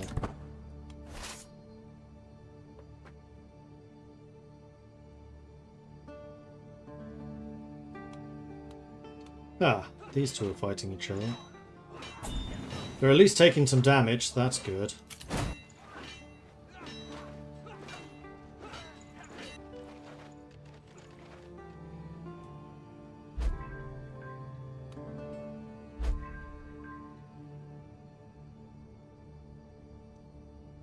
So now let's bring you back to Mordvin so we can benefit from the supply there. We should have more than enough to replenish. And I think that we will regain troops here as well. Don't know whether levies reinforce. They might. You become temperate. Cool.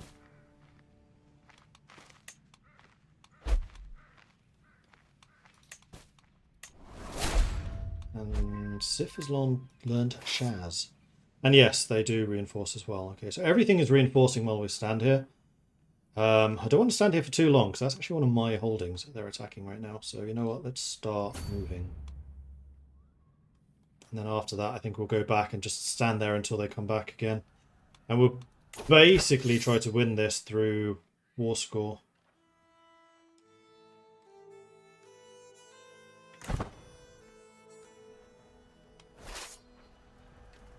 $4,700. We have plenty of supplies. This should be... Oh, we're losing. Another one dead! Not Solon again, right? No.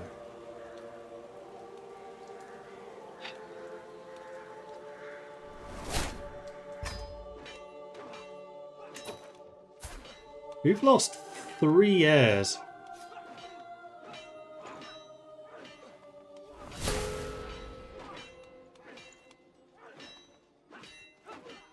I don't usually lose this many people. But how did we lose this battle? What went wrong?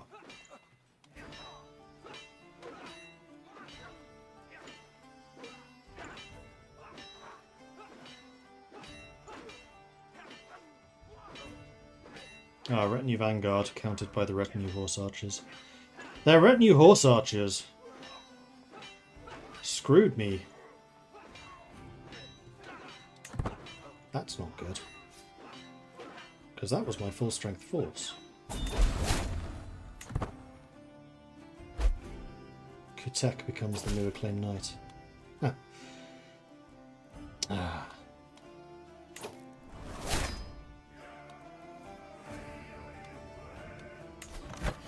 Ooh. Might be quite a few people.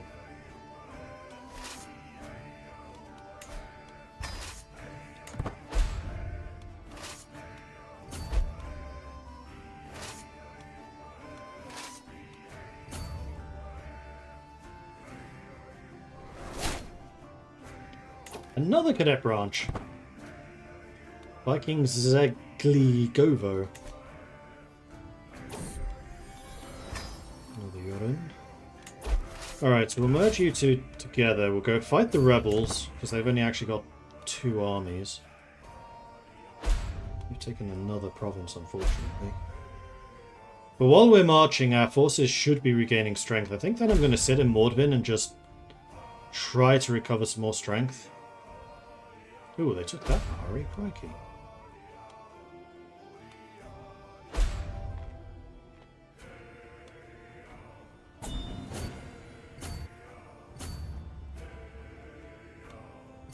I definitely want to take that army out.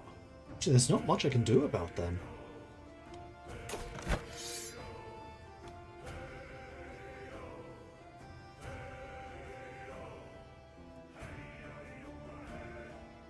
They're going for my kingdom.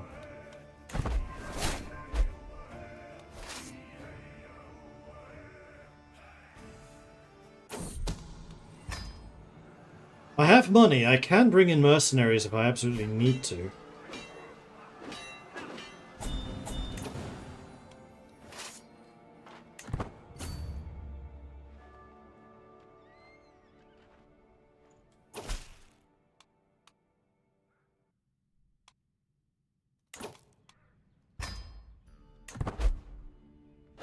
Come all the peasant uprisings.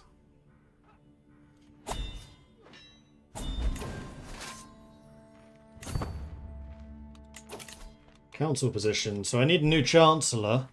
Hafen, thankfully, is quite a good chancellor, so we'll bring you in. Let's have you doing domestic affairs, because I really need to settle that. A new steward can be Berengui.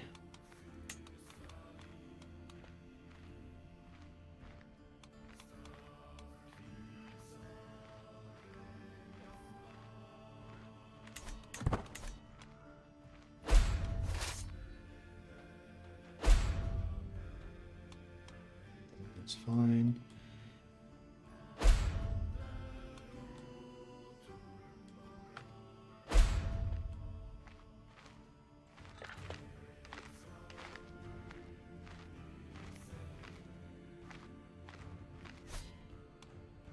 Crush that army.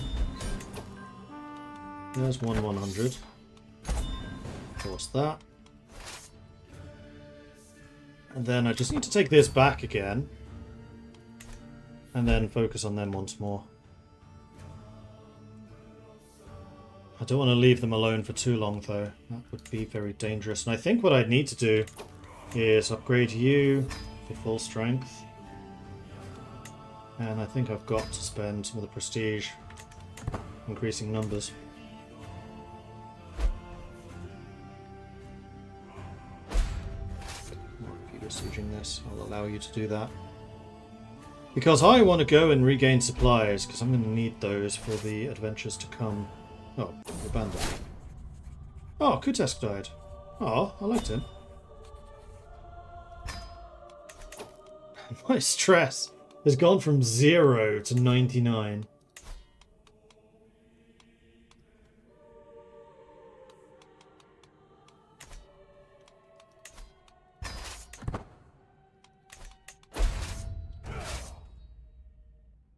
I'm still losing.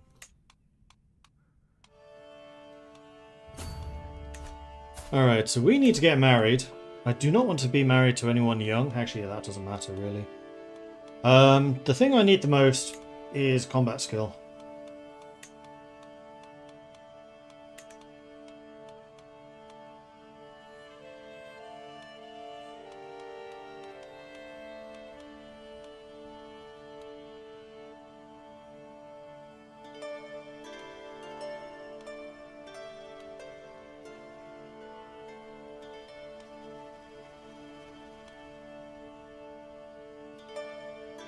A martial commander and a claim knight. You're already proving to be very loyal. Ah, you can't be my marshal then. That's fine, she can.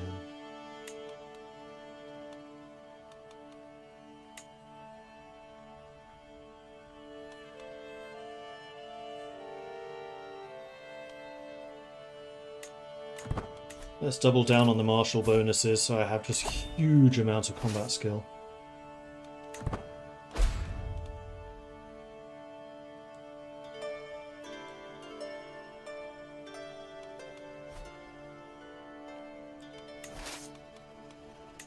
We're still losing supply here.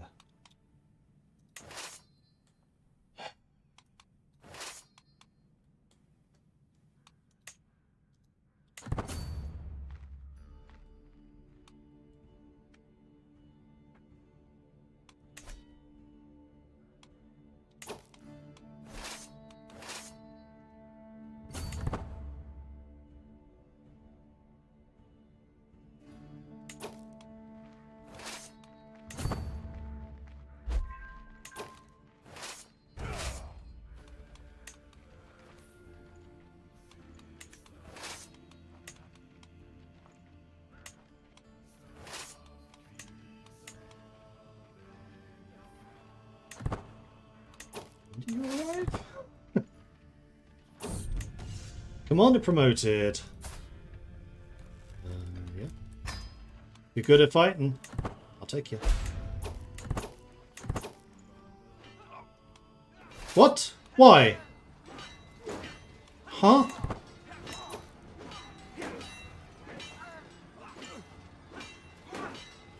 What the hell? What about the other 4,600? Hello?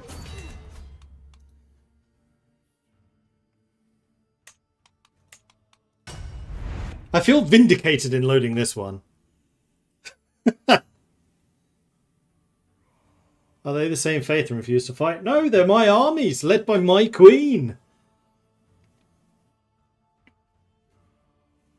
There's literally the royal army that's not fighting.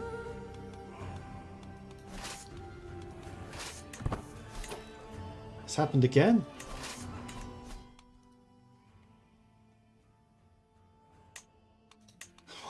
I think it's because they arrive at the same time, so it doesn't recognize that there's something else in that province. But I'm not going to suffer the loss of an entire army just because of a bug. Thanks. Ah, it's annoying that I'm not able to replenish troops, though.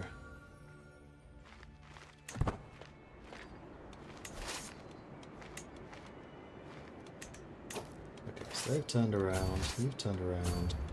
You're being led by Ivar. You're being led by... Sure, that person. And you are being led by the Queen. Got another 2 champions we can bring in. Do we have anyone that's going to increase movement speed? Yes, we do.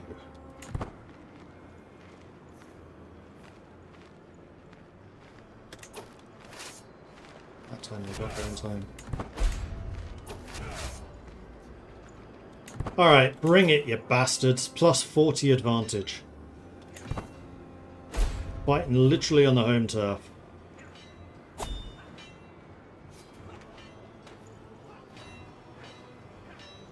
So the Steppe Raiders... Oh, they're being countered by the Bondi. Huh. Heavy Horse Archers, they have 600 of those now. My Retinue Vanguard are not fully counted this time. My Huskars are insane. Bondi are slightly counted and Connie completely counted.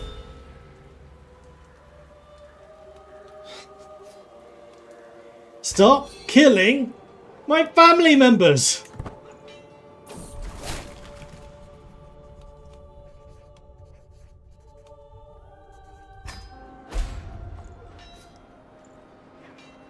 Grrr!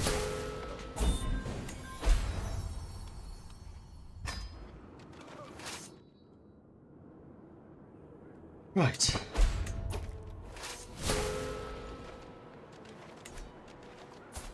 Let's try and get married again. And now I also need to find another fighting dude.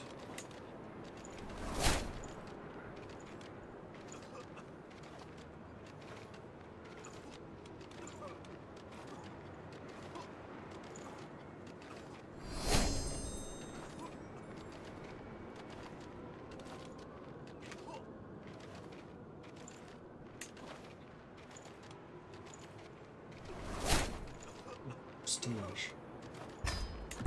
This time it does matter, and yeah, you are butchering my people. Thankfully, Songol?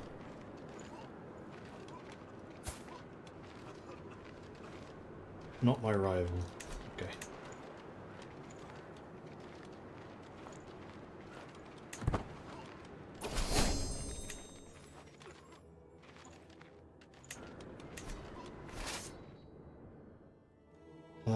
Right. What I need to do is siege this. No, you know what I need to do? I need to split this army off. I'm going to put just the levies with someone who hopefully is good at sieging. I have nobody who's good at sieging. Fantastic.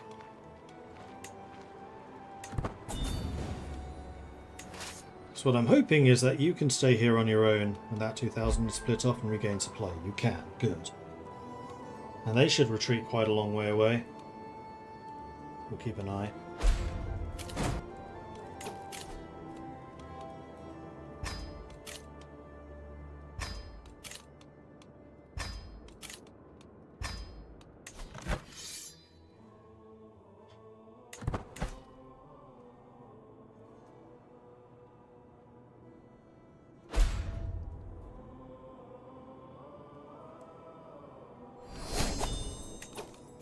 Star perk.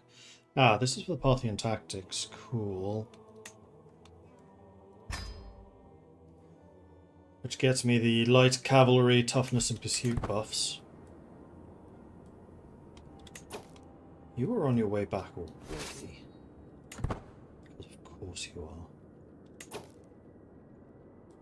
Going for them. In case I cannot afford to stay there. Back off.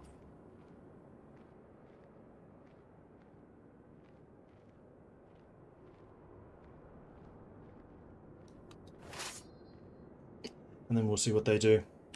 But I have at least had time to replenish my supplies at least a little bit. I'm hoping that they just come straight for me. How is my pool of commanders looking at the moment? A little low.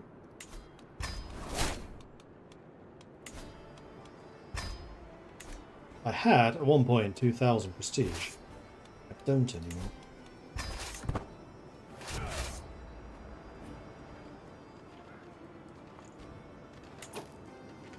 Well, they're coming in again, and every time they're doing it weaker and weaker, so I should be slapping them harder and harder.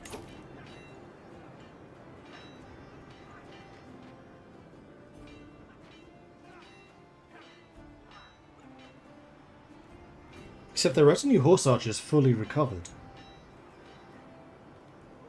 So did the steppe raiders. And the Druzhina.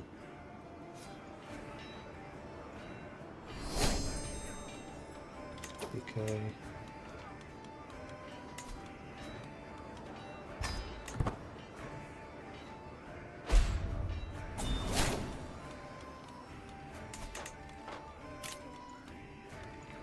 Okay, so I killed twice as many.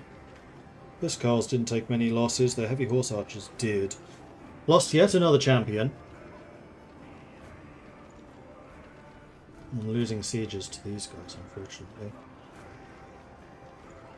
I think I just need to go and kill that army, then that war should be over.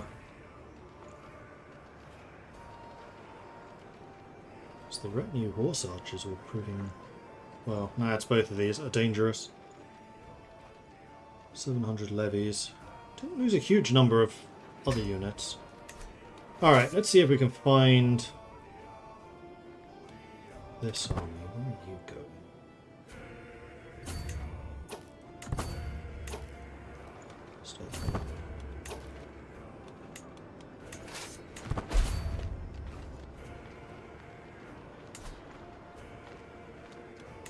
Something which I had forgotten is the marketplace is increasing the supply to every barony in this county, so I can actually just stay here and recover really strong. Any tips on keeping settlements happy?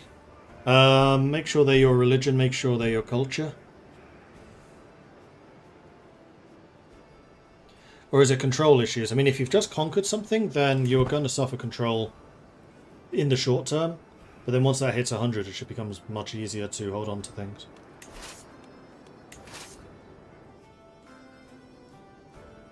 Still sieging. You have an army right there. Catch it.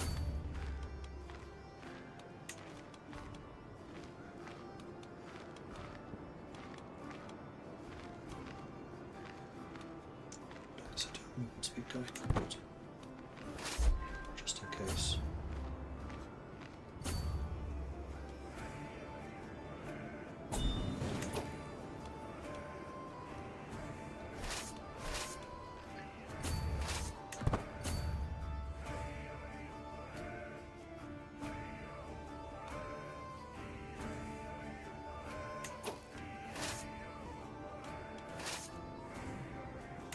Troops. They have 500. I should be able to take this.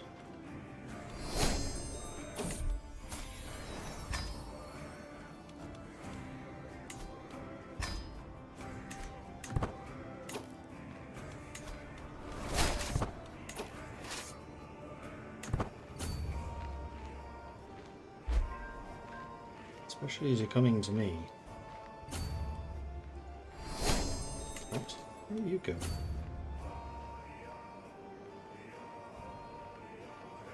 Oh, you're marching to the river. You're going to try and sail away! You bastard! Alright, back off, because these guys are on their way.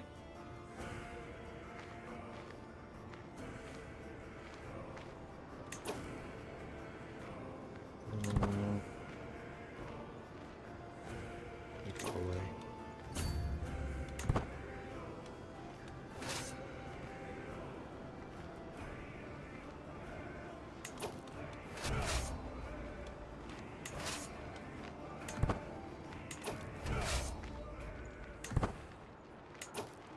Going to have the defensive buildings buff this time, unfortunately.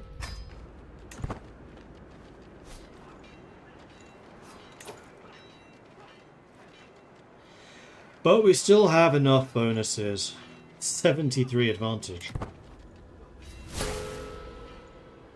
Oh, I was wounded this time. They got me!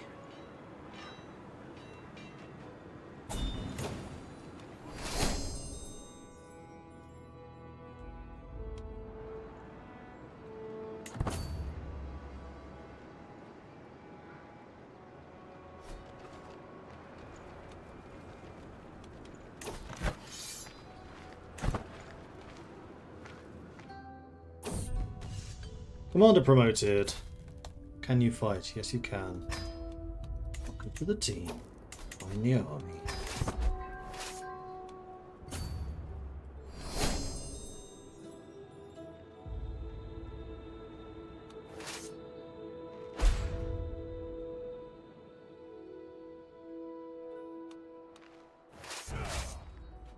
I'm very nearly out of prestige, which is not good. Fort Granger's gone back up to 3rd level, that's good. Oh, that comes with the loot capacity and raid speed. Nice.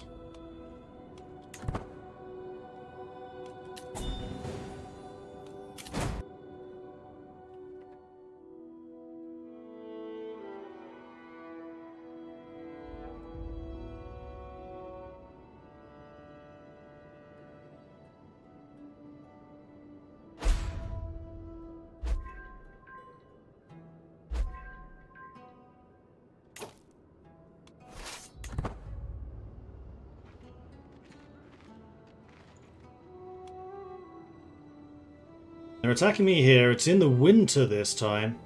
Well, snowy. Although I'm not seeing the snow modifier.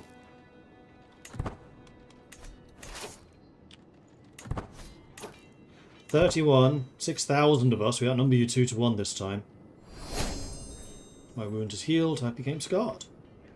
Cool.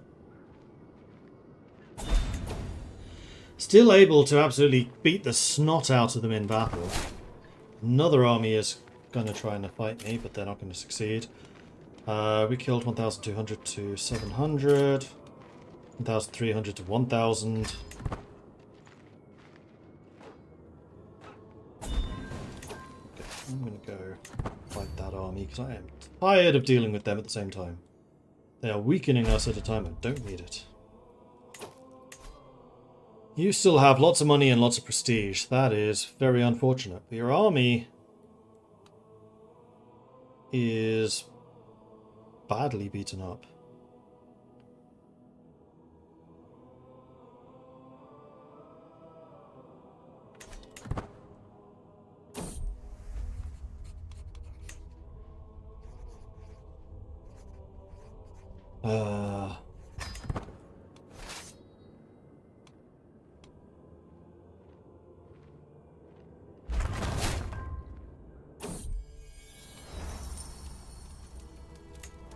Nice. Ritskodai Rabzava excitedly enters the halls. My queen, I bring word of the completion of Tisvil's new temple. The faithful of Mordvinland may now honour Odin in a place worthy of his divinity. Excellent. So we just got our temple here, which I need to assign somebody to. How did I do that last time?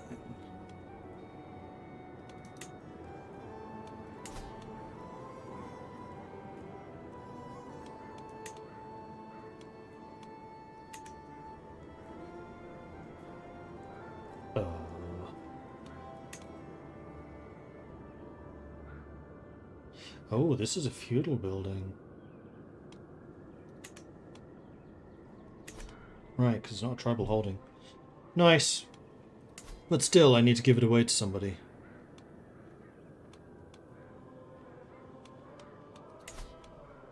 Could have sworn it was an option in here.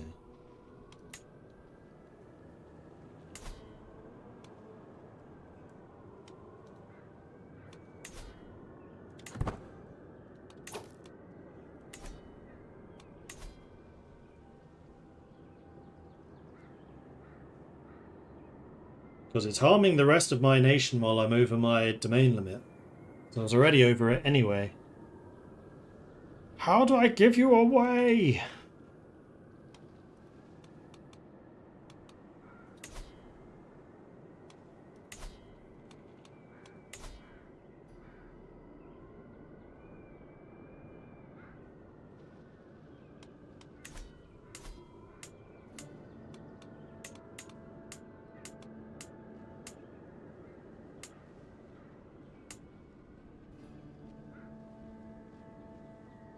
What am I missing?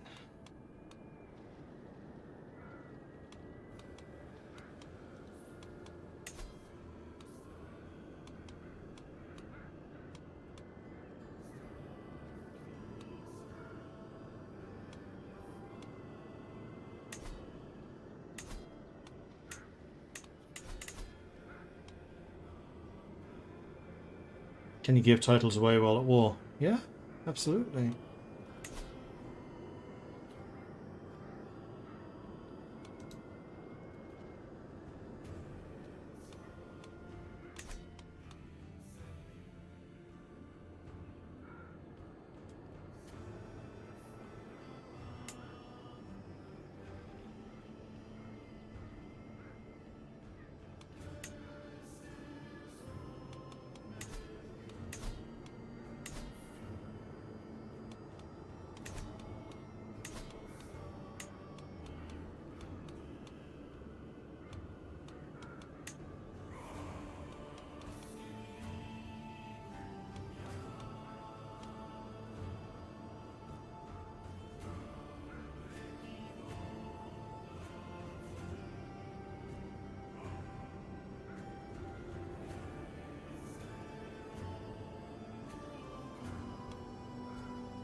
You cannot grant this title. It should be leased out to your court chaplain. Seek one for your council if you do not have one.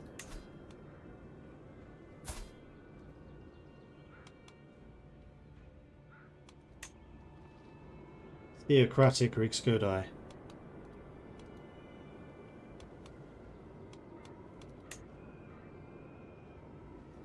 Eh.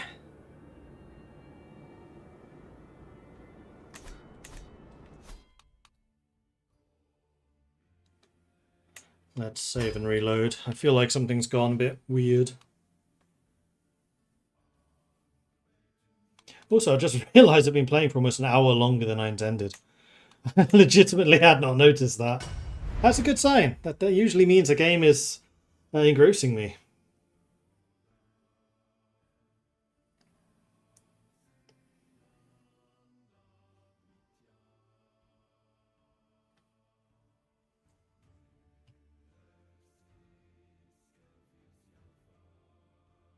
Come on.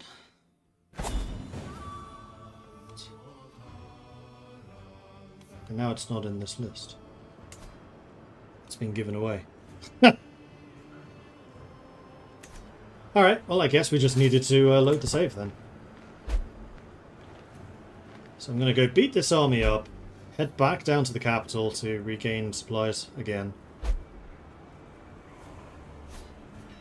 And then beat up the invaders some more. There's the victory in that one, which gives me a big old chunk of my territory back again. And now I can focus entirely on them. But they just keep coming back with more. Leave me alone.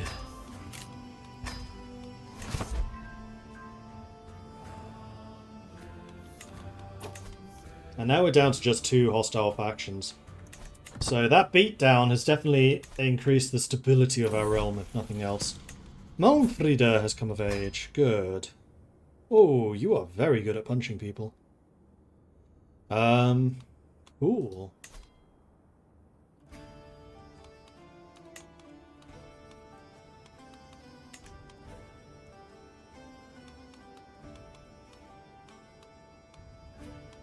And this person would seem to be a very good choice for you.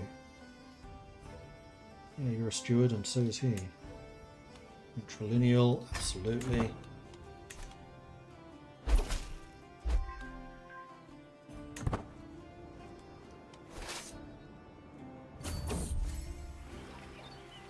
Beg Chepper's friendship. While his numerous attempts to curry favour have not gone unnoticed, I can't feel but irritated by Chepper's sudden interest.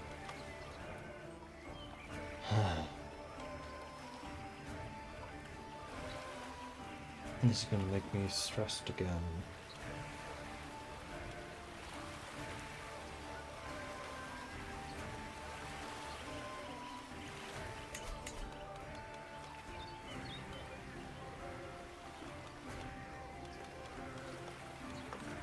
What you can do about it. So I'm going to stay here in Charla and see if he actually tries to cross, because then we have the major river crossing as well. Nope, he's just going to try and siege. Okay, that would definitely need to go and stop.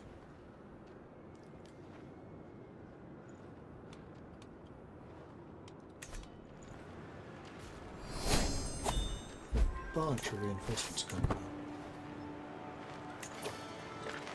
Martial perk unlocked. Envelopment. Men-at-arms counter. Yes, definitely. And then we get sappers, and then finally strategist.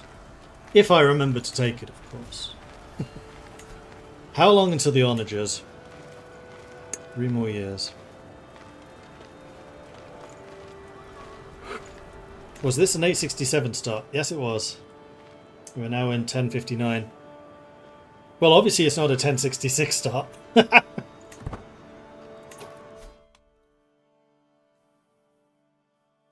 Did I see I'm no longer the dynasty you had? What?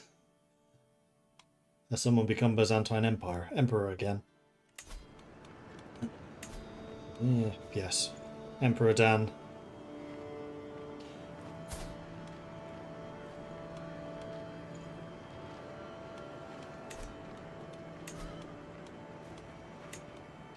Second.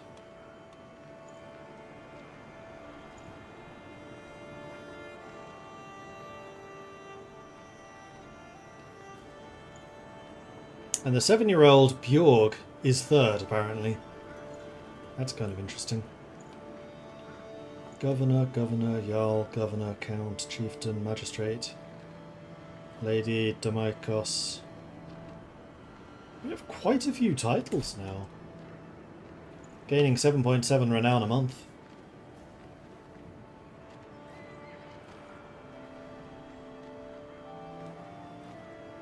An emperor, a king, a duke, a count, a king by marriage, and a duke by marriage.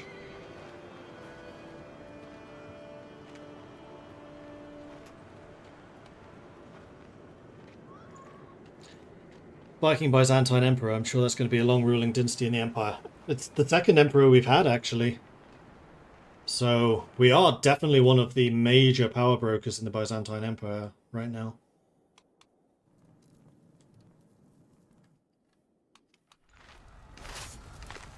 Alright, let's go punch the Khazars once more. Eee, only a plus 12. Is that river crossing counting against us? No. I just have a 47 combat person. I mean, we have a 52, but still. And we're losing! Oh, oh, oh. No, we're winning! Fallen rival. Good.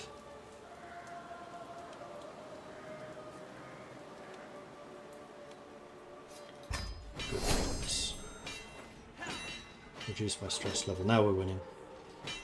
This was probably down to the champions, honestly. Yeah, we had 200 people still standing at the end of that fight.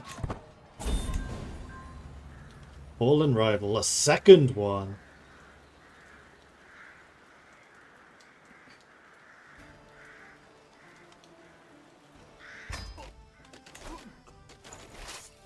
Oof.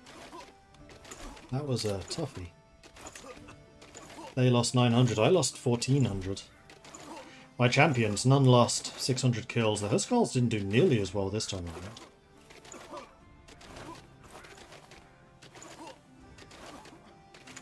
It's because they keep on rebuilding those two.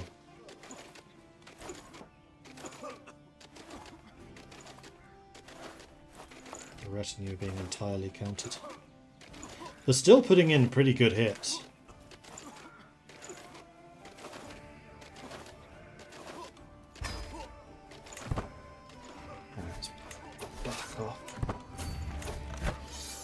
We are positive on the war score from battles now. Very negative on the sieges. But at least we didn't just lose another one. It's time for your Volga Finnic lesson. I wake up in a sweat after a grueling nightmare, where an owl was constantly following me and testing my knowledge in the Volga Finnic language. A symbol of wisdom in some cultures, the feathered fiend was stalking me throughout the night. I dreaded disappointing it. Perhaps there is such a thing as too much knowledge, and this dream is the result of the stress I feel in keeping my skills sharp. I forget Volga Finnic, or I have another stress. I remember struggling quite hard to get Volga Finnic. No, that wasn't with this character, that was with the previous one. It's annoying because the Mordvin language is Volga Finnic. Great nod to Duolingo. That's true. For some reason I was thinking Harry Potter, but Duolingo makes way more sense. But I don't want to have another stress crash out. But anyway, I am going to end the stream here because I am getting rather hungry. So thanks everyone for watching. Hope you've enjoyed this. If you have, be sure to hit that follow button to get notifications when I'm live again in the future. If you've really enjoyed this and you would like to support the channel, then please do consider subscribing. Helps the channel out, lets me do more of this kind of content. You can, of course, check out the Patreon at patreon.com/MordredVikingWise.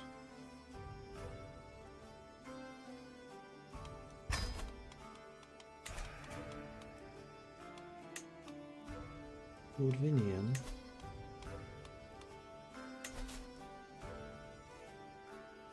Oh, it is Mordvinian. Okay. Yeah, so thanks everyone for watching. Hope you've enjoyed this. If you have, be sure to hit that follow button so you get notifications when I'm live again in the future. If you've really enjoyed this and you want to support the channel, then please do consider subscribing. Helps the channel out, lets me do more of this kind of content. You can, of course, check out the Patreon and all of that stuff. It's Mark Mordred. Thank you for that, Valiant. I'll be back again in an hour, so 6 PM Central European time, where we will continue this madness and try desperately to hold on to the throne of Mordvinia. Battered and bruised as Queen Skuld Spjadnesdottir now is This has been a bloody campaign. Bye-bye, everyone. Bye-bye. Actually, we should raise them. Let's see who's streaming.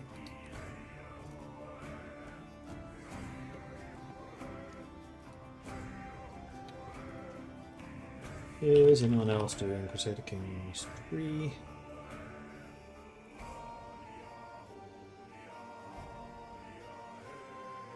I am the biggest streamer doing this right now.